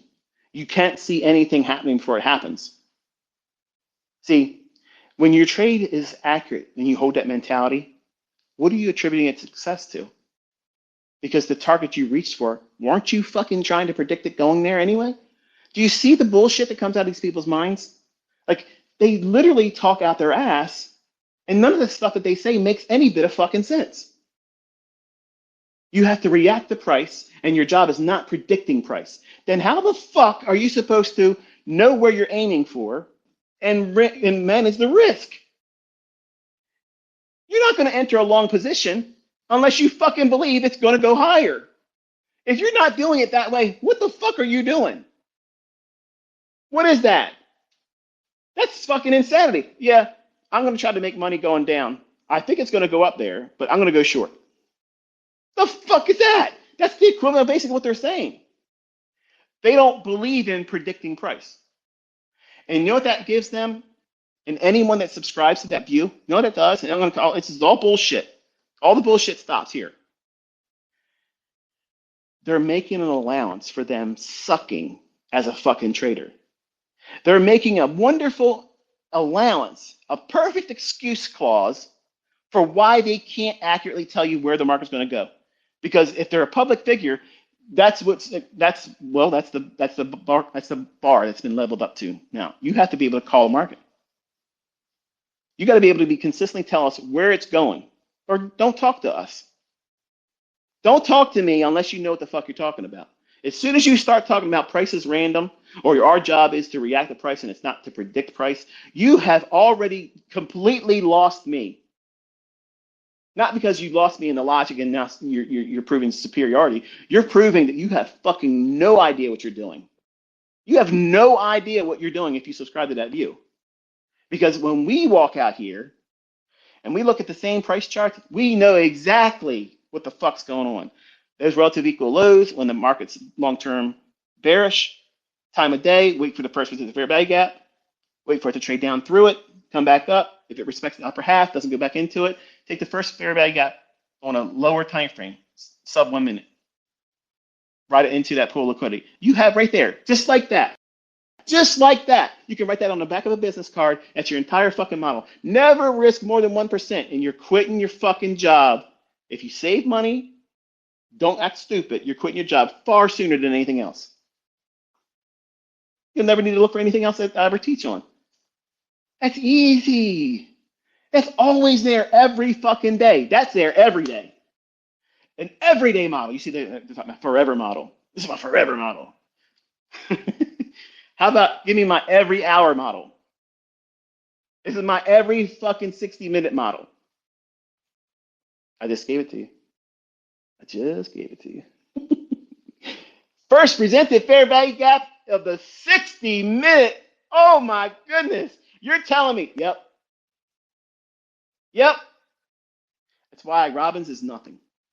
That's why all these motherfuckers are scared to come out here and do anything. They know I can do it. They don't want to. They don't want to suffer the embarrassment of the demo baller showing them up. But they think I'm going to buy into this bullshit and feel like, what am I going to do? Nobody's going to believe me unless I do this. When everything I've ever done gets fucking largely ignored by the same group. So I don't need to listen to this bullshit. I just find it funny that nobody can prove anything better. Nobody can call it better. Nobody can execute better. Nobody can get in and out as good and as consistent. But they all have words to talk about why you shouldn't learn, why you shouldn't be here. You don't see that as the enemy? Like, you don't see that? I'm taking nothing from you, nothing, and I have every right to demand it. I don't have to give you my time for free.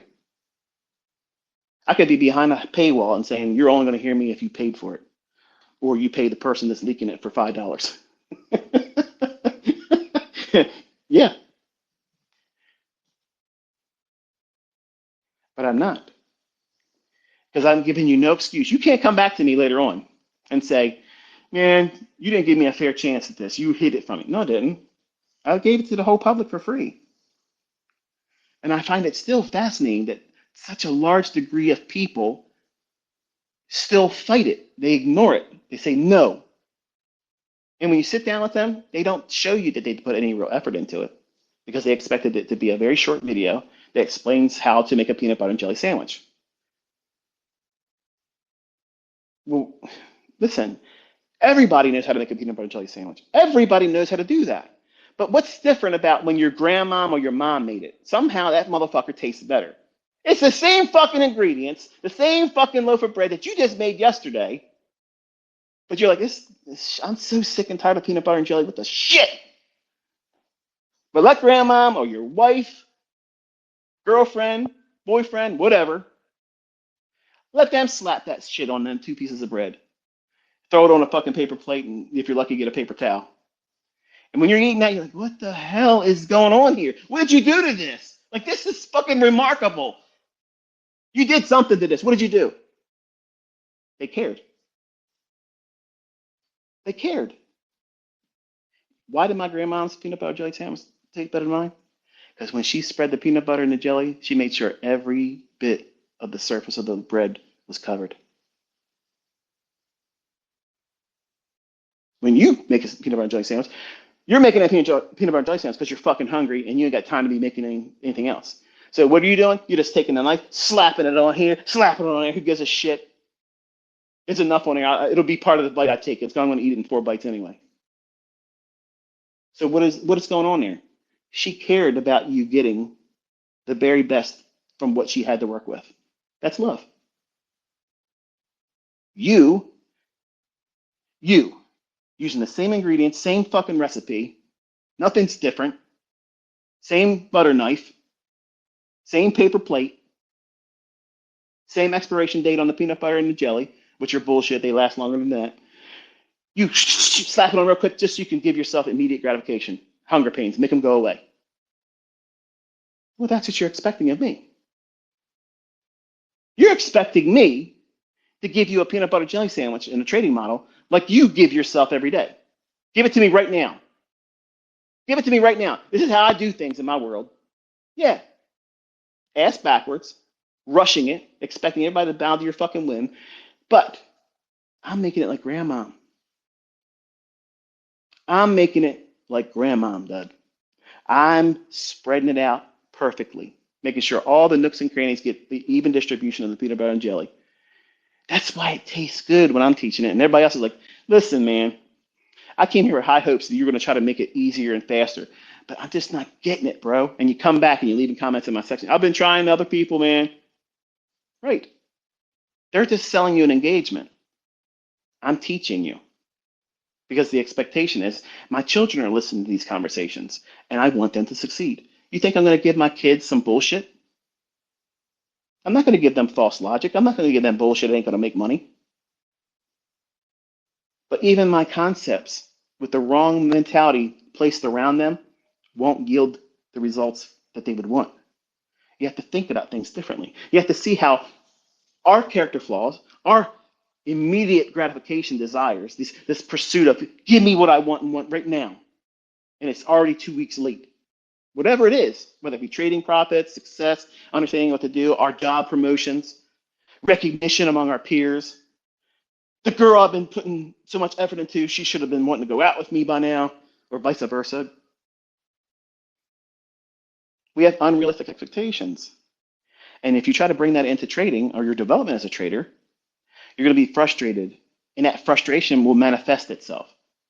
And the only thing that usually occurs in that regard is that we end up trying to trade more frequently with larger leverage in opportunities that really aren't there because we're seeking comfort outside of a discomfort that we're experiencing. It has nothing to do with trading. That me, because I worked through a long period of that. And I'm thankful the Lord took that away from me. I'm thankful that he took that part that I struggled with away, where I no longer looked to impress people that did not really care. And the last thing they wanted to see was me to succeed. And when I identified that, when I saw that, I no longer cared to pursue everything I was doing as the outcome to prove that point to them. And I realized that my anxiety that I was going through was because I was trying to live up to everybody else's expectation of me. And they didn't give a shit about me. They were all holding me back. And I don't think they all understood that they were doing it, but they were doing it. They didn't want to see me succeed. They didn't want to see me retire at 40. They didn't want to see me drive in exotic cars, go on vacations at the drop of a hat, wherever I wanted to go. And I didn't look at price tags. They didn't want to see me throw away $600 shoes, $300 shoes because I got dirt on them. Just buy another pair. Just buy another pair. We're talking about 1990s, not just recently. I was spending that kind of money on shoes back then. And my uncle gave me some shit about it. You threw those shoes away just because you got dirt on? You could have got them clean. Yeah, I could have. But it's easier just to just buy another pair. The look on his face, that I'll never forget it. Like, what a fucking waste. You see it as a waste. But to me, it was nothing. It was nothing. That was like one contract stop loss on the S&P. It was nothing.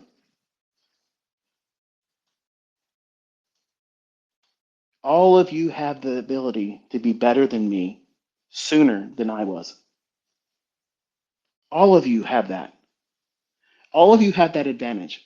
You all have the luxuries of me explaining how I fucked around and made it longer than it had to be. But you don't want to listen to those lessons. You want to hear, give me the new shiny object you have right now. Give me the new PD array that's better than everything else because I want to talk about that. I want to add that to my mentorship. I want to talk about that in a book I'm trying to write. I want to make posts about that and pretend I know what I'm talking about. I see it in my own community. I don't think I don't see that. I see a lot of pretenders, okay? And I don't like that. I don't like when you say, oh, I got the same trade as you, boss. Unless you show the execution, you didn't have the same trade. So why even say that? Because you want to feel a connection between us. And I'm not going to fake that by giving you a like or a high five because I'm rewarding your bullshit. I'm teaching you to cut the bullshit out. I'm not that special that you have to have a high five from me every day or a reaction from me.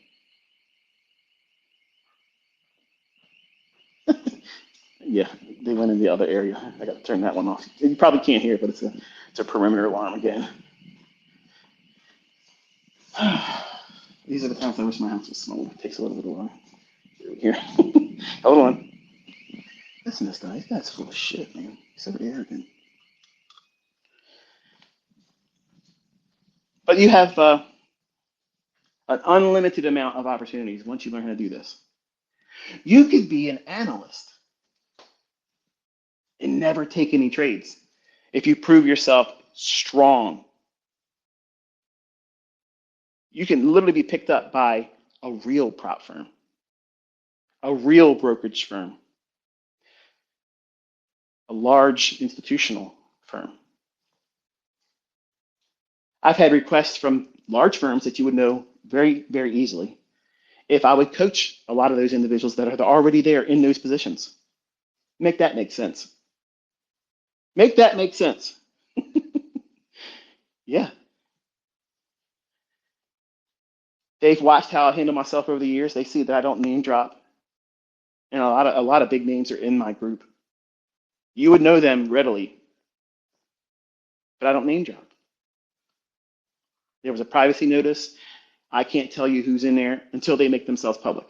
Once they make themselves public, they say they're an ICT charter member, then it is what it is. I usually screenshot it and capture the link of wherever they made that reference, and then if I ever talk about them, I have that to fall back on. But I have never violated anybody's privacy at all. I meant it. I wouldn't want it done to me, but you have so many opportunities once you pick this skill up.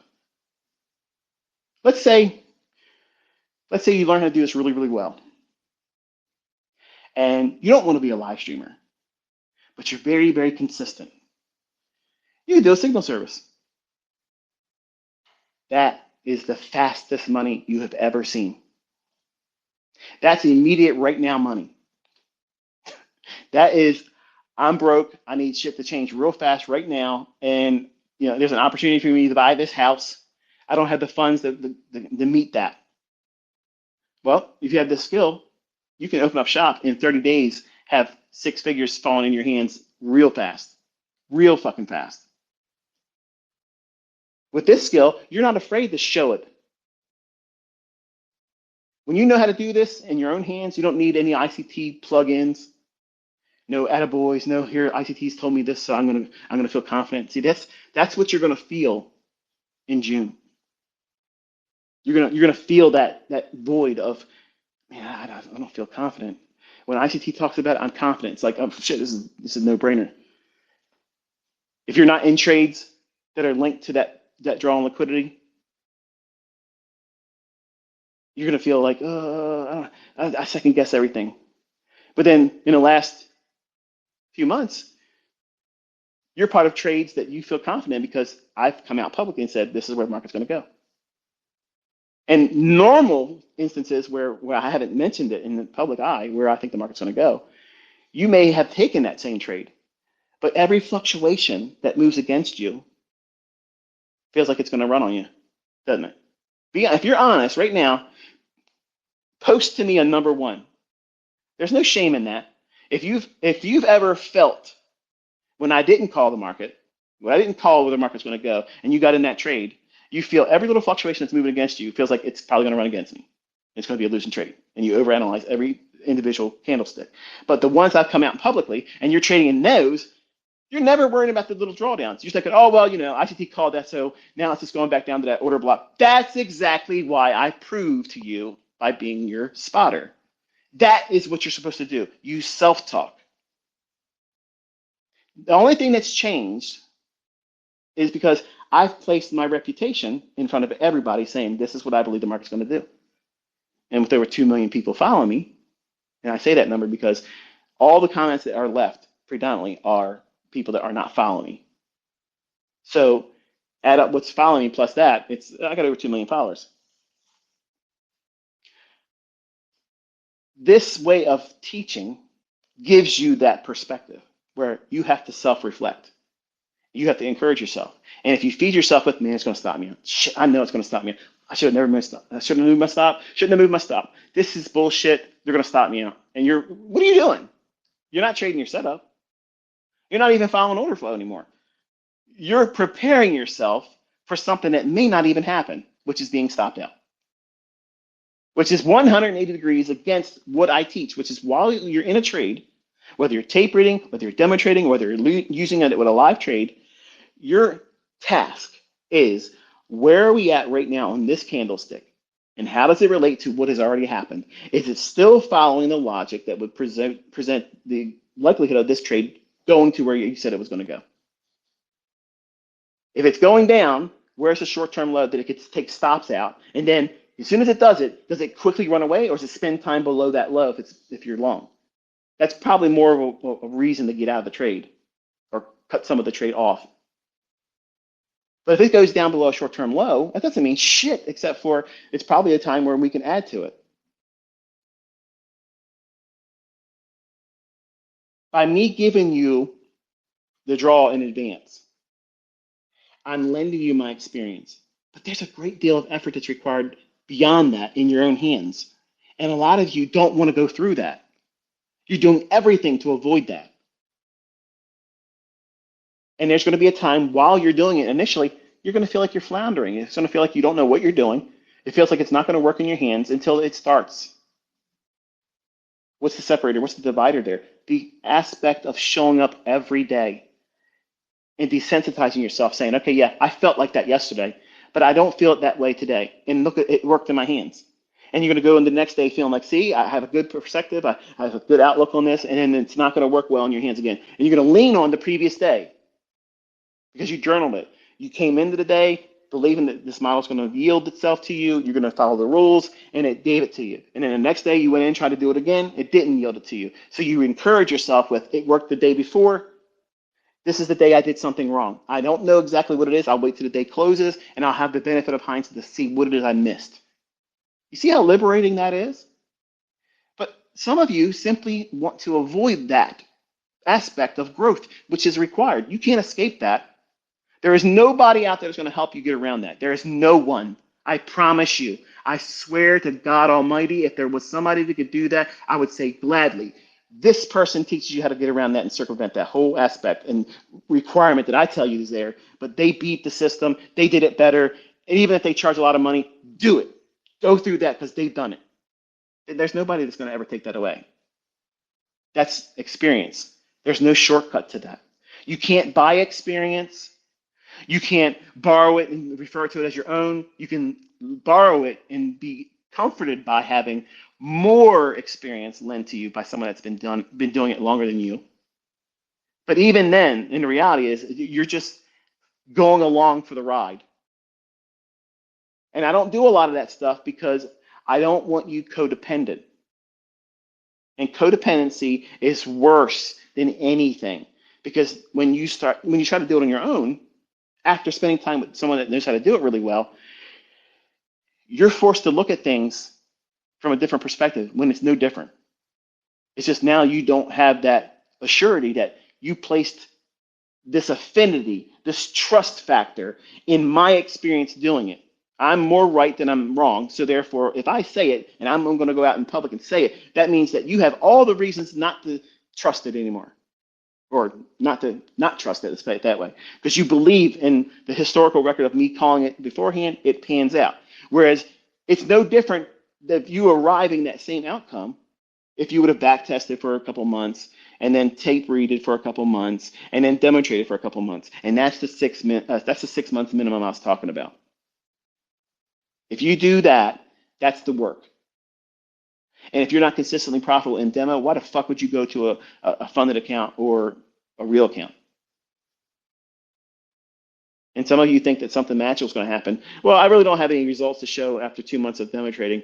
And I don't want to have any back testing because I didn't want to back test. And I don't have any journal entries because I think journaling is a waste of time. So yeah, I should probably be profitable now when I start doing it with real money. I put enough time into it after all, right? And that's the dumb shit that people do. And then they'll send emails to me. Every mentorship intake, I had this. Every mentorship intake, I had this. And as soon as I said, show me your last 3 months focus in your journal, what you were looking at, because I knew they weren't going to have 3 months of journaling done in a day. And if I gave them a full day of response time, and I told them, show me what you did for 2 months in tape reading it, which markets, what was you looking at, what was your observations and annotations, and then show me what your trades were for the next 2 months of demo trading using the logic that I taught you. Not one of them that ever complained to me and said that they did the work could ever produce that. Not one motherfucker ever was able to produce that complained and said they were not learning it and I was hiding things from them. That's the reality, folks. It's not going to fall into your lap. Just because I'm the fucking golden goose that never runs out of fucking golden eggs doesn't mean it's going to rub off on you and everything you touch, you get the Midas touch. You got to work for it. You have to get that experience on your own. But here's the wonderful thing. Once you acquire it, it might take you 7 months. It may take you a full year. There's nothing wrong with that. Because once you get to that level and you have the experience and you know exactly how you're going to react, you know what your triggers are, what makes you nervous, what scares you, but then you start seeing all these instances where, yeah, I saw that before, and I used to fear these types of moves. You ever see that in some of my students' responses when they'll come behind somebody else and say, yeah, I did this, I got scared, and I got out of the trade. He goes, yep, I used to fear that same thing, but then I had to push past that and just go a little bit further and just hold the idea and just stick to the logic and the concepts. And then I got over that same fear. I don't look at that as someone browbeating someone saying you're stupid. That's someone saying, I used to do the same thing, and here's how I overcame that. You know what that is? That's a mini little version of market wizards. How these individuals coped and how they overcome. Not the market, themselves. They overcame themselves. More needs to be said about that. That's what makes those first two volumes of Market Wizards so great. They're great. Everything after that, volume 3 or whatever he's done after that, it's bullshit. It's not even worth listening to or reading. But volume 1 and 2, absolutely crucial to me because it helped me understand that it isn't going to be easy.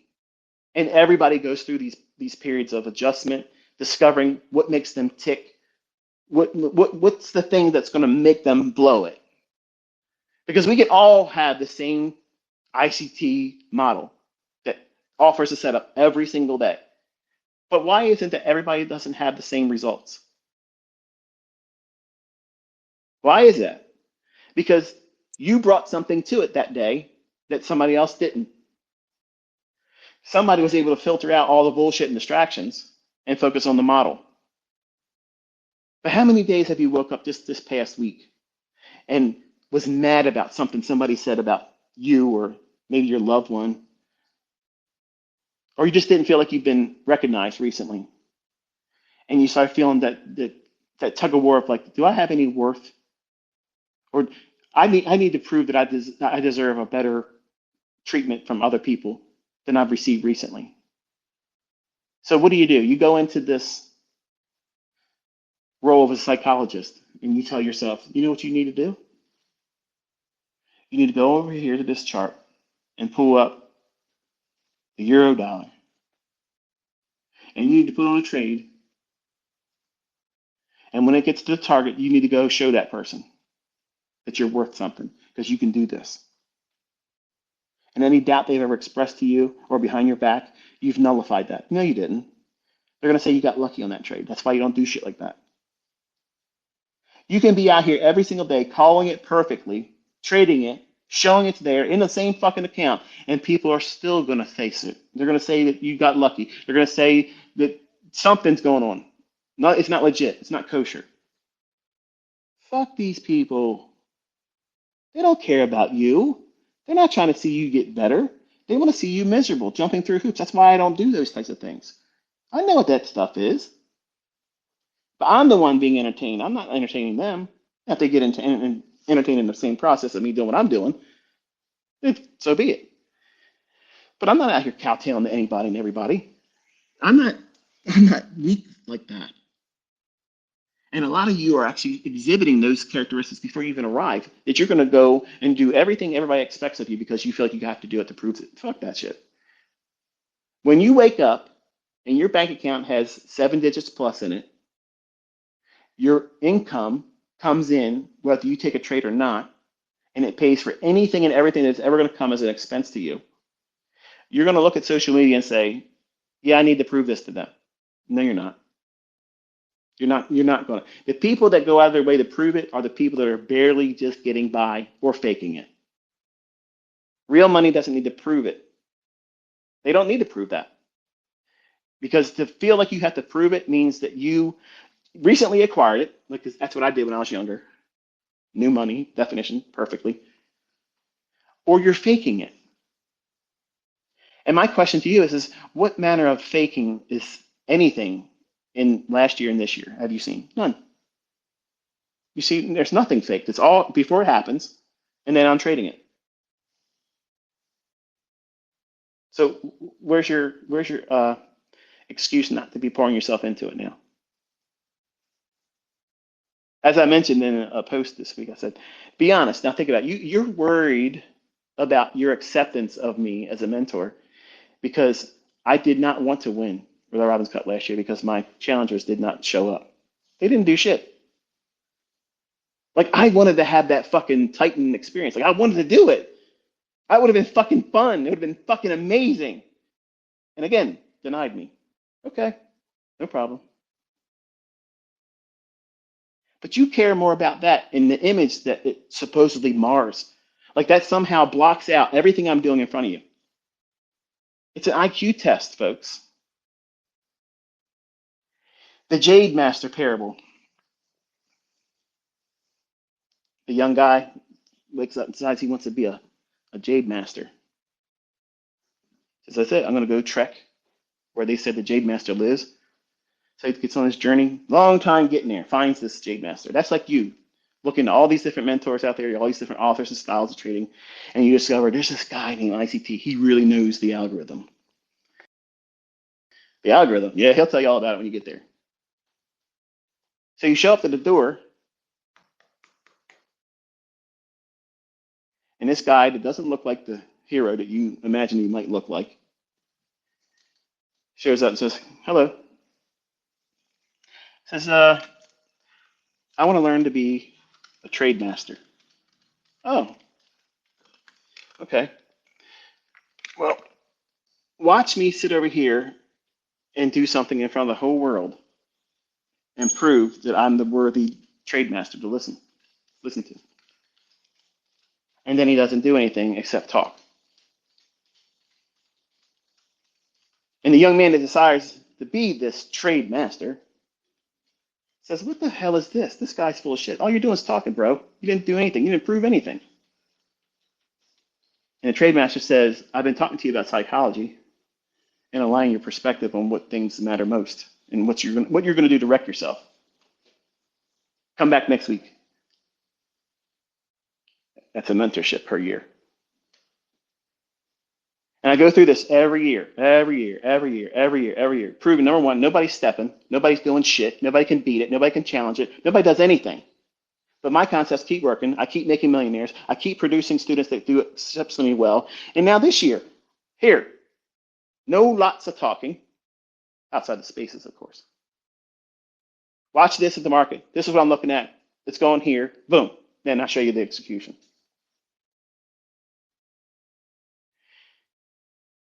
But Robin's Cup.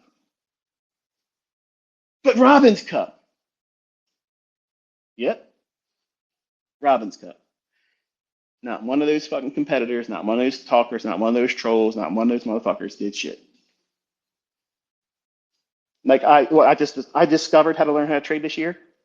I didn't know how to trade last year.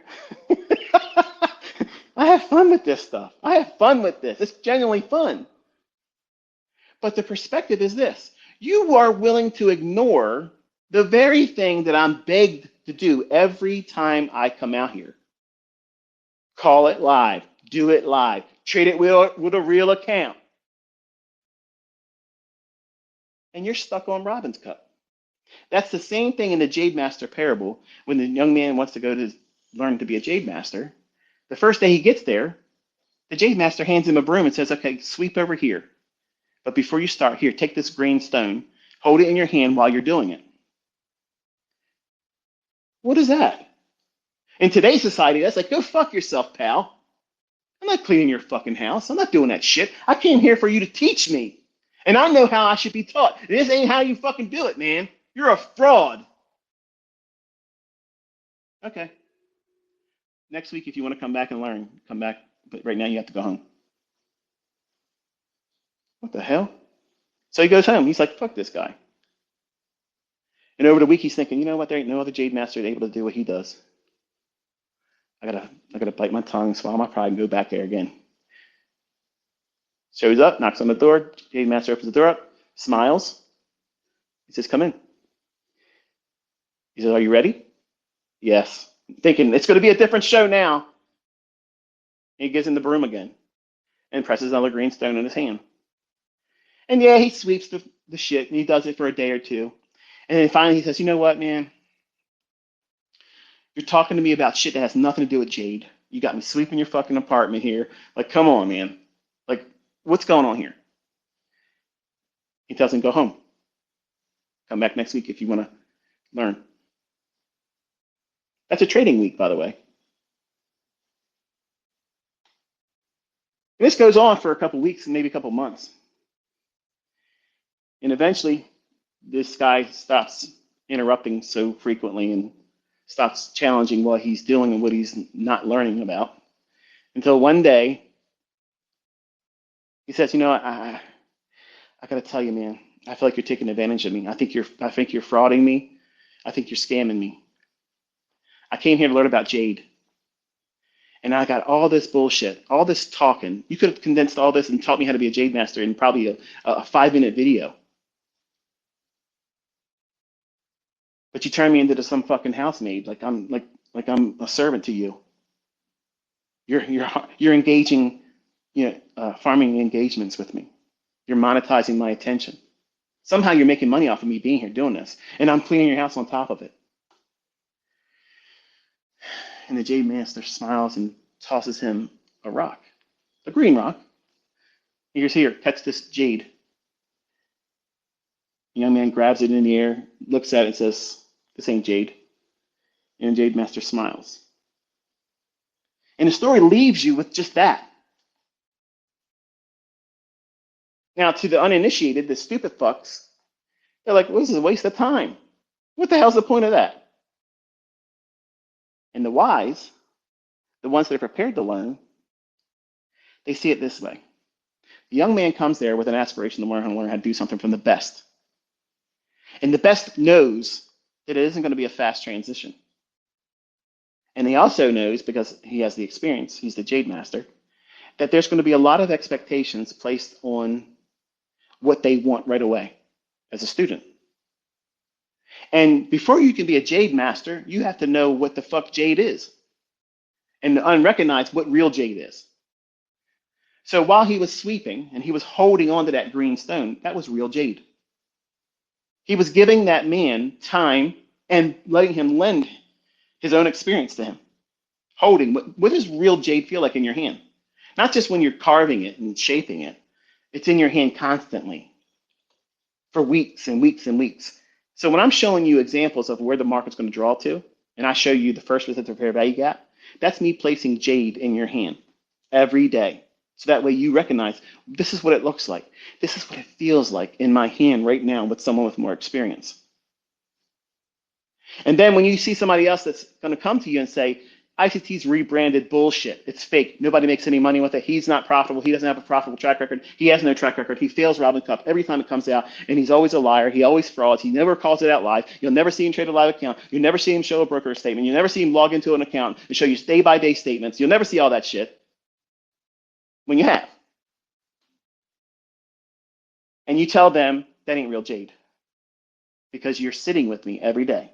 I might be talking about tree frogs. I might be talking about world events and shit. I might be talking about my own personal things and my own experience. It's probably no interest in you in the beginning. It would bore you. Like, get to the fucking point, dude. I can't listen to this fucking guy. How can anybody listen to this guy? Because I'm talking to you in a language that's going to be understood when you have more experience. You're going to look back and say, oh shit, this makes perfect sense now. Because I can't teach you the first day you come with me and you turn to me as a mentor and say, okay, if you're this big hot shot in trading and you know how the algorithm works and when it's going to not be favorable, when it is favorable, it's going to be real easy for you to teach to me real fast because I don't have a lot of time to waste on you. And I'm going to tell you, you're saying you don't have enough time to invest in you. So I'm either going to break that spirit in you or you're going to have to go away because that's an unteachable person. So when you listen to me bloviate about things, that's going to have a whole lot more pertinence to what you do as a trader later on when you have experience and you start trading with real money, not monetized demo accounts where you can reset for less than $50. When you listen to me point out beforehand, that's me giving you Jade. That's me giving you real Jade. Some of you recognize right away when I was showing you my 2 losses, that ain't real Jade. There was nothing in those positions that was warranting an entry. None.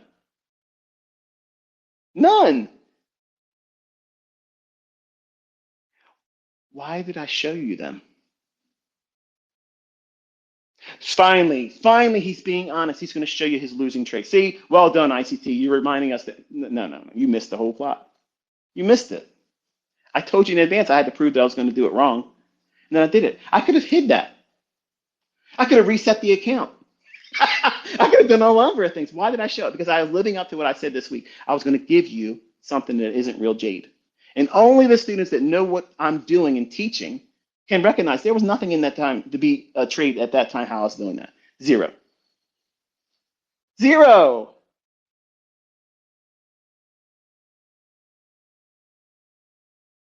You're learning from the Jade Master. Didn't recognize until now. When someone tells you that the first presented fair value gap is bullshit and doesn't work, no one that's been in my presence this year is going to believe that.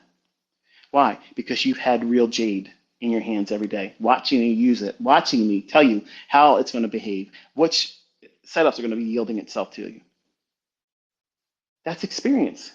And that's what the Jade Master was teaching this young man by forcing him to submit to the process of holding real jade so that way you know what it feels like in your own hands. How can you be a Jade Master if you don't know what the difference is between a greenstone and real jade? How can you differentiate a high probability trade versus a low probability trade? By being with the trade master day by day and pointing out what makes it high probability or low probability. What causes it to be a high resistance liquidity run condition versus a low resistance liquidity run condition? How does the economic counter impact the levels of efficiency that may or may not exist in price on that given day? See, I don't complicate it for the sake of just complicating it. I'm satisfying two things. I'm making the lazy go elsewhere or tap out. And that's going to save them money. That's how I look at it. I'm doing them a service of mercy. I'm saving themselves from themselves. But I'm also rewarding the diligent. I'm giving you all of the real meat that you need to have. And the least important thing, the technical stuff, that's sprinkled in there. But you think when you first come to me, that's what you're looking for that. Let me go to this guy that takes out all the bullshit and goes right to the point where it's an ICT gem.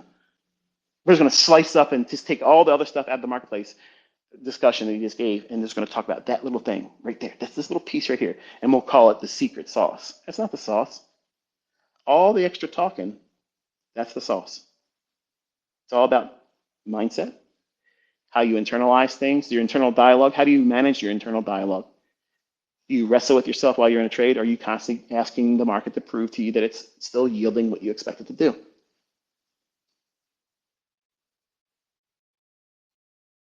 You are the one that complicates it. I'm demystifying it. But it's a boring process, demystifying it. You have to listen to a lot of things that require you to think. That's why it's not easy. Trading, once you know what your model is, it's easy. You do this, you don't do this. But figuring out what's comfortable for you, that's really hard. That's really hard. And that's what the Jade Master was doing with that young man. He saw him come to him on a long journey to learn how to be a Jade Master. He expected to see, this is a knife you use for this, and this is the instrument you use to smooth it over here, and this is what you want to do to make a shape appear inside the jade surface by this and that. You want to get right down to the point of, show me how I can make money being a Jade Master. Okay, slow your roll, and we're going to have to teach you humility. Number one, patience. Number two, it's no different than trading. You want to be a hotshot, never losing trade, all big profits, payout trader, and you think people are obligated to teach you. Someone that knows what they're doing doesn't need to teach you. They don't need to teach you, but you come to them with a spirit of expectation and borderline entitlement. Listen, I walked all this way to find you on the internet. You owe it to me. I've watched all your videos and I still don't get it. You owe me. Every time the young man complained, the Jade Master sent him home. Made him wait a week.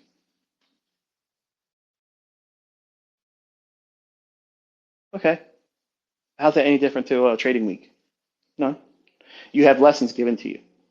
I tell you, look at this, look at that. So that way, what am I doing? I'm giving you real market insights that the market's going to use that day. Are you ignoring it? Are you saying this is bullshit? You're not giving me a trade entry? It's a lot of folks that I block every day that come at me with that dumb shit. Because that's like the same thing, the Jade Master sending them home. I don't ever want to hear from somebody like that ever again. Because you're teaching me the most direct way to identify you as someone that's unteachable. You're unteachable. Trading, if it's so fucking easy, all these people that talk this bullshit, I complicate it. Okay, you come out here, you call the market.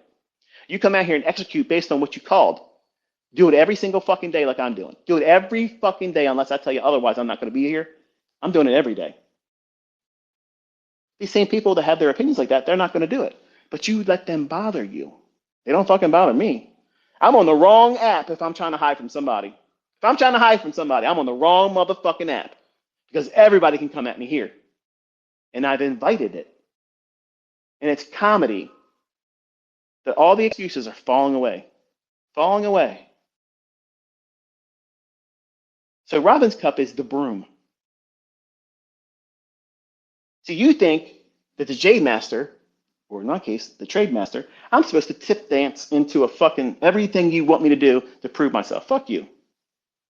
There's no better way than what I'm doing right now.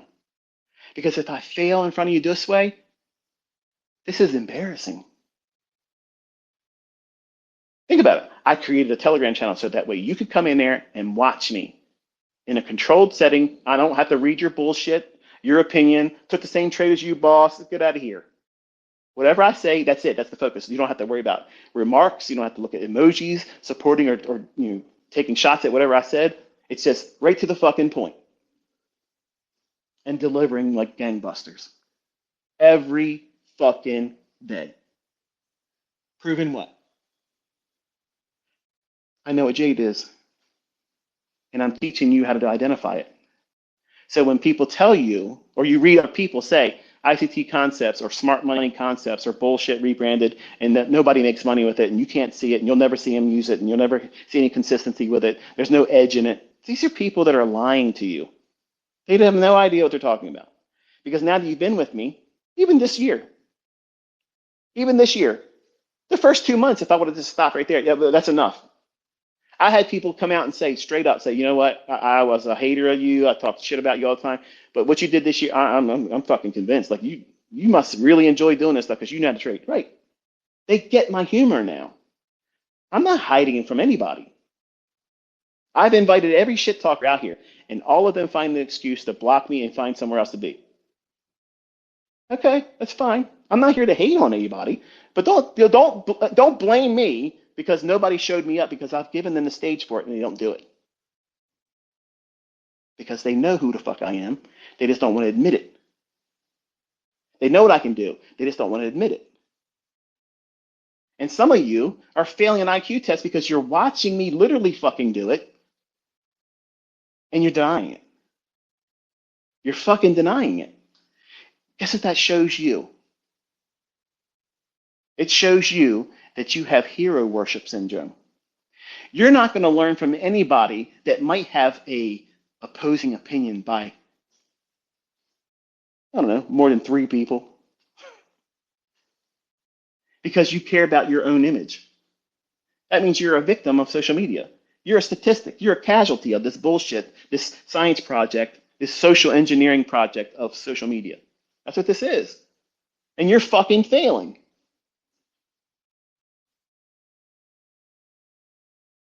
Robin's Cup is easy fucking, that's lightweight shit. Easy shit. It's easy.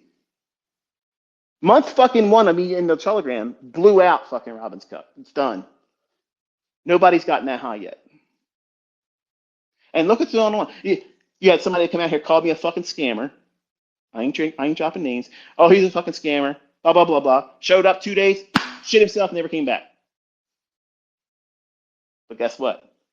That man has my respect because he got himself there. Most people would never do it because they know they can't. And the embarrassment that comes behind it. When I here I am, I make a fucking clownery of it. Look at this shit. Look at this shit over here. Look at this. Look, look, look, look. Now, look at me over here. Mr. fucking Perfect. Calling it, doing the fucking executions. Boom, boom, boom, boom. And telling everybody behind the scenes, watch how they react. There's still going to be people that ignore what I just fucking did right there. Proving that there's nothing that I'm going to be able to do for certain individuals to make them realize that what I'm teaching works, that it works well in my hands, and you can learn it too. Perception. Go back to being a magician for a second. If I hold a deck of cards in my hand and I show you a card and I ask you to sign that card, and then I tell you to put the card back in the deck anywhere the fuck you want, and then shuffle that deck, what do you think the chances are of me cutting to the card that you signed first attempt? I'm going to tell you it's 100%. I'm going to do that 100 fucking percent. How can I say that I have 100% confidence that I can do that? Because I have a PD array in that deck of cards. Huh? What the fuck did you just say? Yep, sure am. What I'm suggesting to you is that I could have a stripper deck. Now, some of you think that's a naked woman on a pole. That's not what I'm talking about. A stripper deck is where the deck of cards is cut narrow going to one end and left the same width of a natural produced playing card.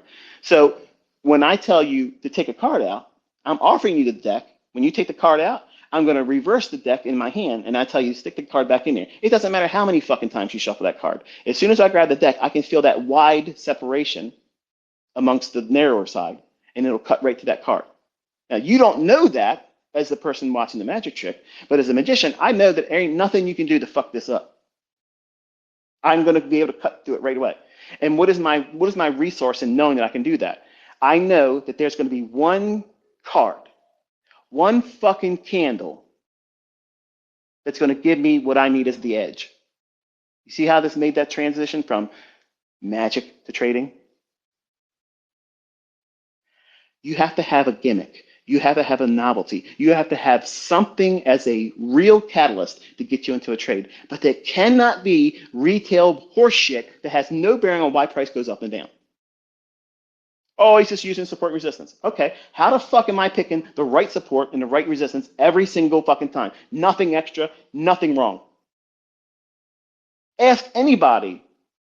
Ask anybody. What time frame? Pick a time frame and ask everybody, show us all the support levels and the resistance levels, all of them that are available. And then say, now, out of all the ones that's on that time frame, which one is the one going to be used next for a buy or a short? Crickets. Crickets. Everybody's lost their fucking voice, folks. Laryngitis is now spreading. It's the new fucking epidemic. There it is. Put your mask on. That's how it's going to be.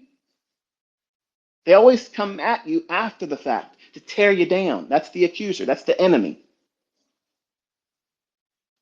And some of you are foolish and you listen to that stuff and you ignore and you forget what you just witnessed and what you were a part of and you watched happen. With detail, this is where it should go. And the time, because I'm using 1 minute charts. I don't have the luxury to outline every intricate detail. So when I do a review, I say this is the catalyst. That's what was going on behind the scenes. This is the reasons beyond what I pointed to. This is the reasons why I chose that to happen. And you all have the luxury of watching me do it right, correctly, consistently, every time I do it. And I'm leaving the decision, do you see value in that? Some think that, oh no, this is all bullshit. You're not telling me when to get in, there's no stop loss, so this is all bullshit, it's trash. Your Telegram's trash. You're an asshole. You're an idiot and you're broke. You want me to feel guilted into giving you trades. I've been around the block for a long time, folks. I've seen this shit. You're never going to make me feel like I got to do more. You're never going to do that. But for the people that are really wanting to learn, they're seeing it. They see the value and they're like, wow, this is such a wonderful resource to tap into for the time that you've been offering it to us, being able to spend time with you over the charts, seeing it and watch how it pans out. That's something that you can't put a sticker of price on because that's experience that's gone. There's not gonna be another group that's gonna have that time like you've been spending it with me. And it sounds crazy, like I'm Elvis and some shit, right? That's not what I'm talking about. Again, I'm not Gandhi. I'm not some kind of deity. I'm just saying that I'm offering that time with you here that I'm not going to do anymore in any medium. I chose to do it this year because I needed you to understand the separation between what your perception of me as a mentor or a person, what you think I can and can't do. Like literally, folks. Like literally. Competitions or trading competitions. Like you don't even see what I'm doing trading. Like you don't see it. So I'm able to do far better than feeling any pressure of coming out here and saying, okay, here's millions of people watching me.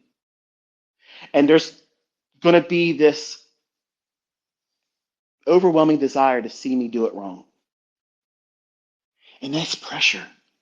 What if I choke? What if I got mom's spaghetti on my shirt? That's an Eminem thing, in case you didn't know. I'm not scared. If I was scared, I wouldn't be doing this. If I didn't have confidence in being able to do it consistently, I never would have started doing it. My image is nothing. I could care less about my image. My lectures and my teaching is where the heart of the matter is. That's what matters. And when I talk to you, I'm trying to speak to the rational side of you. What do you see? I have a lot of fun doing, the little stunts I do online for my own pleasure. Because I know there's people that's not going to believe anything I do. And to me, that's fascinating. It's just almost like, wow, like that is ass backwards. Like that's really crazy. Like you're literally going to deny every single day results, every single day, right?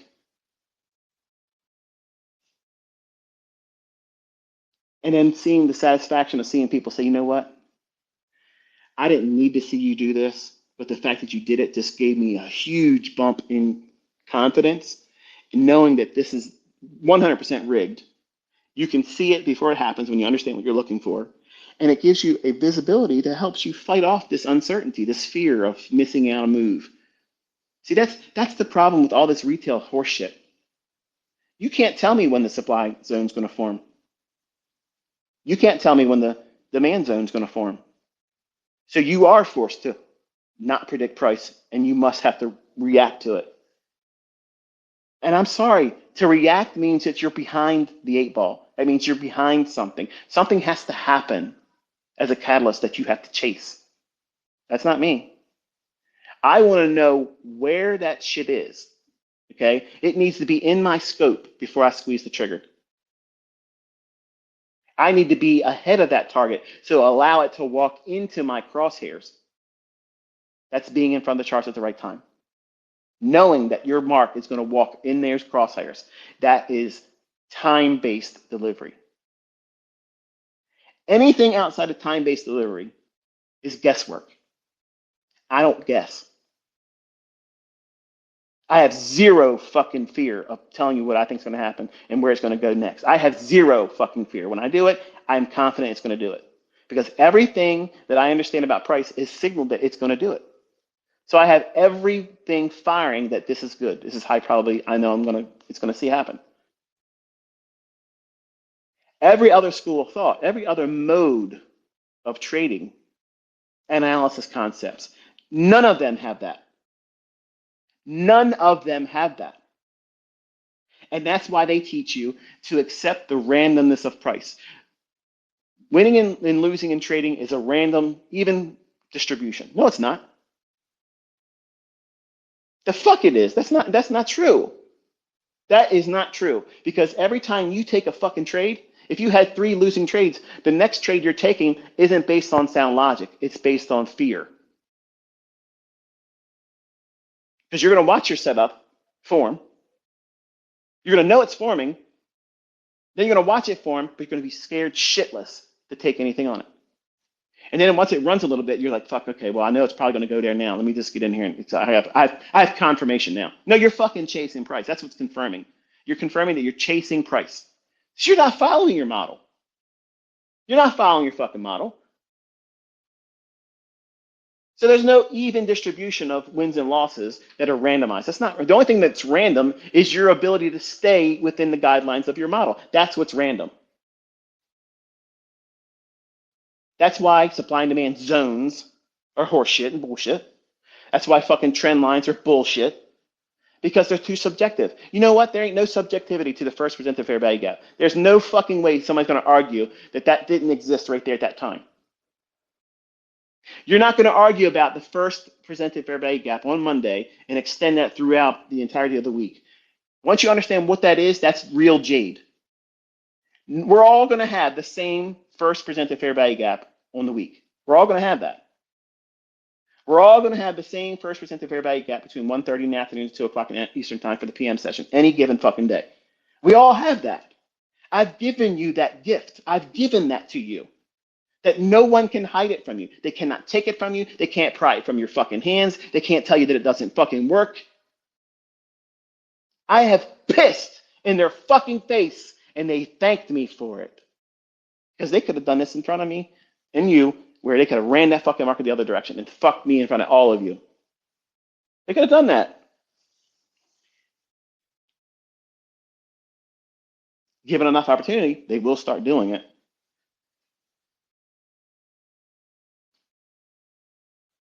But that's just one of 81. One of 81. And I've already told you, don't fear them taking 24 hours into the equation. Because that same time, 4:14 p.m., when the market would be the last print, and the market would settle, okay? You see them ring the bell at 4 o'clock, ding, ding, ding, ding, ding, and they applause like they did something that day, like they won something. And then for another 14 minutes, it allows it to settle. And it's usually, unless it's earnings season, 4 o'clock to 4:14 p.m. Eastern time, it's kind of lethargic and doesn't do anything.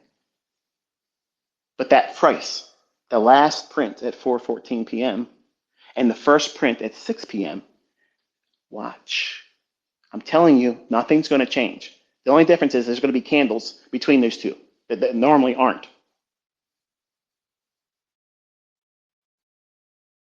You won't need to worry about having the electronic and regular trading hour tab toggled anymore.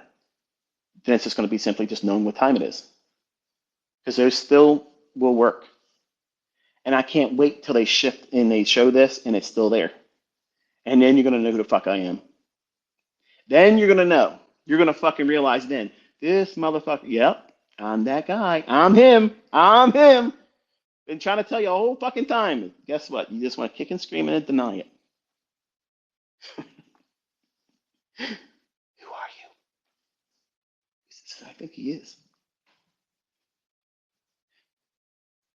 So I didn't want to do a shotgun Saturday. I was really just looking for a nice peaceful weekend, no troublemaking at all. And I got on the X and saw some people talking some bullshit. Larry Williams is the real author of SMC, and I copied him and I copied that, and they showed you little pictures. What the fuck? Like they're like, oh my goodness, this is where SMT came from. When I told you I was inspired by Larry Williams, by his relative strength and analysis. And that's why I told you to buy his book. Those things had impressions on me. But he doesn't tell you when that divergence is going to form. Would you like to know when they form? Give me a number 1 with a plus symbol after it. If you would like to hear me tell you in the next 5 minutes when to anticipate smart money divergence. SMT, smart money tool, smart money technique. I never settled in on a name on it. I can't see your posts because I'm walking around the house. So I'm hearing some things blinking and blipping in the background, so I'm assuming that you probably are doing that now. When you see a market move into a macro, now a macro is me showing you how it's been codified, coded, scripted to run for inefficiency or liquidity. That's what that 20-minute interval every single hour, it does this. Now, if you understand that that is where price is going to seek to jump to reach for, to draw towards, move in the direction of a obvious inefficiency above or below the market, or an obvious relative equal high or low, or a singular high or low, like a London session high or a London session low. Sometimes they're not always a relative equal low or relative equal high. In London session, that one we treat a little bit differently because it can be a singular high, not relative equal highs. So a SMT divergence will form usually just before the delivery from a macro. So in other words, you're going to get that price run high. Like imagine for a moment, the market's been rallying and it goes up, creates a short-term high, and it trades off. And we'll say we're watching the NQ, NASDAQ. And then some period of time, and I'll leave that up to the time frame you're looking at, because this forms on every time frame. And then it rallies up and makes a slightly higher high than the previous high in NASDAQ as we approach the beginning of a macro time. It can happen inside of a macro time. If it does, then it's super fucking star. It's gonna rock. It's gonna be a rock star performance because you got best of both worlds right there at the same time. But usually S&T will form just before a macro. And that stop hunt is the damage that frees the market to deliver under the basis of that macro time. Because remember, the macro is where all traffic is removed. It's like when air traffic control says, okay, we cleared airspace, you have the right to have a safe landing here on runway so-and-so. That's what a macro is. It's air traffic control to allow all things get the fuck out of the way. Now we're going to the liquidity or the inefficiency above or below the marketplace. The SMT divergence is the damage before that's permitted. So Larry Williams did not fucking teach that. He doesn't even believe the things, like he thinks that there's no them against us. And that's where we defer. Like that was the separation point with me, because I love him to death. I'm so thankful. I'm absolutely thankful that I was exposed to his stuff, and it came by a mailing list. I didn't find him any other way. Because I bought books from Trader's Library and had it mailed to my house. I was placed on a mailing list, and I got a hold of Ken Roberts' shit too. So it could have been from his mailing list, because he was selling the mailing list that everybody bought his course. So one of those two, I was placed on a mailing list that Larry Williams purchased, and then he direct marketed his course stuff, and I started buying it. And when I got to the point where I started seeing that there's measures of manipulation here that I can't escape. It's there. I don't know what's going on, but I know it's going on. And I do think it's a them versus me. They're stopping me out. I'm on the right side of the trade, and if I was not stopped out, it was going to go to my target, and I would have had the full run. I learned that real quick in my development, but I couldn't overcome it. I couldn't see it. So when I started looking for time cycles, and don't take that out of context, people are going to use that sign bet right there. I don't believe in time cycles. Okay, but when I started looking at Fibonacci time, when I started looking at the element of repeating phenomenon, I didn't go in looking for it to occur at the same times. I just went in here looking for data.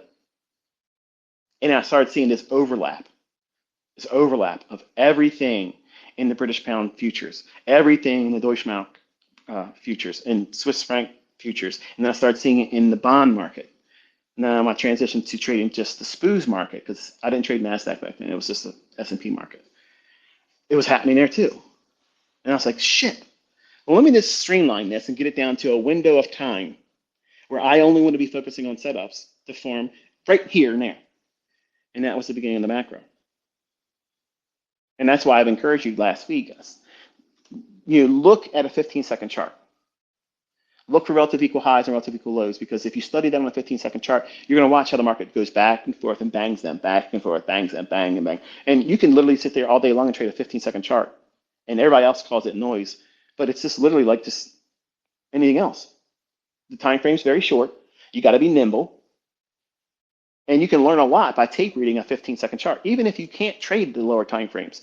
So many people are they're just adamant about, no, I need you to start teaching me on a 4-hour chart, daily chart, or weekly chart, or I'm not interested. Then get the fuck out of here. Because you're literally that guy coming to the Jade Master saying, I'm not learning anything. When the 15 seconds doing every fucking thing that a weekly chart, a monthly chart, a quarterly chart, a yearly chart, 5-year chart, doesn't matter what the fuck it is, it's price. But you're getting so many wonderful examples that repeat inside of just a 1-hour chart. 15 seconds is a lot of opportunity to see it banging around and take relative equal highs and relative equal lows and noticing the time that it forms these things. And I promise you a revelation in that, because you will see how one of the most used high frequency trading algorithms operates in the marketplace every single day, buying and selling all day long. You see it clearly on a 15-second chart, 30-second for some of the more significant price runs, but the real detail, you'll see it in a 15-second. And I don't want you to take my word for it. I want you to go out there and spend some time delving into that, and you will find what you realize after seeing it. That's what goes on behind the scenes. It's they're running the price on a scripted basis, and it's on time. If it's not ran by time, you're going to have a random distribution of when relative equal highs and lows are being taken out.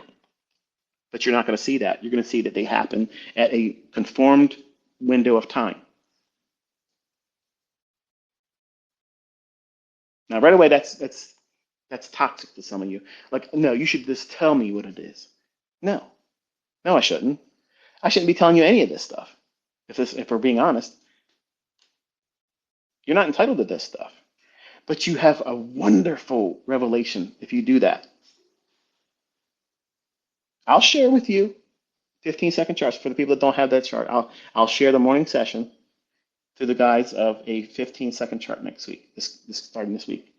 And that way you can look through the chart and study it. And you'll see it. You'll note it. And once you get that, the whole idea of this market being scripted or there is no central algorithm, you're a full of shit, man. Every instrument has an algorithm price engine that literally drives the market up and down, and it attacks resting orders. It entices buying and selling. There's no buying and selling pressure driving it up. No more than the 3 or 4 ticks above the high that has a standing base of orders, maybe in tune of 250 contracts. But 2 ticks above that, there's another 300 handles, 500 handles, 10 handles above that, but it stops just above to bump those, leaving all that real juicy liquidity. You mean tell me that nobody's interested in being a buyer? That they can't just rebook and send that price higher to higher to higher just to absorb that liquidity up there? They don't want it there. That's why it never goes there. It's controlled. They leave that up there because when they start sinking the market, more shorts are going to enter the market and that liquidity increases. Because what you're watching is the net longs that the smart money's holding, they need to exit the liquidity to exit out of that. So they want to build these big pools of liquidity above old highs. That's why turtle soups work. That's why they work. Linda Rash's book never covers that, and you can go and look at her book. Look and see if Larry Connors and Linda Rash mentioned that's the reason why the turtle soup forms. They just say they're capitalizing on a pattern that historically has been proven 70% effective by being contrarian to what the turtles traders methodology was, which was buying a breakout of 20-day highs and lows. You ever seen me using a 20-day high and low? Fuck no. But the concept of a false breakout, which I didn't invent that, they didn't even invent that. They just gave you a specialized system of entering around that idea or premise, which is why I think the book was great when I first got a hold of it. I paid $175 for that book. I don't know what it goes for now, but I don't regret paying that much for it because it gave me an insight about stop hunts that it solidified a concern I had that validated it for me. Because if these people are writing a book about it, then they saw it too. So if they saw it too, then hey, man, to me that validates it. It wasn't something that I'm just feeling like it's it's limited just to me, which in trading can trick you. But if it's a large sample set of data suggesting something that's there, then the premise is probably having weight to it.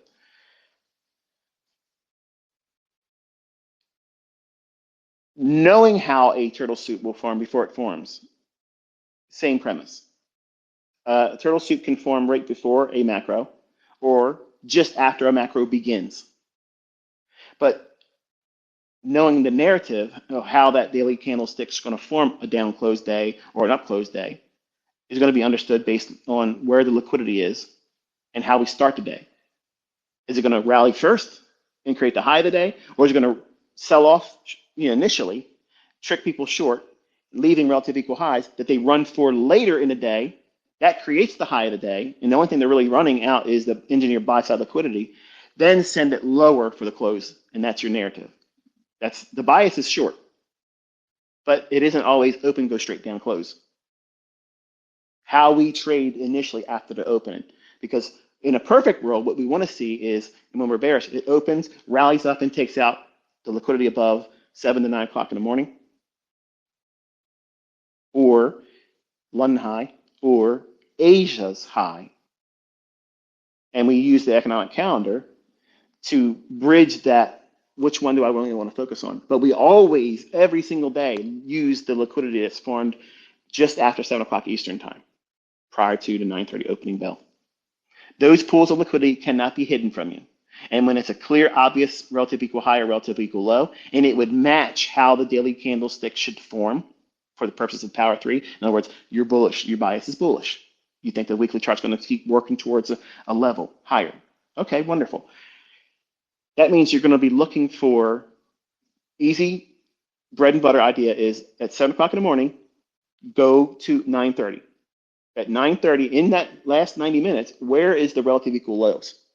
If there is no relative equal lows, just find the lowest low if it's a singular low.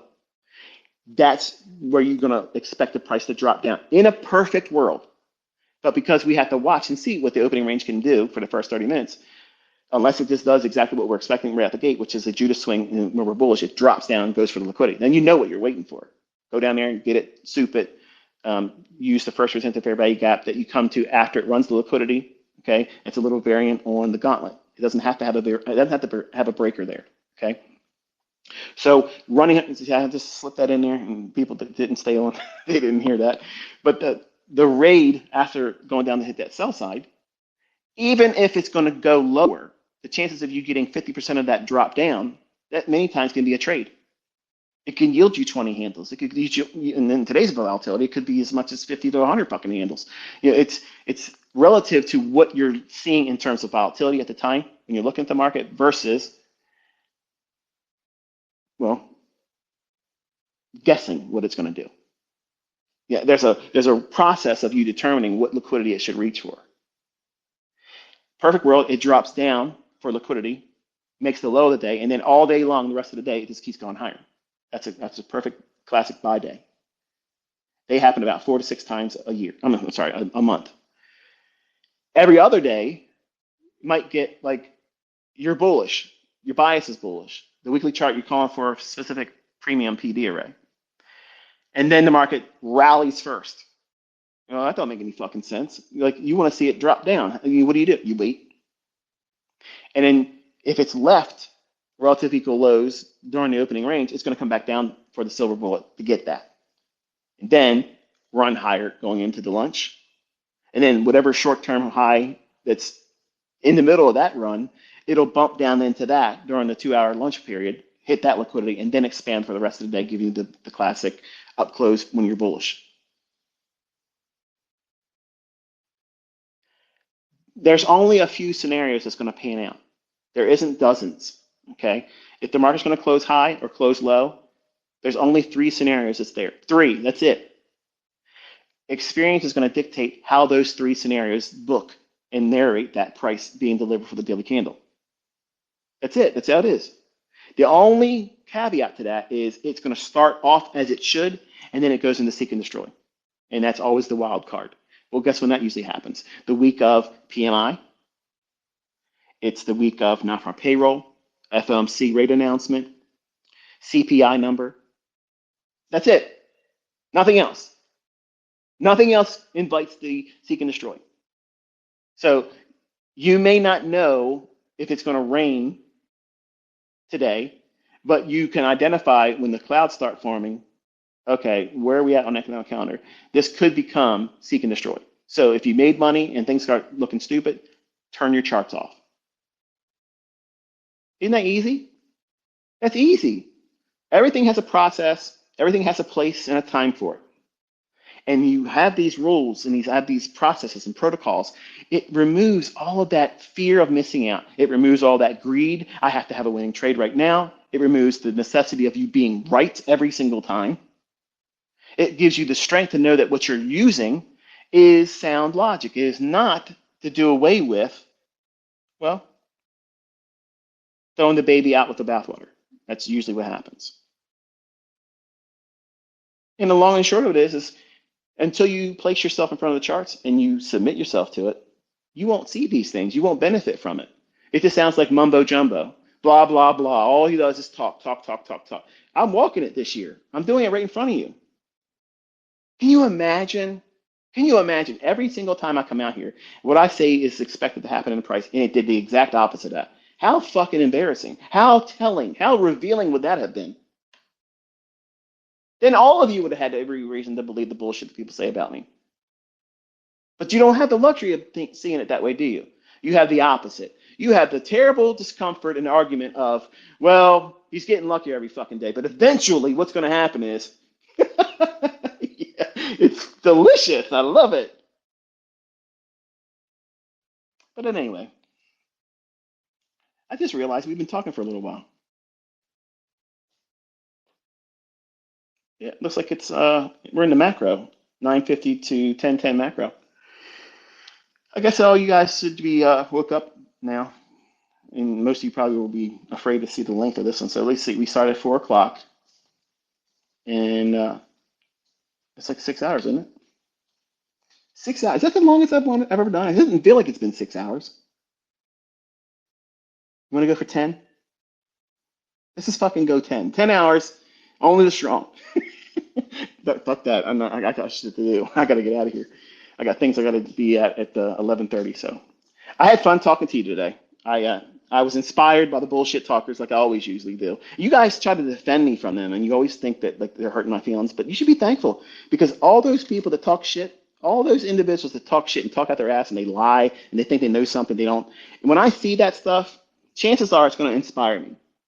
And like rocket fuel, like it inspires me to set the record straight and say, here's what you are really talking about, but should be talking about. Here's what you're ignoring. And when people take a stop and they listen to this and they've been a student of mine, and if you've been listening to other people blow beat about bullshit that ain't true about me or whatever, it'll wear on you because you don't have the experience to say, yeah, I ain't listening to that. It's horseshit. I've been around with him long enough to know that this is not what he is and this is what he's doing, and I've seen it in my own hands. That's experience that nobody can pay for. But they inspire me. I don't look at them as, oh, they're hurting my feelings. Like, I love it because I can come out here and remind you this, that, and the other thing, and you can't cancel it. You can't argue against it. It's not like I'm not telling you before it happens. Look at the week. Look how we traded inside that range of non-farm payroll Friday high. We were aiming initially for Thursday's high of last week, and we used that daily fair value gap that was bullish. I shaded in yellow. I said no close below keeps it valid for it to send price higher. And we spent most of the week doing what? Reaching up. Now, a apt pupil, someone that's really interested in wanting to learn, they'll go down into the 15-second chart and look for every relative equal low when it formed and when they ran through that and then sent price higher. And that is your everyday model. That's your everyday deliverer. Every time you get in front of the charts, you're looking for that. And that forms every 60 minutes. You got to know what it's reaching for, though. You derive that from a weekly and a daily chart minimum. Nothing less than a daily chart. But primarily, you want to use a weekly chart. What is it reaching for? And every relative equal low on a 15-second chart, once it's rated, if you take the first presented fair value gap, after that, you have a high frequency trading algorithm right there. For a short-term high or relative equal high or any inefficiency above it, that's your first partial. And then you hold it and see if it can start delivering to that higher time frame target. And then if it does, once you get up to 11 o'clock, If you can afford to take a partial, do so, because you might have the lunch hour, which is really 2 hours long. It could retrace and go even beyond where you got in at and shoot for a London low, upset the people that are in there long. That's more likely to occur if you're in the discount area of that primary range that you're expecting to see delivered on a daily or weekly basis. In other words, that draw liquidity that you're aiming for bias purposes.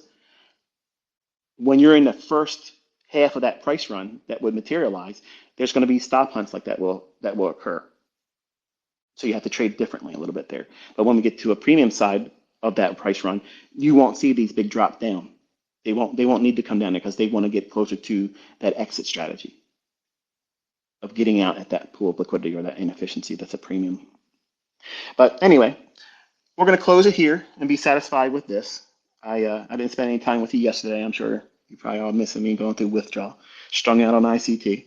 So I'm going to wish you a very pleasant weekend. Have a very wonderful Saturday.